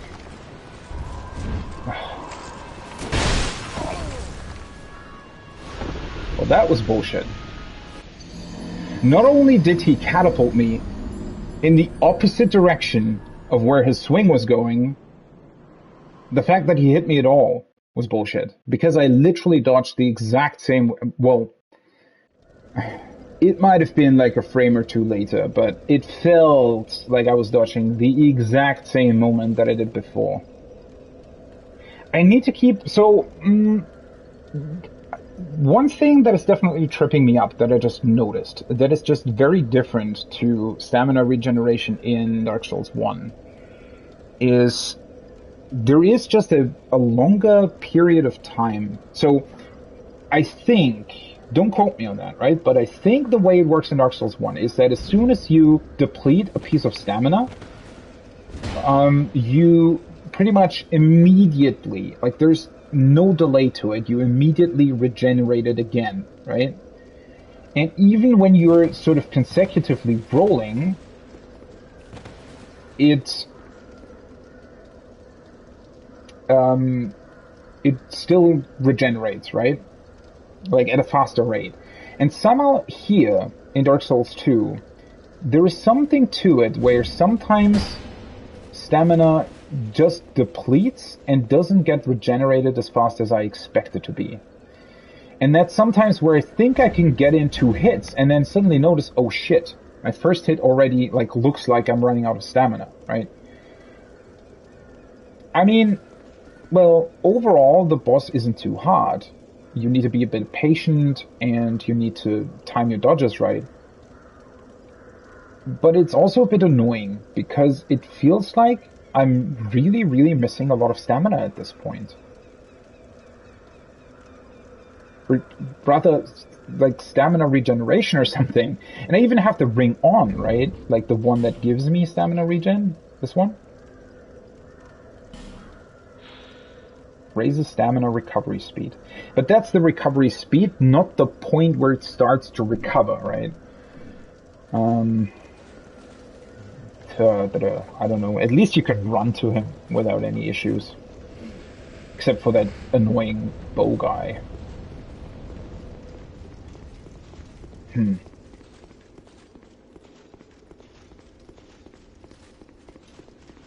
So I guess my next objective should definitely be to raise my stamina a bit more. Stamina and vigor in general. Although, in terms of damage, I also seem to be, like, on the correct path. Like, it does seem to me, to be completely honest, like, I pretty much have the exact amount of damage that you're supposed to have with this boss. I don't think you'd want less than this.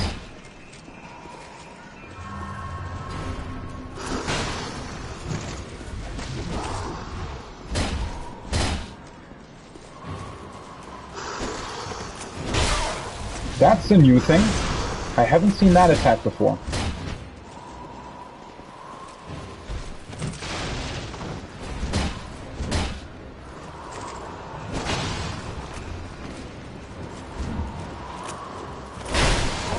Okay, yeah, you can't dodge, like, directly into him. Oh, for fuck's sake. I think, like, my fault there, and also the time before that, was that I sometimes, and I think that's just what the FromSoft games have trained me to do, is you usually want to pretty much evade right into the boss's hitbox. That's usually where they don't hit you. But he has... when he's like floating towards you, you want to dodge like to the right or left of him. Oh, that looks weird. Instead of directly towards him, because he can still hit you if you're jumping directly towards him. It's a bit annoying because I don't know. This is always the part that is least fun, I feel like, in FromSoft games. When you've already pretty much figured out the boss and you just need to sort of execute on it. I don't think... And I wonder why that is, right? So, for example, in Final Fantasy XIV, I know that's a completely different game. It's an MMO and whatnot, whatever. But there, learning a boss and then executing on it and actually improving the actual execution makes a lot of fun. In my opinion, anyways. In Dark Souls... not so much. See, same mistake again.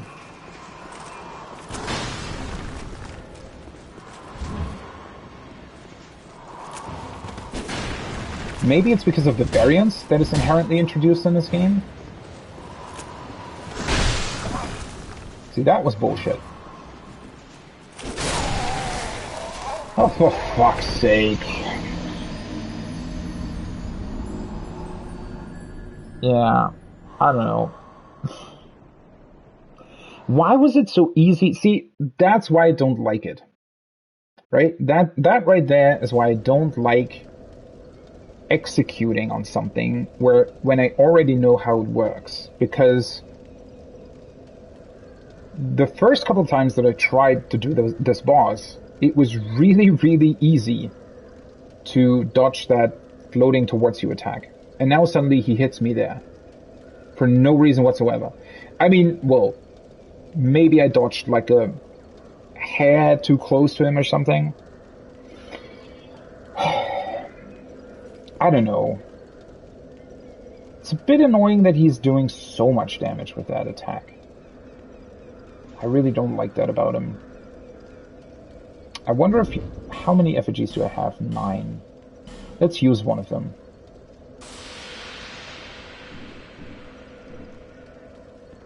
Oh, I forgot that it doesn't actually... Oh! Well, this wasn't here before.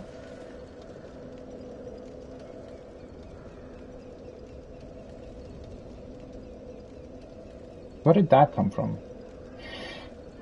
This is a very annoying position for a summon sign, though. Why is it here? What the hell?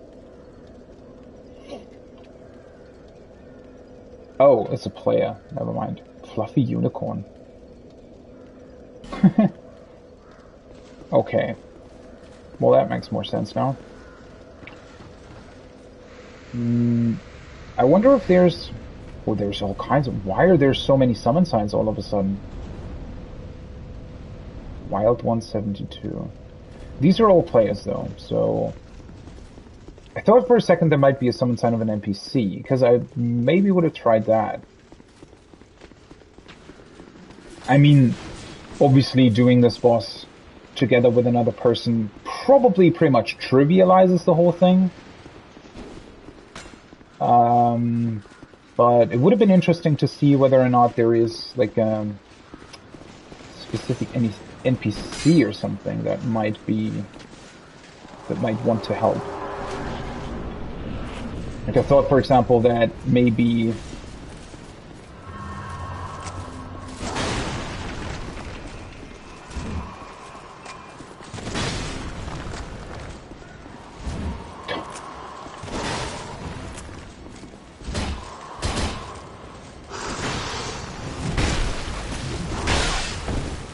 seriously, those hits are just bullshit. Why is he doing his 3-part combo now? Oh, that's annoying the flying fuck out of me.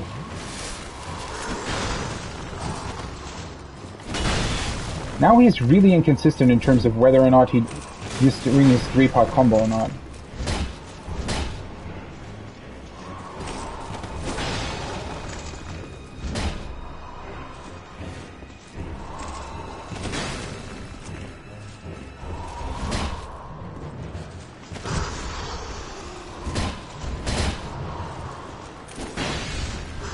Oh, you can fall down here. I did not realize that.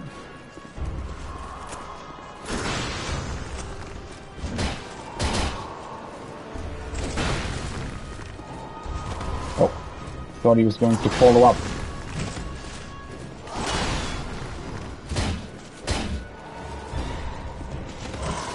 That's also bullshit that they made it so that you can fall down. That's just unnecessarily idiotic.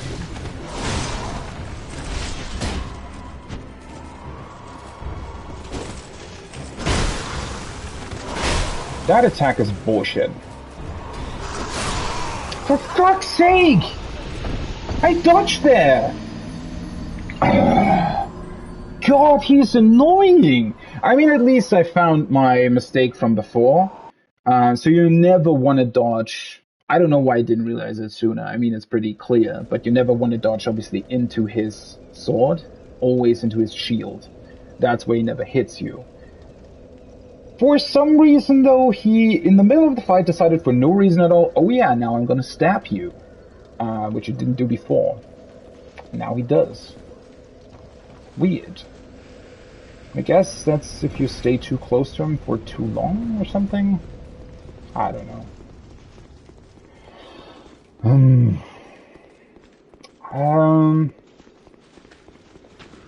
Yeah,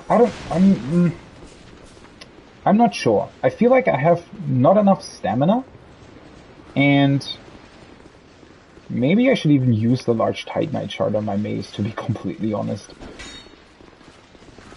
Just to make him less annoying, right?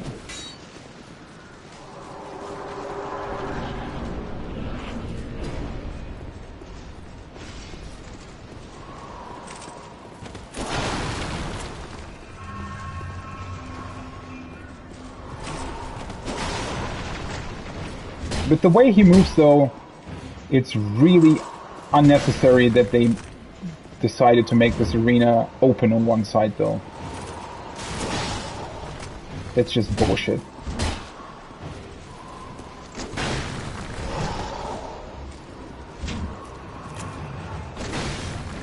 And also the fact that you can get stuck on the environment.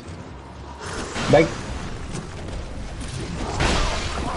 Okay, that was the wrong direction to dodge.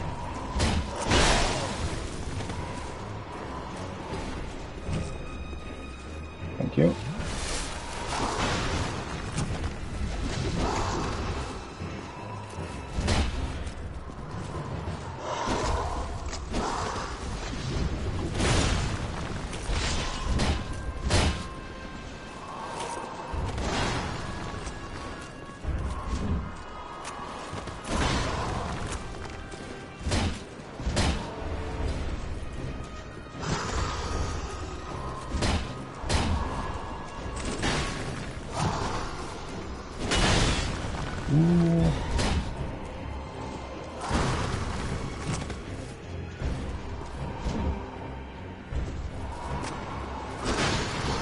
Shit, didn't want to do that.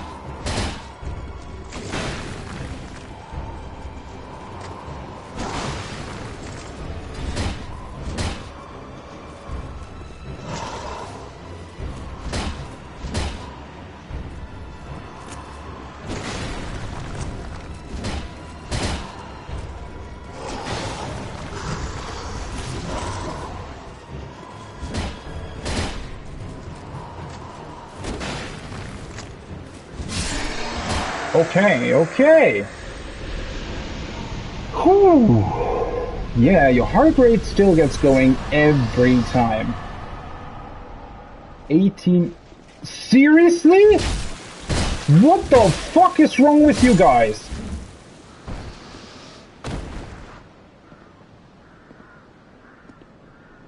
Yes, something finning... like... Okay. Let's calm down. Oh, okay, or maybe not.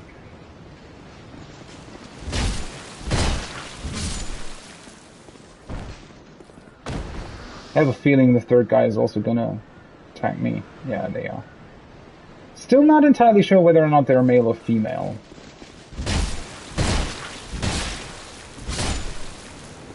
Okay, that's just weird. Okay, so...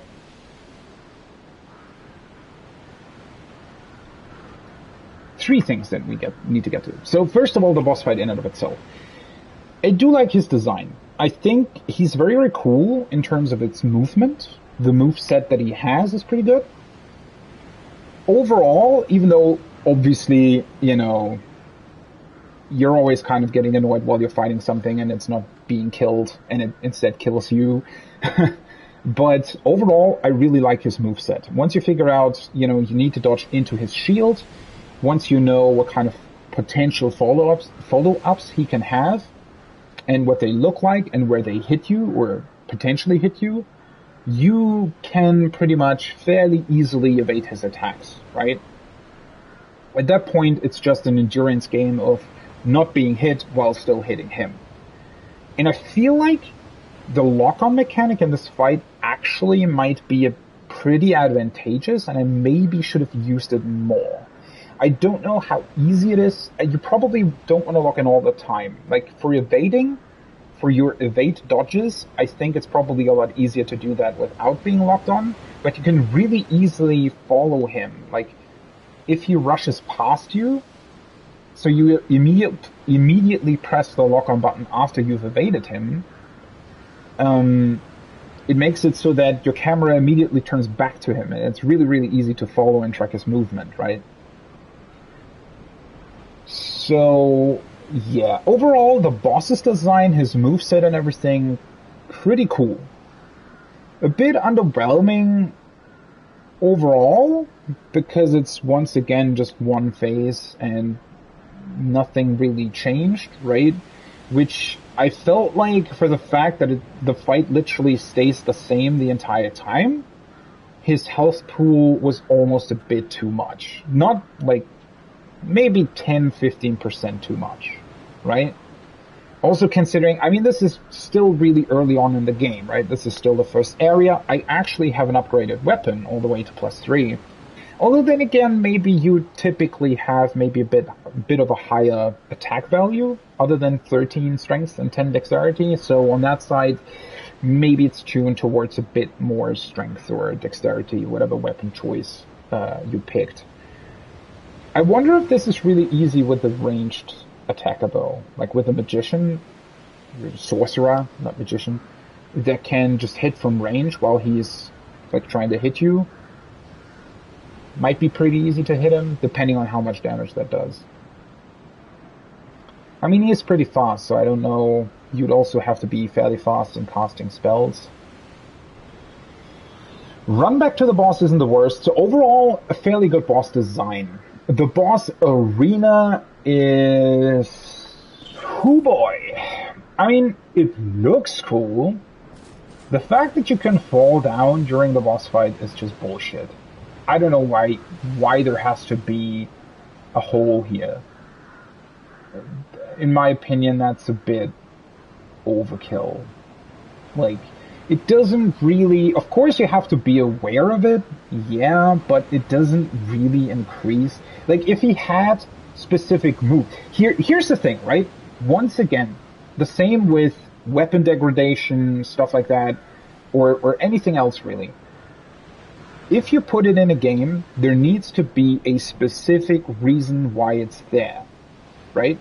If the boss would have specific attacks, for example, if he would try to stab you and then throw you over the bridge, or had other attacks that were specifically designed to lure you towards falling to your death, right? If that was the case, then it would make sense to have this hole in the wall. If it's literally just some arbitrary thing that they put in because they thought, oh, haha, you can fall down, then it's just not good in terms of design. Yes, it's something you have to be mindful of, but honestly, if they wanted something like that, make the boss do that, right? If you want... So, for example, he was clearly some kind of magical being, or maybe even a corpse that has been brought back to life, or whatever the fuck, right? If you wanted to have some sort of gimmick where you have to be aware of certain parts of the arena where you shouldn't be, or where you shouldn't dodge towards, then make the boss, for example, cast some sort of ground spell that literally makes it impossible for you to walk in a certain location without taking damage. Something like that, right? They could do that. That would be a million times better than literally having a hole in the wall that stays stationary and has nothing to do whatsoever with the boss or his design. In the same vein... What is this? Nice job. Yeah, thank you. In the same vein, having this card here and this kind of bullshit stuff where you can get stuck on, completely unnecessary. Just remove this... I mean, well, the small bits are fine, but remove everything else from the arena. The fact that you can get stuck like this in this card is just dumb. Who died? Right? That is so incredibly unnecessary. I don't know, right? Overall, though, pretty neat boss. Definitely a lot better than the weird giant thing that I fought earlier. Yeah, pretty cool. And I mean, well, at least visually, the arena is pretty striking, right? This whole background with the ocean and stuff, pretty good. Right, now I should actually look at what he gave me. So let's see. Soul of the Pursuer. Interesting that he's called the Pursuer, but he never pursued me. And also, the one time that he appeared to do so, he just immediately vanished again. Weird. Soul of the Pursuer who lurks in Drunk Lake. The Pursuer who seeks the bearer of the sign, so he should have been looking for me, will not rest until his target is slain. Use the special soul of the Pursuer to acquire numerous souls, or to create something of great worth. Well, this isn't telling me much. So, that's weird. I'm sorry, but that's weird.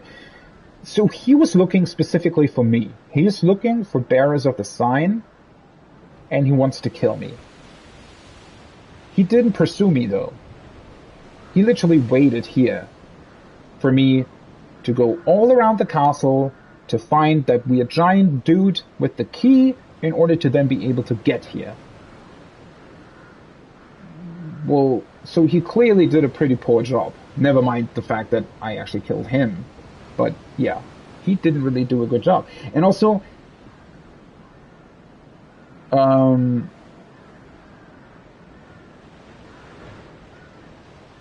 hey, I don't really want to know about items that I can find anywhere, but yeah, still thank you. And Hive.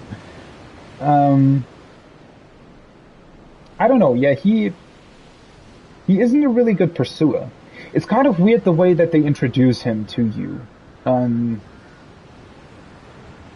It's very, very cool the first time the eagle flies down and he appears before you, because you immediately feel like, oh yeah, this is like a really powerful enemy, right?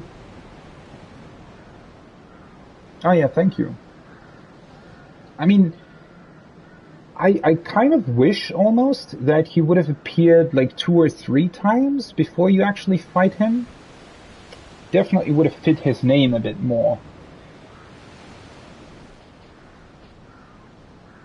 Overall, still a really cool design though. He also gave me a ring, right? That's looking really, really good. Increases physical attack.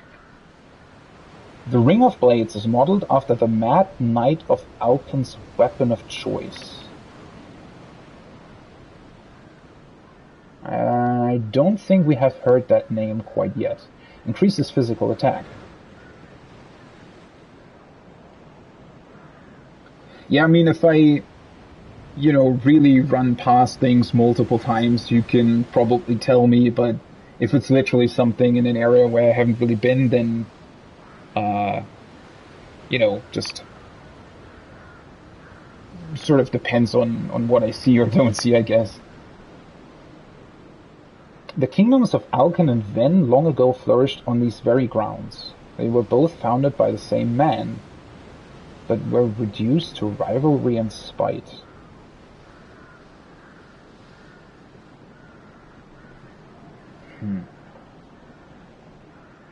I wonder how they're connected to the Drunglaig kingdom castle folk. I guess I'm gonna equip that.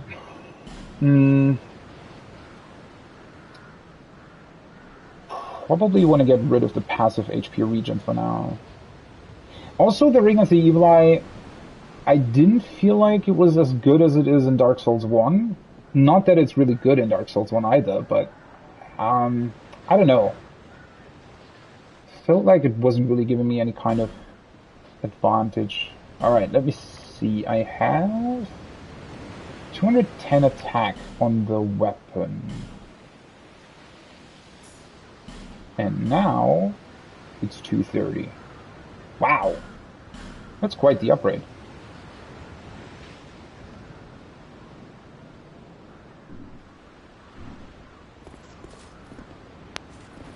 Okay, probably want to use these swords. I wonder if there's a bonfire close?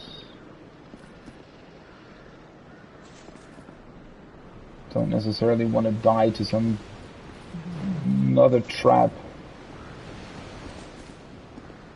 Also, again,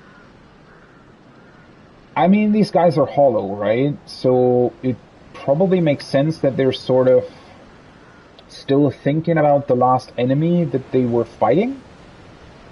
And that's why they're constantly attacking these remaining giants.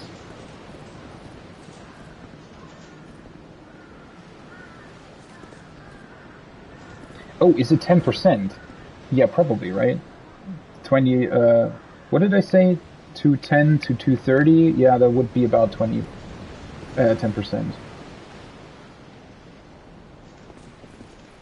I mean, that's quite a lot, especially considering that you can wear 4 rings.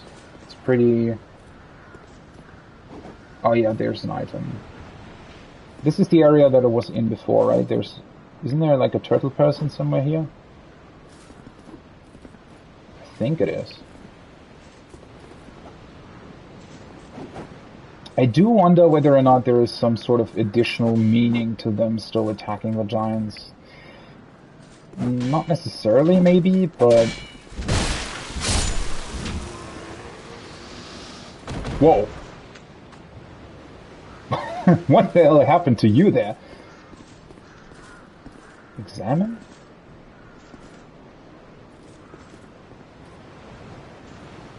This spear thing? Are they talking about that? There isn't anything else here, right?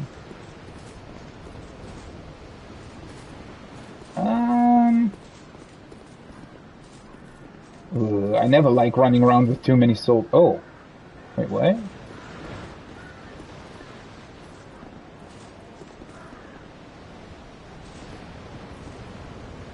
Can examine this as well. Yeah. What kind of nest is this? Surely not from the giant eagle, right? That was carrying the boss all the way here? Yeah, the rectal physics is surely something. It's very interesting, though. In most other FromSoft games, they have the rectal physics after death as well. Whereas this one doesn't have it, but instead they have like weird rectal physics on death. Like that guy, he was catapulted over there and then the rectal gets deactivated. Really weird choice. Oh. Well, that was...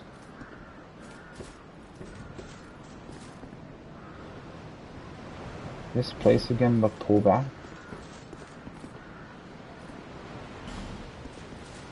So either I'm missing something? What is it even supposed to be? Is it a ring on a stick, or is it like a spear?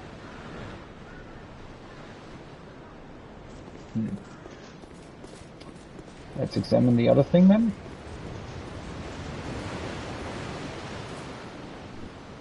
Oh. I have a feeling this guy is going to transport me somewhere else. Yeah.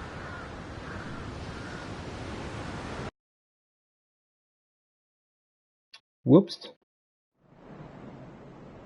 Oh.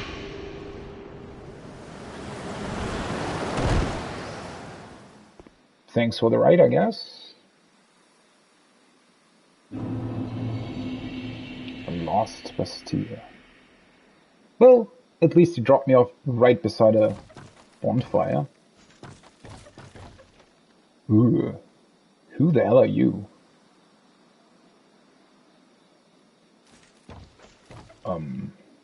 Something.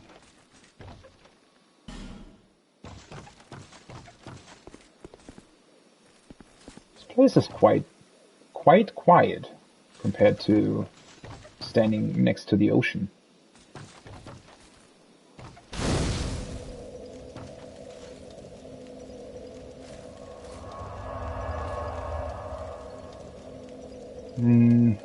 I wonder if I should travel back to town. Probably. The tower apart. Also with that weird orange outline. The lost Bastille in the tower apart.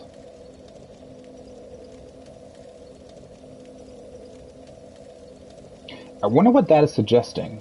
So, in the fortress, or rather, this whole place in general, the sun is sort of looking like it's setting, and then it's night. I wonder if that's suggesting that we flew for a very long time? Or maybe it's just always night in this place? What are these boxes doing here? I mean, this can't be enemies, right? Dull ember. Oh, I was confused for a second why it had a key symbol, but that's probably just referring to being a key item. An ember that radiates a dull light. This flame seems nearly exhausted, but exhibits an eerie resilience. Perhaps this is its ordinary state. So I probably have to give this to the smith, like in the first game. I wonder what this is for, though. Maybe just for normal, stronger upgrades?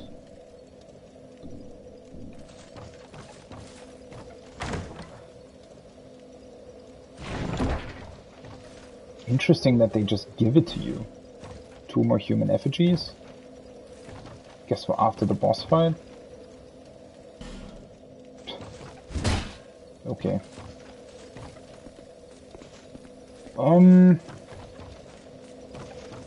I should probably... I mean, I always want to explore new places, but I should probably return to Majula first. Did he already see me? Oh, hey. You look cool. Yeah, let's return to Majula first before trying to fight him. Also probably... Well, first of all, I have to take a look at whether or not somebody says something different or something happened somewhere. But also I still feel like I haven't fully explored that fortress.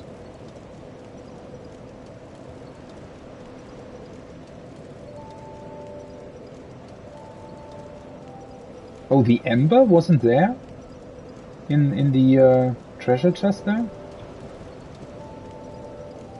That would be quite a big change though, right? For a scholar? I didn't realize that they actually made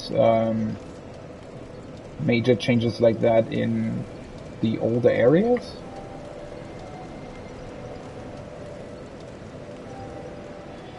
Do I want to level? Probably want to talk to the other guys first. Let's see, Mr. Crestfallen.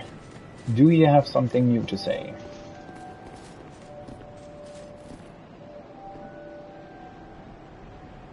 Oh.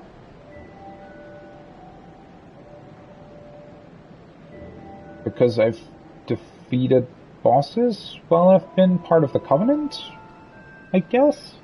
I will always be here, watching over you. Bloodbite ring. Okay. Do you see the way beyond the bonfire? That will take you to the forest of the giants. Yeah, I've already been there. There was once a great fort, but little of it remains. You may just find something there that will be of use on your journey. But don't venture too far inside, or you might not come back. I wonder what he's referring to that I'm supposed to find there. Journey. I mean, I found quite a lot. It's just... I don't know whether or not I've actually found whatever he's talking about. I also need to remind myself that I'm still missing that one item. But I'm definitely also missing a couple of other things as well. So he gave me a ring as well. Increases bleeding resistance. One of several bite rings, known for their peculiar design. The similar, oddly disturbing design of these rings suggests a common source. Whoever the master craftsman was, he clearly knew his trade.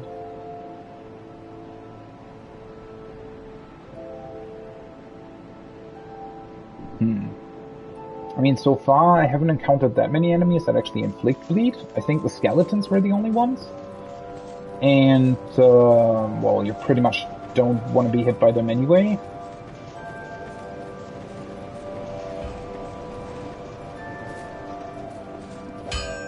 Ah. I knew you'd be around soon. Come on, show me what you've got.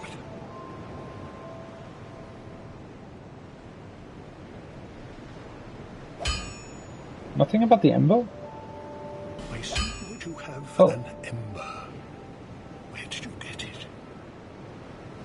I hear that embers were once used in a special process to fortify weapons. But the whole art was lost long ago. Blacksmiths can't use embers anymore. including myself, I'm afraid. Just keep it as a souvenir. I did not expect that. Okay. I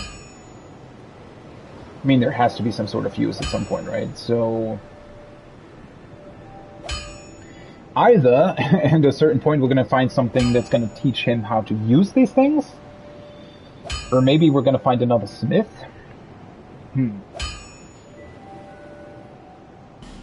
I wonder if I should... I mean, I do really like the mace at this point. I've never really used a mace in any, well, I haven't used it in Dark Souls. Is there a mace in Bloodborne? Well, probably, right? There's a couple of weapons that I guess you could count as being sort of like a mace. Do I want to stick with it? I mean, all the other weapons have way too high skill requirements anyway, so maybe I want to go for the Grand Lance at some point. Just sounds really cool.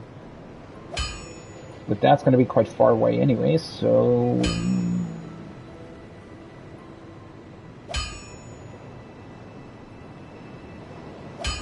oh yeah, no worries. Have a good time. I hope you, hope everything will be dealt with quickly. Not take up too much of your time. Yeah, I think I'm gonna go for the mace upgrade. I mean, if not now, then when? Also, at this point, I feel like I'm probably gonna encounter a couple more large Titanite shards in the future. I could also, I could reinforce my armor, right? I found these things. So maybe this would be worth it for my remaining Titanite shards. I'm quite like these things. Their look. And it's not that expensive, so let's just go for it. +1, sure. You'll need souls to... I know only... Don't waste...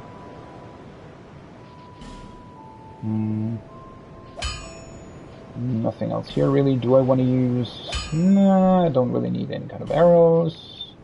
Oh, right. I completely forgot that he also sells Titanite shards. Yeah, so there's definitely... I can definitely just upgrade my armor. Shouldn't be a big deal.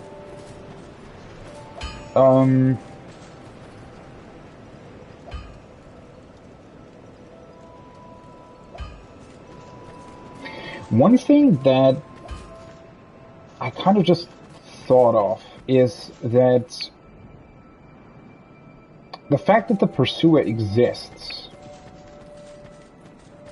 I mean, what does that mean? Why is there a person or being that specifically hunts down bearers of the sign? Almost as if we're a threat to, I hope you find I guess, something of use. Drangleic? Like the kingdom, for some reason? Alright, he just sells armor. Well, I have 18,000 souls, so I could maybe grab that cat ring. Then again, I have more than enough places that I can go now, so I don't think that I want to check out this well quite yet. Let me check into the mansion one more time. I wonder where that guy went that gave us the key for this place. I was pretty sure that he would just, once he gave us the key, that he would just return to this place and stay here, pretty much. I mean, the other vendor came back here, so... This is also, by the way, an area I haven't checked out yet. The, I guess, the basement of this place. He isn't here, though. I wonder why. Maybe I should actually take a look back at where I found him, whether or not he's still there. You know what? I think I'm mainly gonna level with these souls. I don't think there is really anything else that I want to buy at this point. I mean, this is pretty much just the usual stuff. I already got this branch of your thing. This is also something where I can continue. So quite a lot of paths that have opened up over the course of this level, I feel like. Bearer of the curse, seek soul, seek the listless. Alright, let me see. So for this mace, I definitely want... I can't upgrade this though, right? No. For when the undead dies, it is never true. Not all undead are hollows. Okay, so she doesn't say anything in terms of me killing the pursuer. I mean, I didn't really expect her to, but... The only thing that's definitely difficult, so leveling endurance once technically only gives 2 stamina. But... Wow, I can level a lot. This is also interesting. I feel like the amount that the level requirement increases per level is a lot lower than in Dark Souls 1 as well. Maybe I'm just imagining it, but yeah, it feels like the amount of souls that you need per level ramps up a lot more quickly in Dark Souls 1.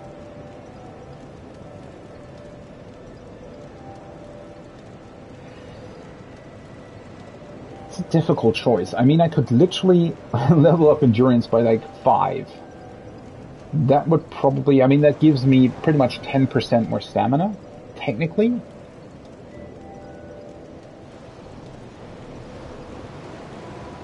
And then I could go for... Oh, this is actually pretty perfect. This might be a good baseline to do at this point, though, honestly. Because I just upgraded my weapon as well, so I'm even doing more damage. Increasing my vigor and endurance might be the way to go. And then everything else... If I still notice something that is problematic going forward, I can just use whatever souls I gain next to slowly increase, well, whatever I still need to increase. Let's just do that. That's literally leveling 10 levels at once. I think I've never done that in any FromSoft game. And that was just with the souls from one boss. Well, and the ones that but that was only like 1,000. I think he literally dropped probably 17,000 souls, something like that, 17,500. Okay. Cool. Where do I go now? So let me pretty much go back to the boss arena first and grab the item that I can get by dropping down. So that I won't forget that. I'm also still very confused by the thing that you can examine. Oh, right, I also got the ring that increases my strength anyway, so I feel like I'm good on that front for the time being. Yeah, the weird wooden stick that is looking out of the giant's corpse, the giant that halfway turned into a tree.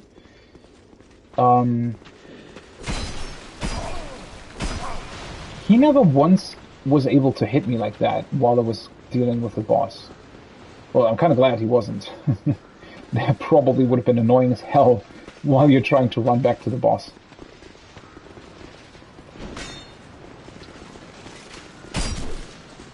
Yeah. Did he... for a second there, I thought he literally hit my knee. Ooh, boy. What a lot of enemies. One after the other, please. Whoopsie. Nope. That was weird.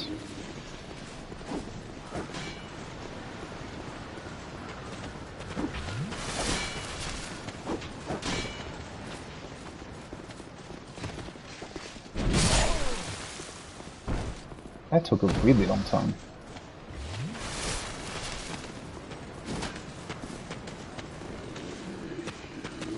Why are these two guys so annoying? I think they're the only ones who also run after me.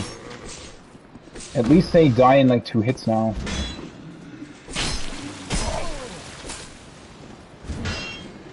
It is a bit annoying that it takes very long for you to take your shield up. Like here, I pretty much hit L1 as soon as I could after my initial attack.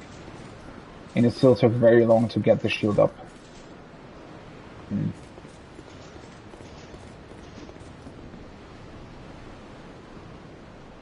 Did one of them spawn in the tree? Well, that's unfortunate. Oh, whoops. He can probably hit me. Wait.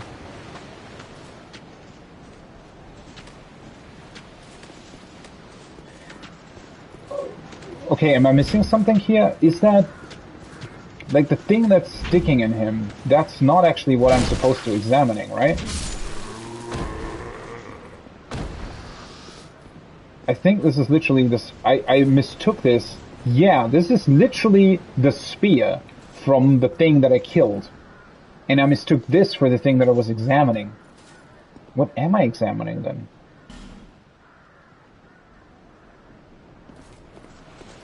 I guess this whole thing in general?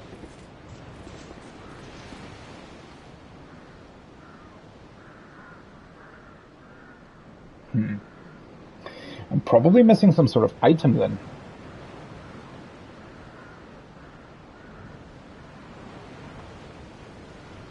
I mean, it can't really have anything to do with being turned into stone or not, because I have the branch of Yor. That's what it's called, right? So, if it was a being of stone, or someone turned into stone, well, it's a giant.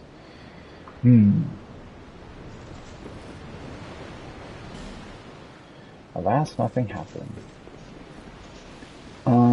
But yeah, I think these guys are literally just hitting it because they still somehow, even though they're hollow, remembering that they once fought with the giants, right? And I guess if I go back here and examine this, I will probably be transported. Dry fatty butthole? What the fuck are you talking about?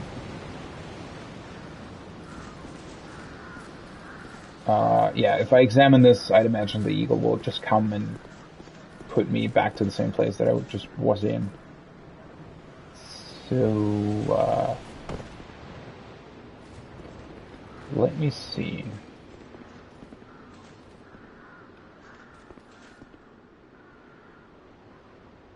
Oh.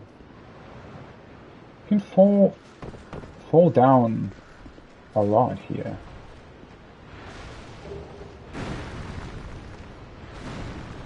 What?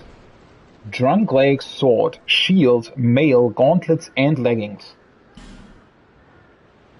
Wow. Fatty. Oh yeah, can't get past this. Yeah, so that's where I was before, right? That's where you... Wait, where's the, Wasn't that like one of those turtle people? Let me look... Oh, there he is. I guess he was confused. Yeah, he saw me and he's probably really confused how he's supposed to get to me. Hey, you can't, huh? Oh god, he's really confused. What is this? Nah, whatever. Let me see. So, this is the Drunk Plague sword. Sorry. Greatsword of Drummond. Royal Army Captain. Have I heard that name before? Drummond? An old and unadorned sword, perhaps, but the pride and joy of this venerable captain. So, the captain of the Royal Army, I guess that was the dude that I just found, or where I found the sword. He's dead.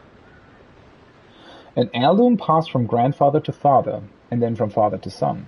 Drummond, and those before him, used the sword to repel those who would threaten their great land. Okay. Let me take a look at the stats. This one, right? 2520. Holy shit. This is two-handed though, right? Greatsword. I mean, it sounds really cool. Same as this one, Old Knight Greatsword. It also, like, at least the picture looks really cool. Always makes me want to use it, but then again, interestingly enough, there wasn't a helmet that came with those things, right? And that's the Drunk Lake Mail. So that's very heavy, but it also has pretty good stats. Drunk Lake Gauntlets. Maybe I shouldn't have upgraded my pants and my gloves. Wasn't there something else that... I guess not. I thought I saw 5 items. Or am I mistaken?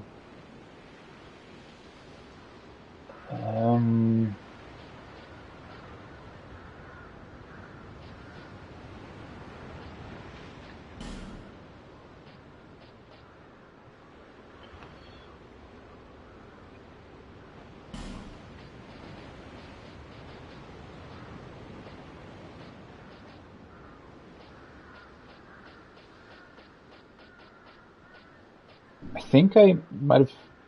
Did I overlook... Oh, the shield. The shield. I completely forgot about that. That looks good. Captain Drummond's shield. Even with its embossing terribly worn, this shield exudes pride and authority. An heirloom passed from grandfather to father. Drummond and those before him held this shield when facing those who would threaten their great land.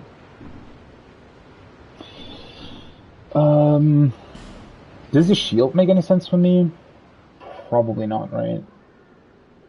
It has 100% physical damage reduction, though. That might be something to consider. It needs 60 in strength. I'm gonna have that eventually. This might be something to consider for the future. Because I always hate, because the problem is, right, with this shield, the reason why I'm not really that fond of using it is because, like, it has 90% physical damage reduction, right? But 10% of the damage still goes through, but it's not very noticeable that your HP bar drops every time something attacks you while you're holding up the shield, right? So you can, I don't know, I feel like I sometimes lose track of the fact that I actually lose HP while using it. Yeah, so I'm not the biggest fan of that. I actually like shields where they reduce physical damage fully. Also, this still has like an insane magic resist, even though it does have... Well, I mean, the fire resist and everything else, especially the like poison stuff and bleed stuff, is pretty bad. But, I probably want to use it when I'm able to. I don't know if I want to use this, though. So I can go up to 70%, right? So this would pretty much put me right below where I could be. And this is insanely good in terms of its stats. Let me see. The gloves are probably 2, right? But I don't know if the gloves are worth it necessarily. Although they would increase my poise by a lot.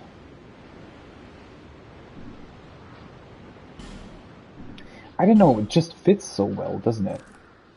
Also looks cool. Let me see. Then again, for like a... whatever kind of special thing this was supposed to be, it doesn't actually look that... It looks kind of worn and burned and... I don't know. I mean, I guess it's still fine. Let me see, I was wearing this, right? I mean, it definitely increases your defense by a lot. I mean, I can wear it, right? That's kind of the cool thing about it. I'm still below 70% equipment load. What's my poise now? 34. I mean, I honestly don't really know how much that really benefits me. The fact that it's literally almost 3 times as much as it was before. Well, not 3 times. It's like 2.2 times as much as it was before, something like that.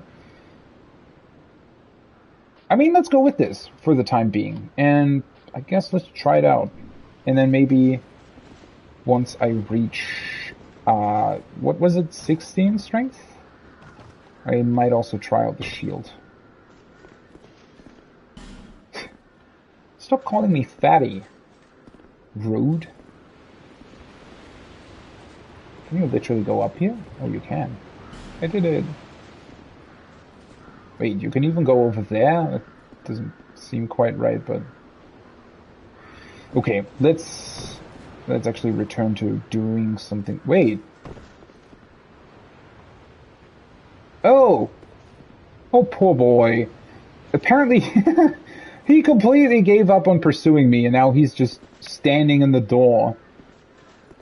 Probably crying over the fact that he wasn't able to reach me.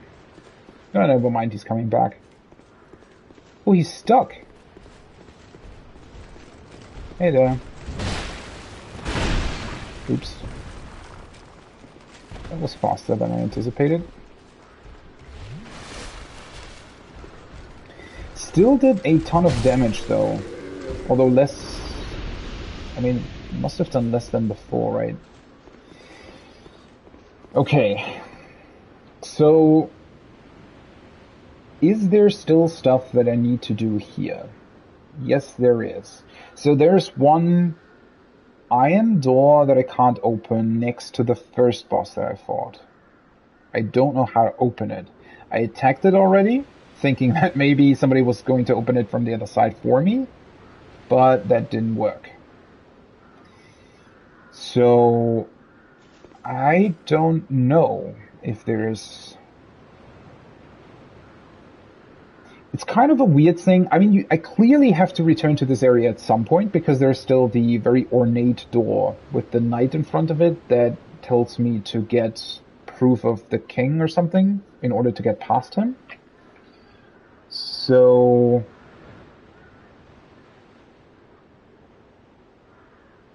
that is something that I need to do later on anyway. But one area... Well, so first of all, there's still the fire salamander, right? Both of them, actually. And I don't really know how to get to them, and I don't know...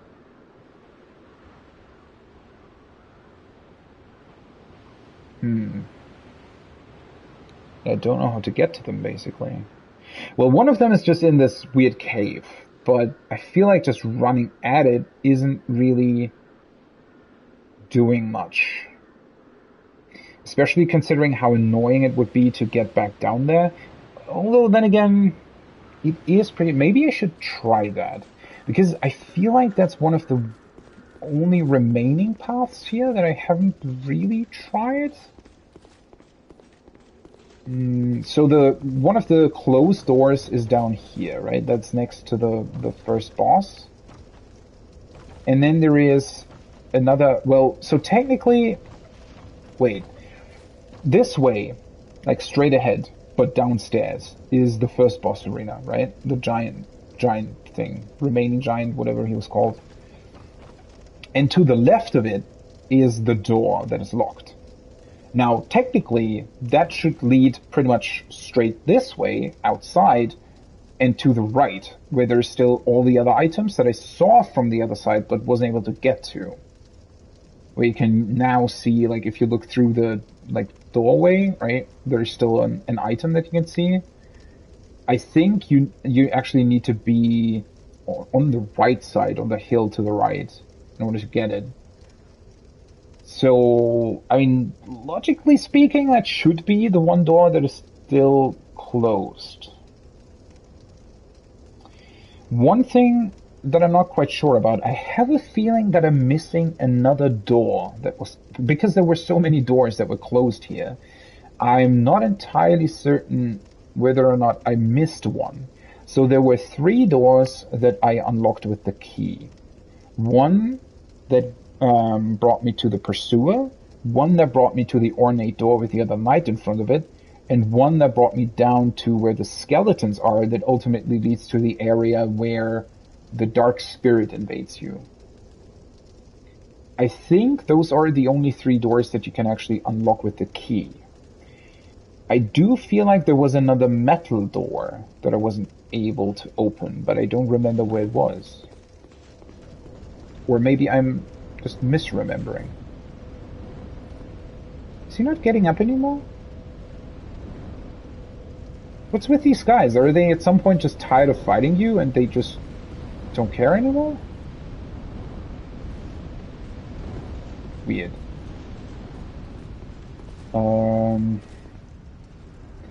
So yeah, so this area technically should be completely done. There you are. Hey, you are the guy that was just sitting there. See, once again with the weird AI. And then I have no clue how you're supposed to get down here. Because the elevator clearly ain't it. And just jumping down definitely isn't the right choice either. So, although, you know, instead of me speculating, let me go back to, well, I mean, 1,500 souls isn't that much at this point. I do want my Estus back though.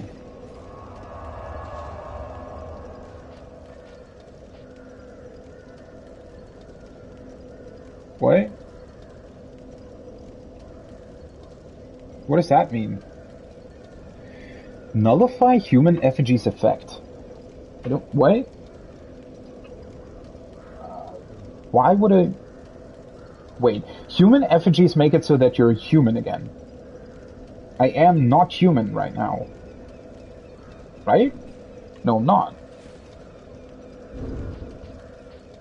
I'm not.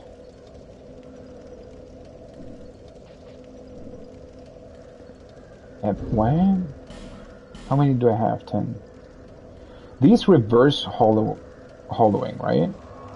So by nullifying its effect, wouldn't that mean that I'm going hollow again? Even though I am hollow? What is this trying to tell me? By the way, one thing that I've never tried is this burning feature. Oh, right, you can try whatever that does.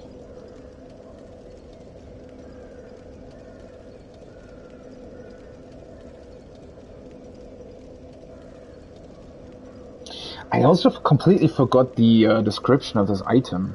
It weakens the links to other worlds, preventing invasions and most cooperation.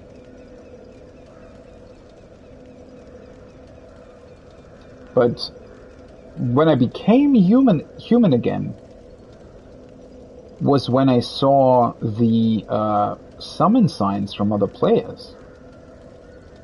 Doesn't that contradict what it states here?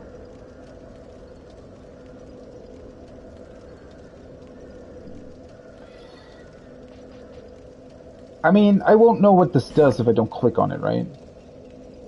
Nullify human effigy's effect right now. Effect expires in 21 minutes. What?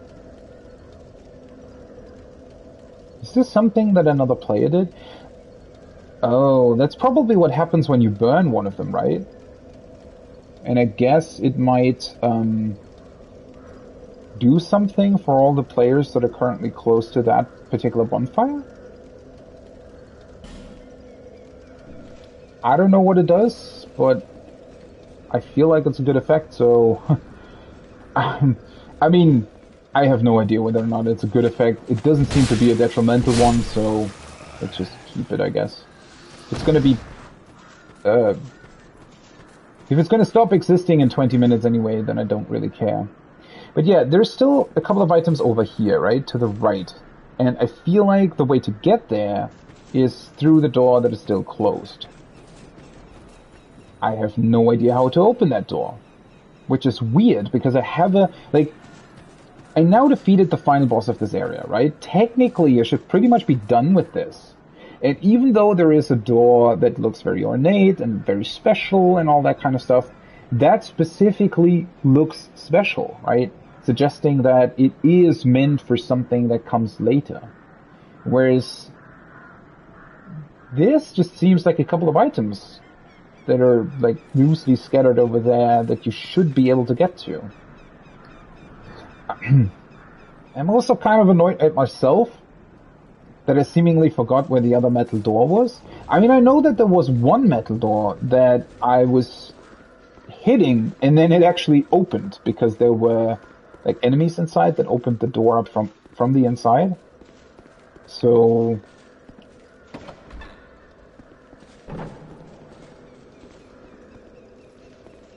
there's literally nothing here.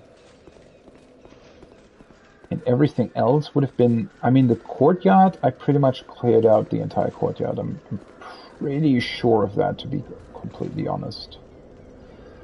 I could double check. I don't know. I mean... Actually trying to... Seriously. See, this is why I didn't want to try this. Because this... Even getting down here is just annoying.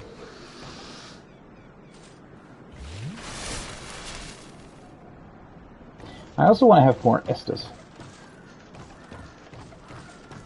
Oh, whoops. Almost fell down there. Maybe I'm just misremembering something. Seriously. Why? That's, I mean, well, that kind of always happens, right? As soon as you want to get through an area quickly and just want to check something out, then everybody is annoying you and everybody tries to kill you.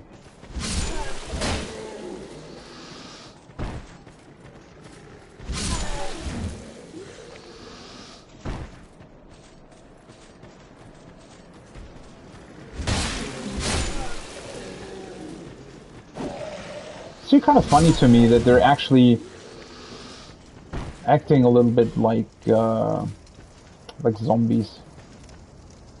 Oh, I forgot about that guy. I don't... Oh, there's a couple of these guys here. I mean, looking up at that doorway, right? It does look somewhat like you could somehow open it up. Because it does look like sort of the only way of me actually being able to get in there to fight the fire salamander guy.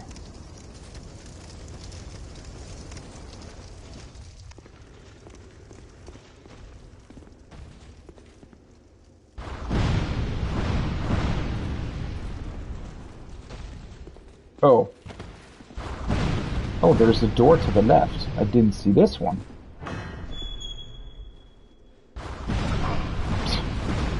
What kind of bullshit is that? Wait, so you're literally not meant to kill him? Well, that's... Or maybe, I mean, there might be another way still to get in there. Fire longsword. What the hell? Can you stop for a second? I need to take a look at this. Fire longsword.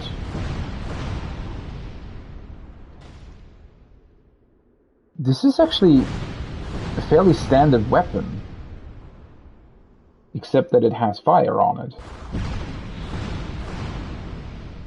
Standard straight sword, it even says so. This straight sword is sufficient in most respects and effective in most situations if wielded properly. Those who aspire to master the sword are certain to wield this at some point during their journey. That is interesting.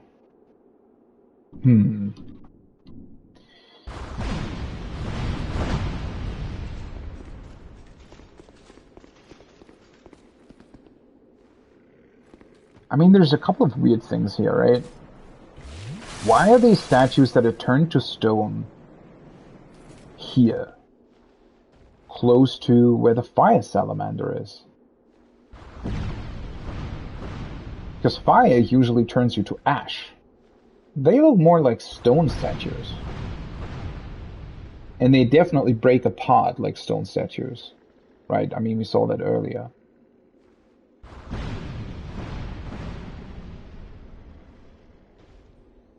And then there's a fire salamander that you literally can't get to. I don't know, this is all very, very weird, to be honest. I feel like there's still so much more to this. Are you literally not seeing me? Are you kidding me?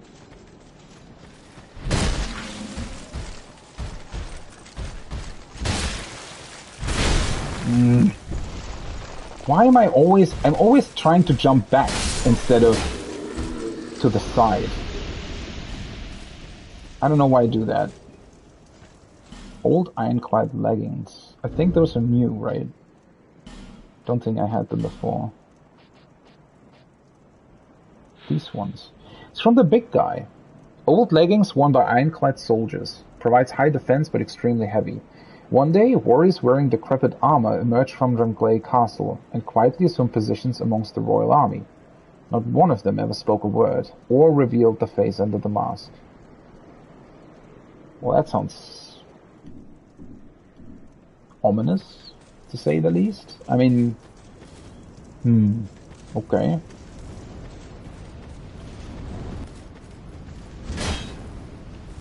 I mean, there's no way to get through here, though, right?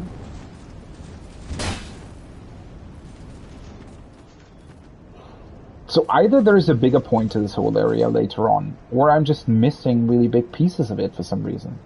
And this is really unusual, because, like, usually I don't really miss stuff in these types of games. I mean, obviously, you always miss the odd item here or there, but entire areas?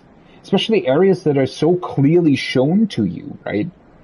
I mean, the fact that there are items up there pretty much suggests that it should be fairly easy to get to them. But I somehow am not able to open the door. And then, again, there's this weird stuff with this whole room being on fire for some reason, and also completely shut off from everything else. That's just very strange.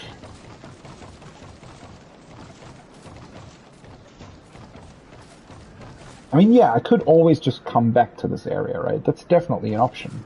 But considering how many other things... So, think about it. I could go back to that lighthouse-looking area that I was in once and then turn back. I also have the item that can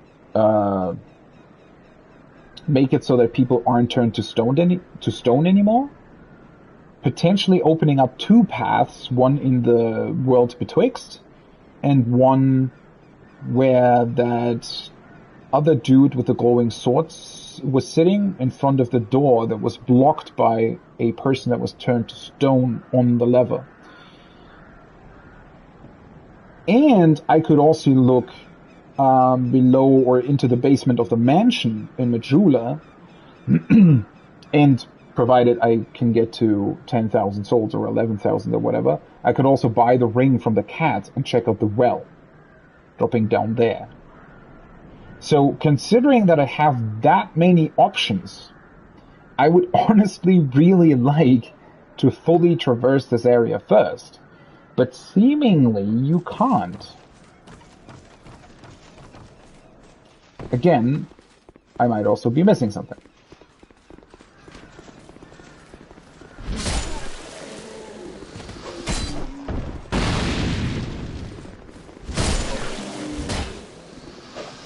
That was also weird.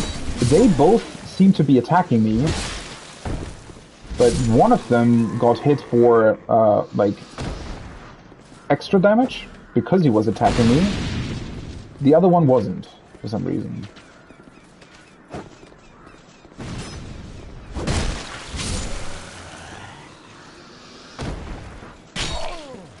Oh.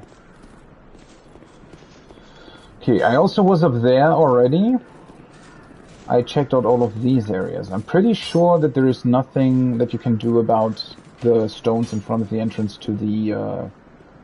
Oh, right, and then there's yet the other item I already almost forgot, which is right at the entrance to this whole area, on like the side hill that you seemingly aren't able to jump to. So yet another item that I can't get to, but you can clearly see and being visible.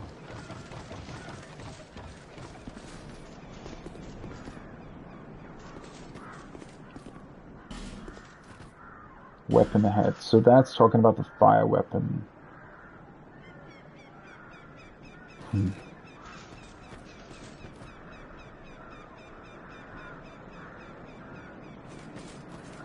I don't know. I mean, clearly, one thing that that has been clearly shown right now is that Dark Souls 2 is definitely very different in a lot of ways.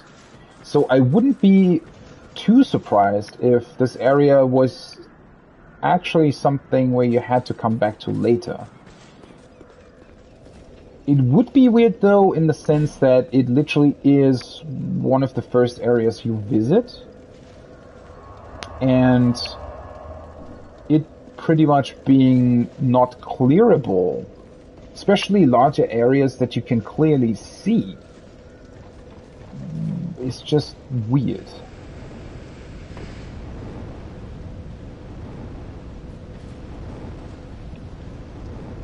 Wait.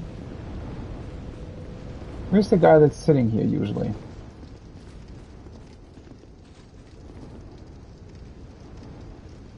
Did you just not spawn in? Let me go back to that door. Maybe I was missing something there. Maybe it's actually destroyable or something. It's actually kind of funny that that turtle guy is, he's just silently, you know, moving on the elevator, not really caring. So this is locked, right?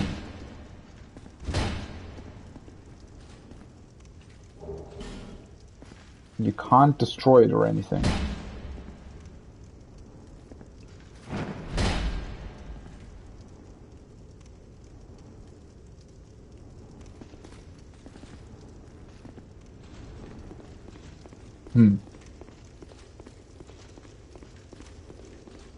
But there isn't any kind of other key that I could have bought from anywhere, right? I don't think so.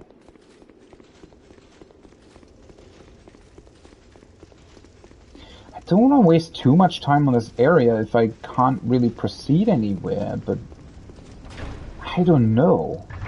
But I mean, what would I have been missing that doesn't really make that much sense?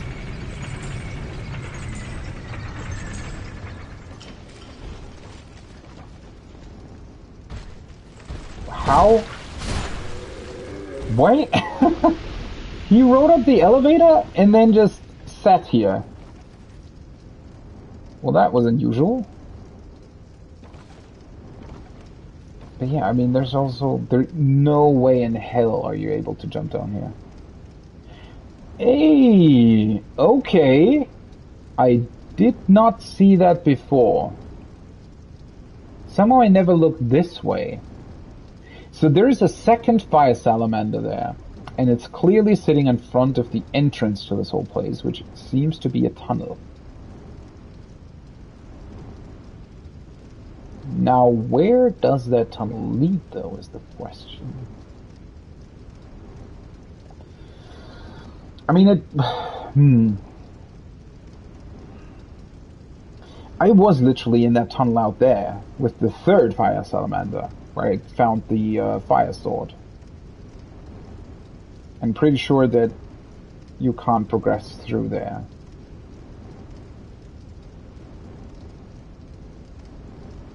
Where would this lead, though? How would you get there? The problem is...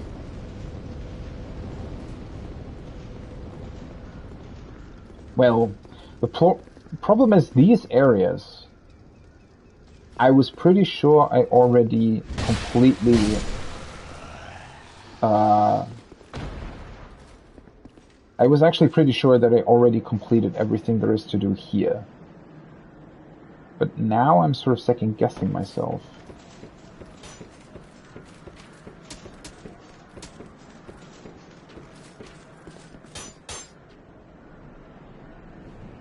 This is where I saw the boss first.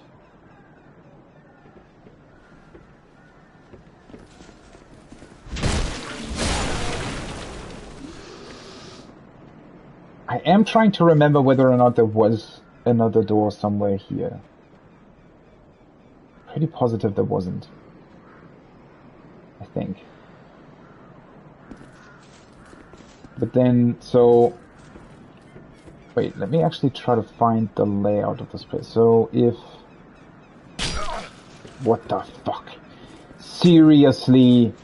Let me please just have a look at this place. Why do you always have to annoy me? Okay. Let me just stay here, I guess. It's not shooting anymore. Oh, somebody died. Sure. Okay, so if we imagine the area behind the big wall in front of me now, right? That's where I'm still missing those items. So to the right of that, right there in the castle is where the fire salamanders are currently.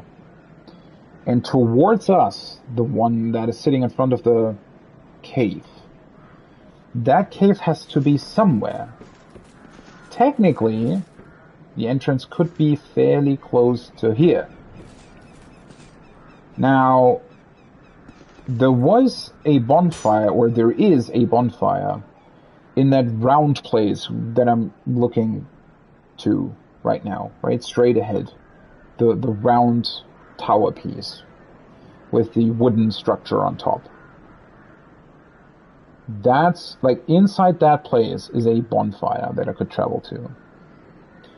But it looked like it was the end of that particular path.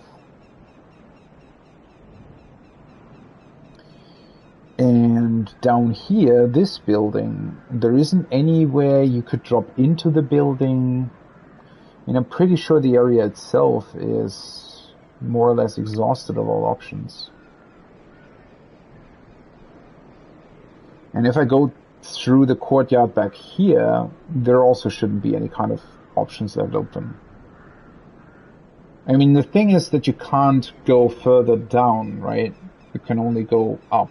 And I'm up right now. I could go further down from here. I could go further down into the courtyard, but that would be it. Other than that, I can go into the room with the skeletons shooting the big bow string things at you. But that room only leads to another room with a couple... That room actually has the door in it where you can literally knock on it and it will open because there are enemies inside it. And then there's also the illusionary wall where you have to insert the stone into it. That's also in that room. But that's also it. There isn't anything beyond that. So I wonder. So either there is a way to later on get a key that leads you through the closed door. I mean, that is kind of the only area that's left here, right? It's literally where the other items are lying. And maybe there would be a way from there to enter a cave with the fire salamanders. So technically the ornate door that I'm also still missing, that I can't get through, is also on that side of the castle.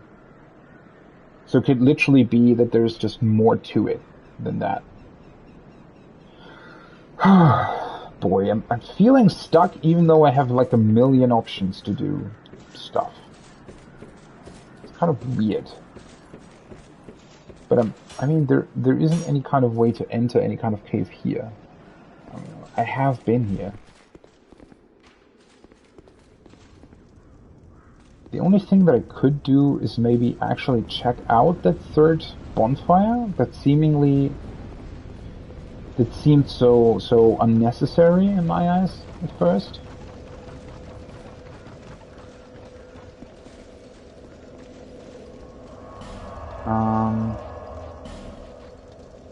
Let's check this thing out one more time, and if I can't really find anything, then I think I'm just going to proceed with the next area at this point.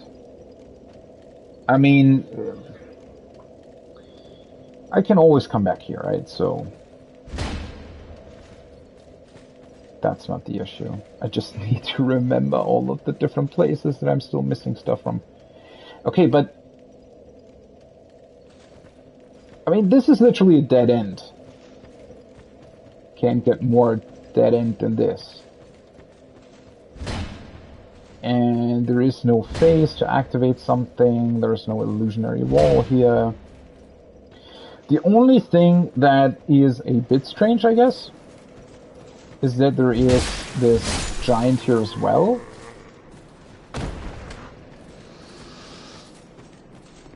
So, counting the giant that exists beyond the boss fight with the Pursuer, right? I think there's 3 of these. Wait, I can examine this too. A giant rests in peace. Why can't I suddenly examine this? Did I just not notice that before? Comfort and then friend ahead.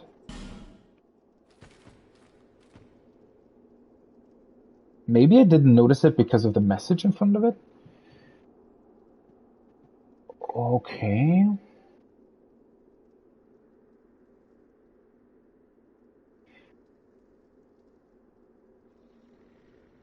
Yeah, he's resting at peace because nobody's attacking him, whereas the other 2 guys are being attacked, right? There's still hollows in front of those.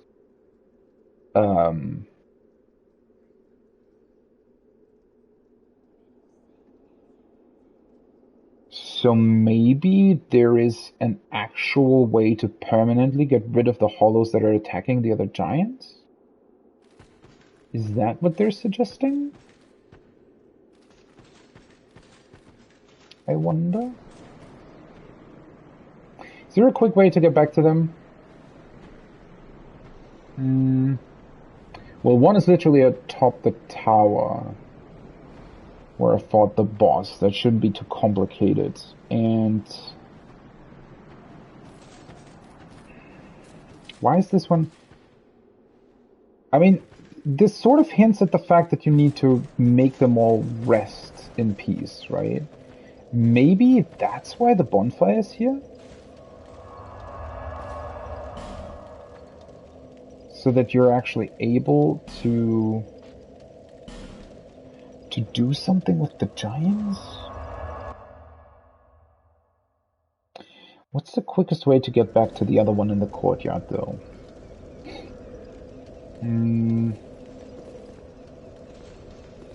I mean, for both of them, I have to go down here first.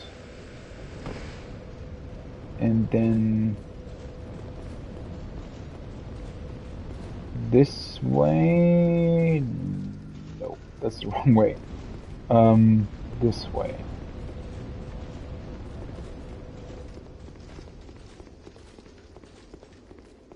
And then through the...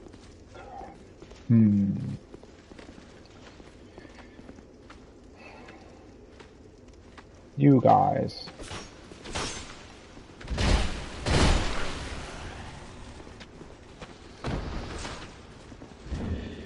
I think I learned.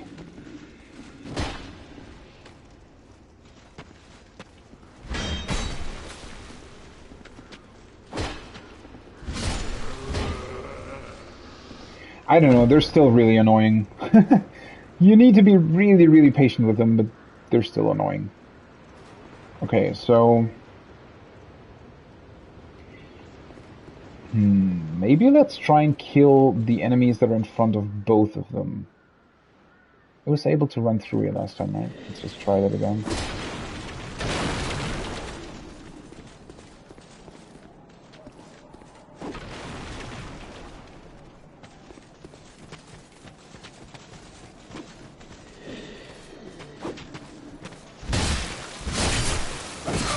Why are you suddenly attacking me?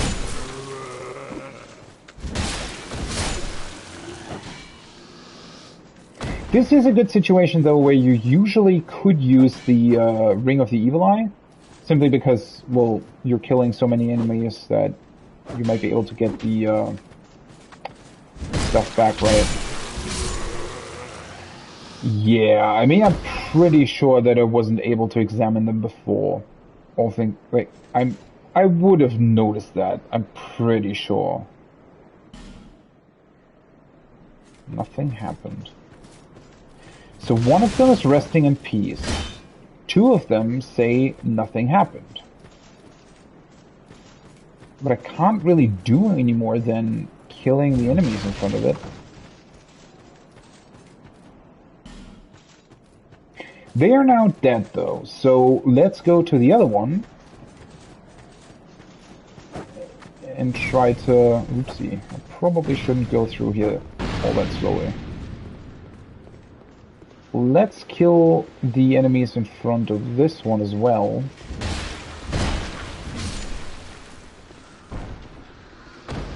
How can you actually... Why do you realize that I'm killing your friend? Once again, with the weird AI, it's almost as if he was able, or she was able to hear me. But usually they're not able to do that, so... Isn't he or she spawning here? Weird. Why does this say giant ahead? Is this referring to the statue? Or is there yet another giant? Wow! Why was that stunning me that much? I didn't know that arrows could stun you that much. I'm getting so many souls just because I want to get through these areas to check stuff out.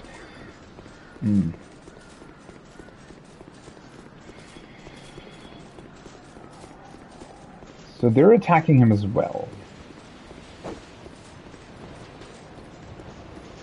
There has to be a way to bring peace to all three of them, right?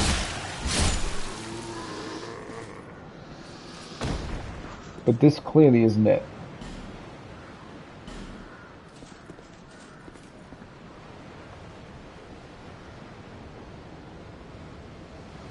But one of them is resting in peace. The thing is, having the one bonfire close to the one that's resting in peace isn't even really helping you when these guys always respawn every time you travel there, right?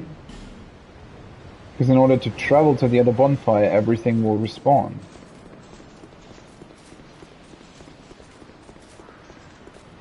This is weird. I mean, there has to be something to it, right? Otherwise, it would make sense that you can examine them. It might just be that you're missing a specific item, though. I mean, usually when it says examine, ... something, whatever, most of the time, if you have a specific item, so, well, at least if we think about the statue, for example, in the things betwixt, right? So in the tutorial area. The statue there can be examined as well. And nothing happens if you do so. But once you acquire the item, you can use that specific item. So,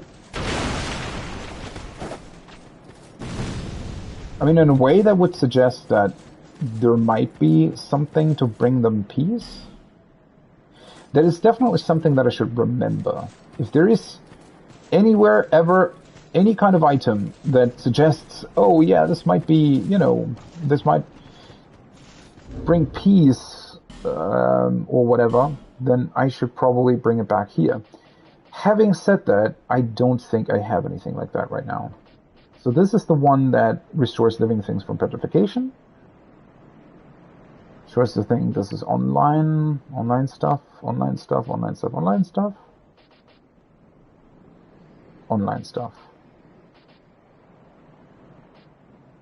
Yeah, I'm pretty sure that I don't really have any kind of item that might bring them peace. I certainly don't have any item that would have something like bringing peace to all creatures or whatever in its description. I've been there as well, right? That literally just turns around that way. I mean, on this side of the castle, there isn't really anything that I can still do anyway, right?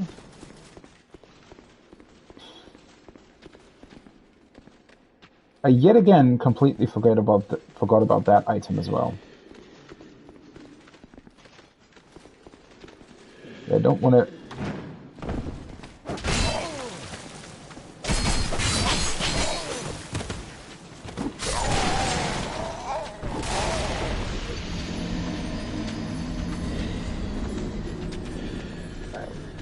I probably should have anticipated that that would happen. Well, that's unfortunate.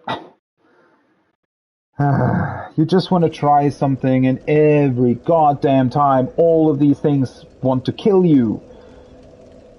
Well, at least I want to have my souls back. I forgot about that item, to be completely honest. That was still in there.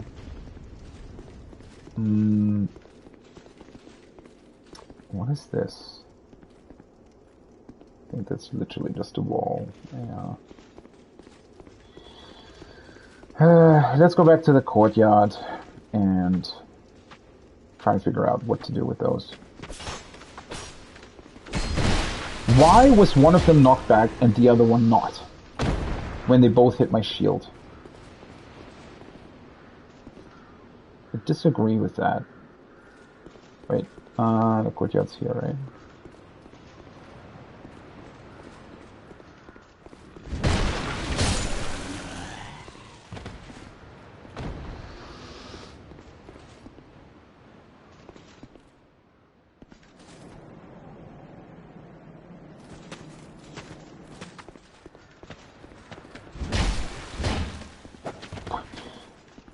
What? Sometimes it almost seems like a wall can absorb your, like, the damage that your attack was supposed to do. Somehow?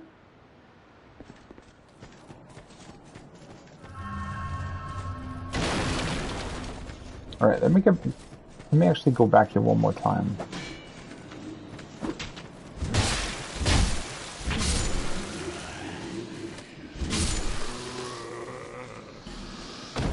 Nothing happened. I mean, they really want to kill him.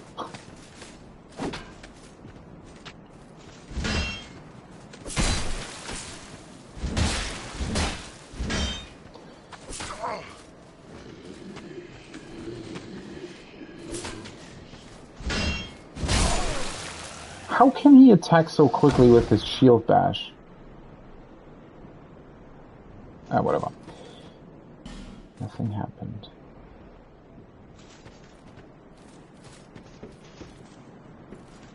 I can't destroy him though, or anything like that, right? I mean, that's not really bringing him peace either, right?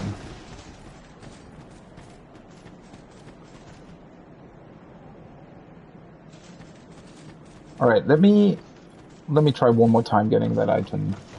I don't think that it will have anything to do with what I'm trying to achieve here, or that it probably won't bring me any further in any sort of direction, but I mean, you never know. The problem is, wait, if I need to jump down to them, right, in order to kill them? I hate that attack.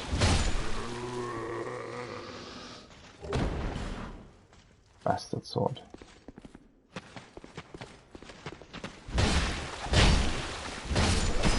How was... Once again, why was one of them still alive? I hit them twice. I literally hit the one guy twice, and the other one still survived. What's up with these illusionary walls? You know, messages like this honestly make me think that there is some sort of other, I guess, what would you call it? Like almost like a Bloodborne-esque difference, right? Where in Bloodborne, the time of day changes, and that changes certain monsters and well, all kinds of things, really, right? And messages like that, because there's quite a lot of them everywhere, seemingly pointless messages like that, make me think that there might be some sort of transformation that this castle does, or, you know, some change of time where it suddenly, like, becomes something else, or... Yeah, that seems really impossible.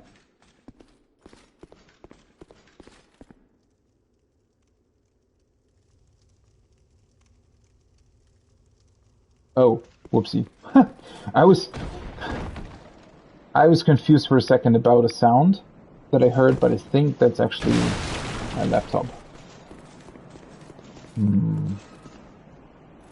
I don't want to go back in there again.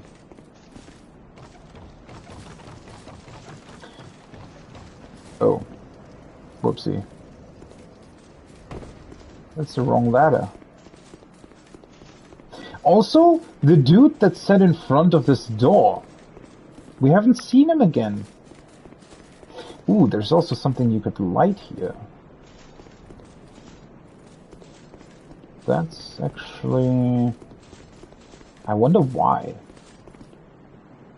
Maybe in order to have easier access for the light in here? Wait. There should still be a light in here, right?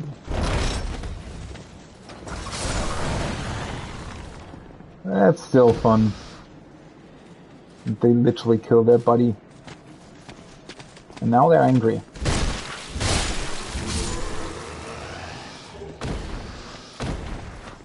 I haven't really found a use for those firebombs quite yet.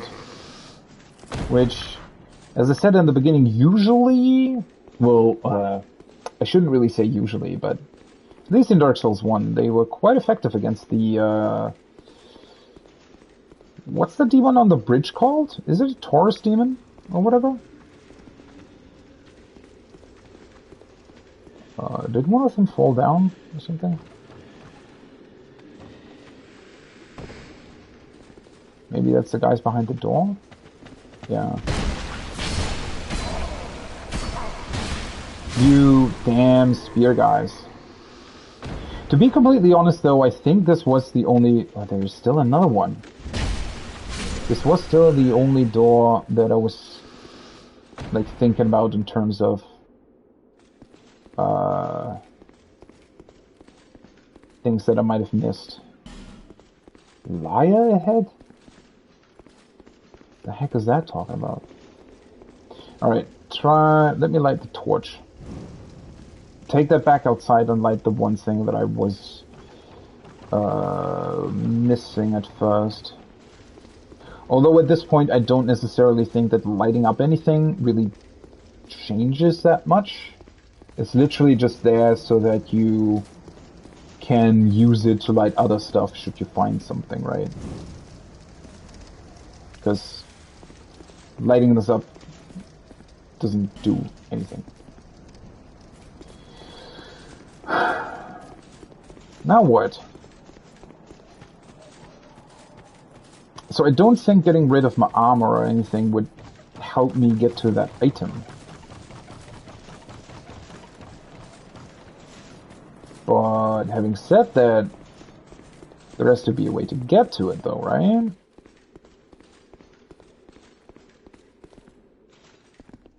Am I missing some sort of jumping off point?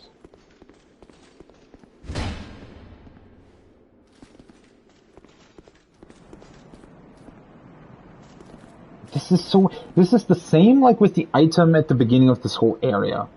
That you're seemingly not able to get to. And it's kind of the same here, right? I mean, there is nothing like no room where you could drop down from. There's literally just a solid ceiling here. Well, and a wooden ceiling for some reason.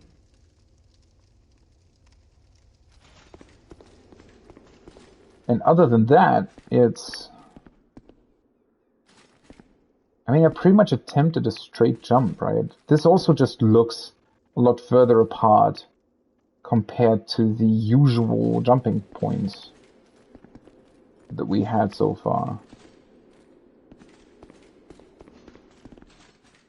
Maybe I'm missing something else? Can you maybe destroy the... Wait a second.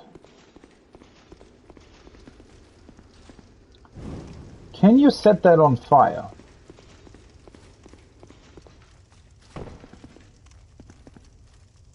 No.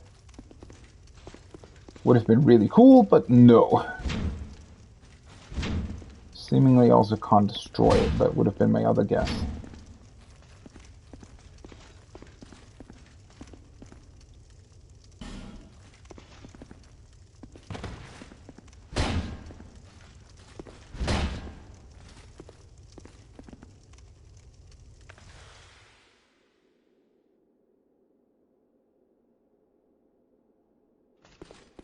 I'm honestly stumped at this point. No freaking idea how I'm supposed to get there.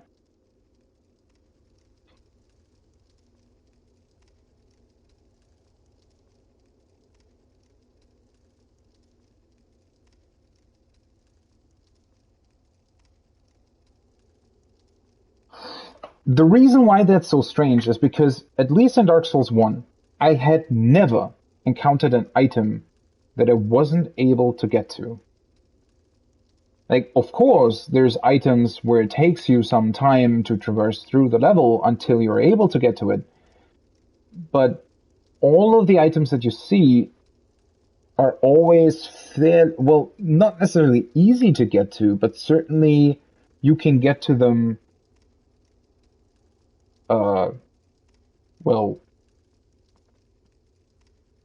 in a fairly straightforward way, right? They might be around a couple of corners or bends, or maybe you have to traverse through most of the level before you then return to another point where you can get to a certain item that you saw earlier, but they're never at a very plainly in sight point that still seems to be unreachable for some reason.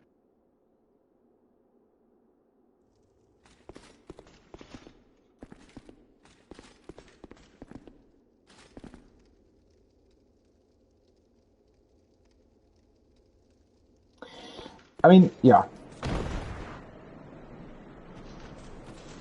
To be honest, I think I am not going to continue with this area for now. I don't think there is much point to it. It is just awkward, but I mean, it's not like it's going anywhere, right?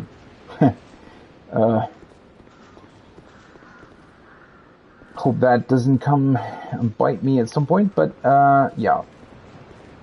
I don't think that this area is going anywhere, so I should probably just, I don't know, leave it be for now.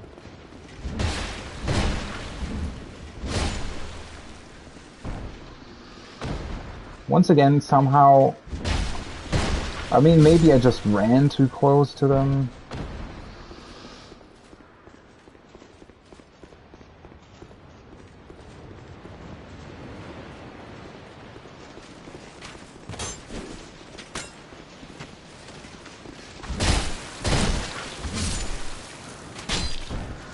Seriously.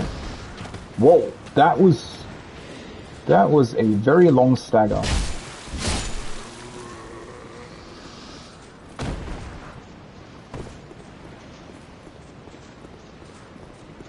I mean, at this point, there's really still so much that I clearly am not able to get to at this point in time. There's this weird thing with the giants that are not resting in peace and being attacked. There is a lot of items that I'm still not able to get to. There is the fire salamanders and whatever they are guarding that I'm not able to get to. One of the metal doors that I'm not able to go through.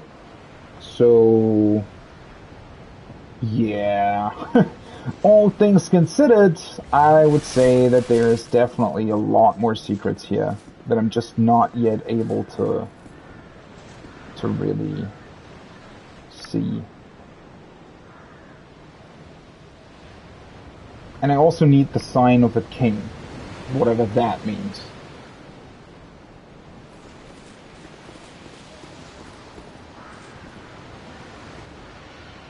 Alright, this literally, I mean, I was suspecting as much, but this just brings you to... It literally always does the same thing. I mean, that's the same that it worked in Dark Souls 1, right? When you go to Anolondo, you can always take the gargoyles to travel between the areas. Even though that's a bit strange, but it works. And it works the same here. We also have the mystery with the Ember, where I have absolutely no clue what that means.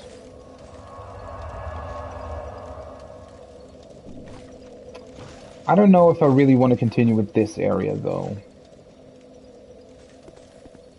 Where are we anyway? Is this the huge tower that we always saw on the horizon? Doesn't really look like it, though. Maybe it does? We're definitely still... Oh, holy shit, that's... What happened there? What is that background picture? Did somebody mess up the cut job in Photoshop, or what? That's... Holy shit, that looks bad. I mean, at least put some, like, in-between pixels there. Whatever. This also doesn't, like, for some reason this area looks a lot less polished, at least in this direction than the other ones. It almost looks like a prison of some sort. Azkaban. Or something.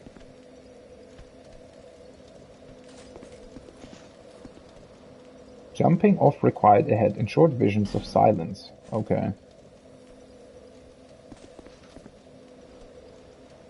I guess you have to go to the left here. I almost thought that he was just gonna walk off the bridge. I think he's... No, he's not stuck. He's very undecided, though, whether or not he actually wants to engage with me. Yeah, I don't really want to continue this right now. I mean, considering that this is the next area right after the Pursuer, I would assume that I would be able to traverse it. But at the same time, I think that I want to check out a couple of other routes first.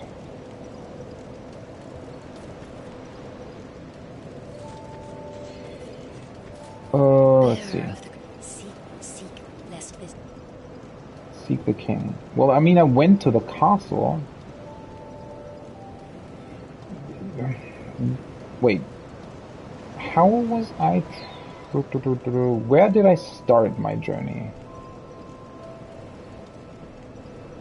How did I get to the forest? This way, I think?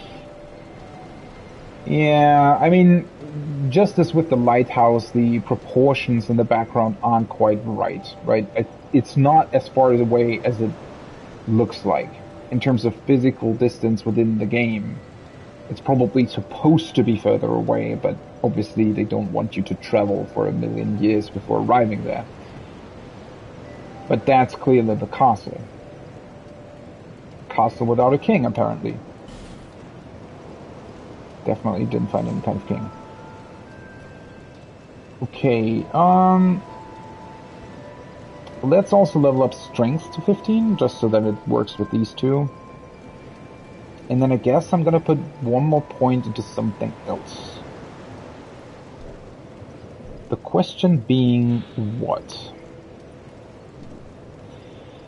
I don't really need more equipment load, I think.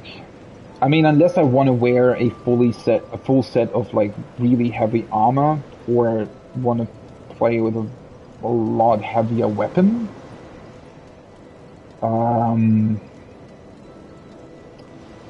There isn't really any point to that at this point. I haven't really found any kind of sorcerer that would teach me sorcery or sell me a staff, so I don't really need that anyway. Maybe I want to go with this.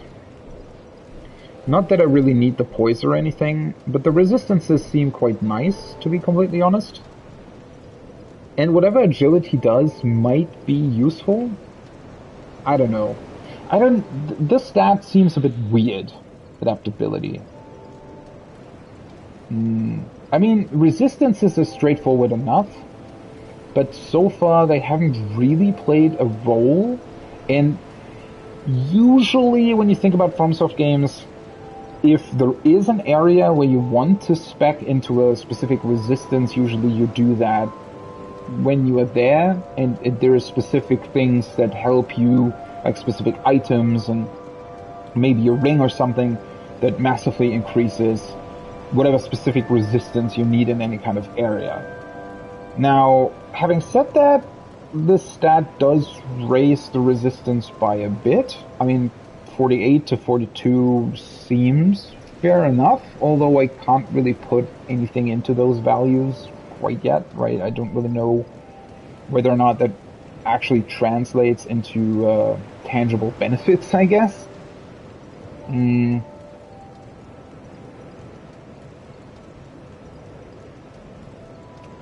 Still gonna go with it for now. I mean, I literally got these souls by walking around aimlessly in the castle, so you know, it's not a big deal if I spec into something that's not really what I need.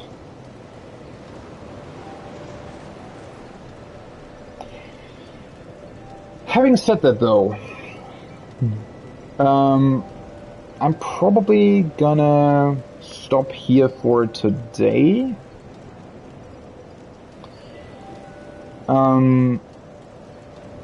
Probably won't be streaming tomorrow. I have a bunch of IRL stuff to do, and I also have to prepare for Raid on Tuesday, so I don't know how much time I will have tomorrow for streaming. I definitely want to play more Dark Souls 2 this week, or the coming week rather. But I'm just not quite sure yet when I would be able to stream. Probably Wednesday, Thursday, and then maybe Sunday again. Something like that. But that's definitely not 100% on those days. And then I think the one thing that I definitely want to check out is going back to the things betwixt and unpetrifying the person standing in front of that one door, fog door, that is still blocking my way. I'm just really, really curious why they decided pretty much in the tutorial area to have a petrified person that required an item from a completely different area that also requires 12,000 souls in order to buy it, to then be able to go back pretty much to the tutorial area to unpetrify that person. I wonder why they decided to do it that specific way. So that's why I want to try it. It's just strikes me as very unusual, is why I want to try it. Okay, yeah, so that's what I'm going to do next in Dark Souls 2, and as I said, I'm probably going to return to Dark Souls 2 on Wednesday, and I might stream some Final Fantasy XIV before that, either raid re-clears, something like that, or dailies, weeklies maybe on Tuesday, when the weekly reset happens. And then it's back to Dark Souls 2, probably on Wednesday. Unless something very important prohibits me from doing that. So, that's it. I hope you had a ton of fun. I certainly did. We didn't get that much further, although I did defeat a boss. No, 2 bosses. Wait, both bosses were today, right? Yeah. I almost forgot that the first one was today as well. So we definitely proceeded somehow. And I hope you'll be back for the next one. I hope you enjoyed the stream. Have a great rest of your day, evening, morning, wherever you are, and I hope to see you back on the next one. Until then, have a good one. Bye-bye.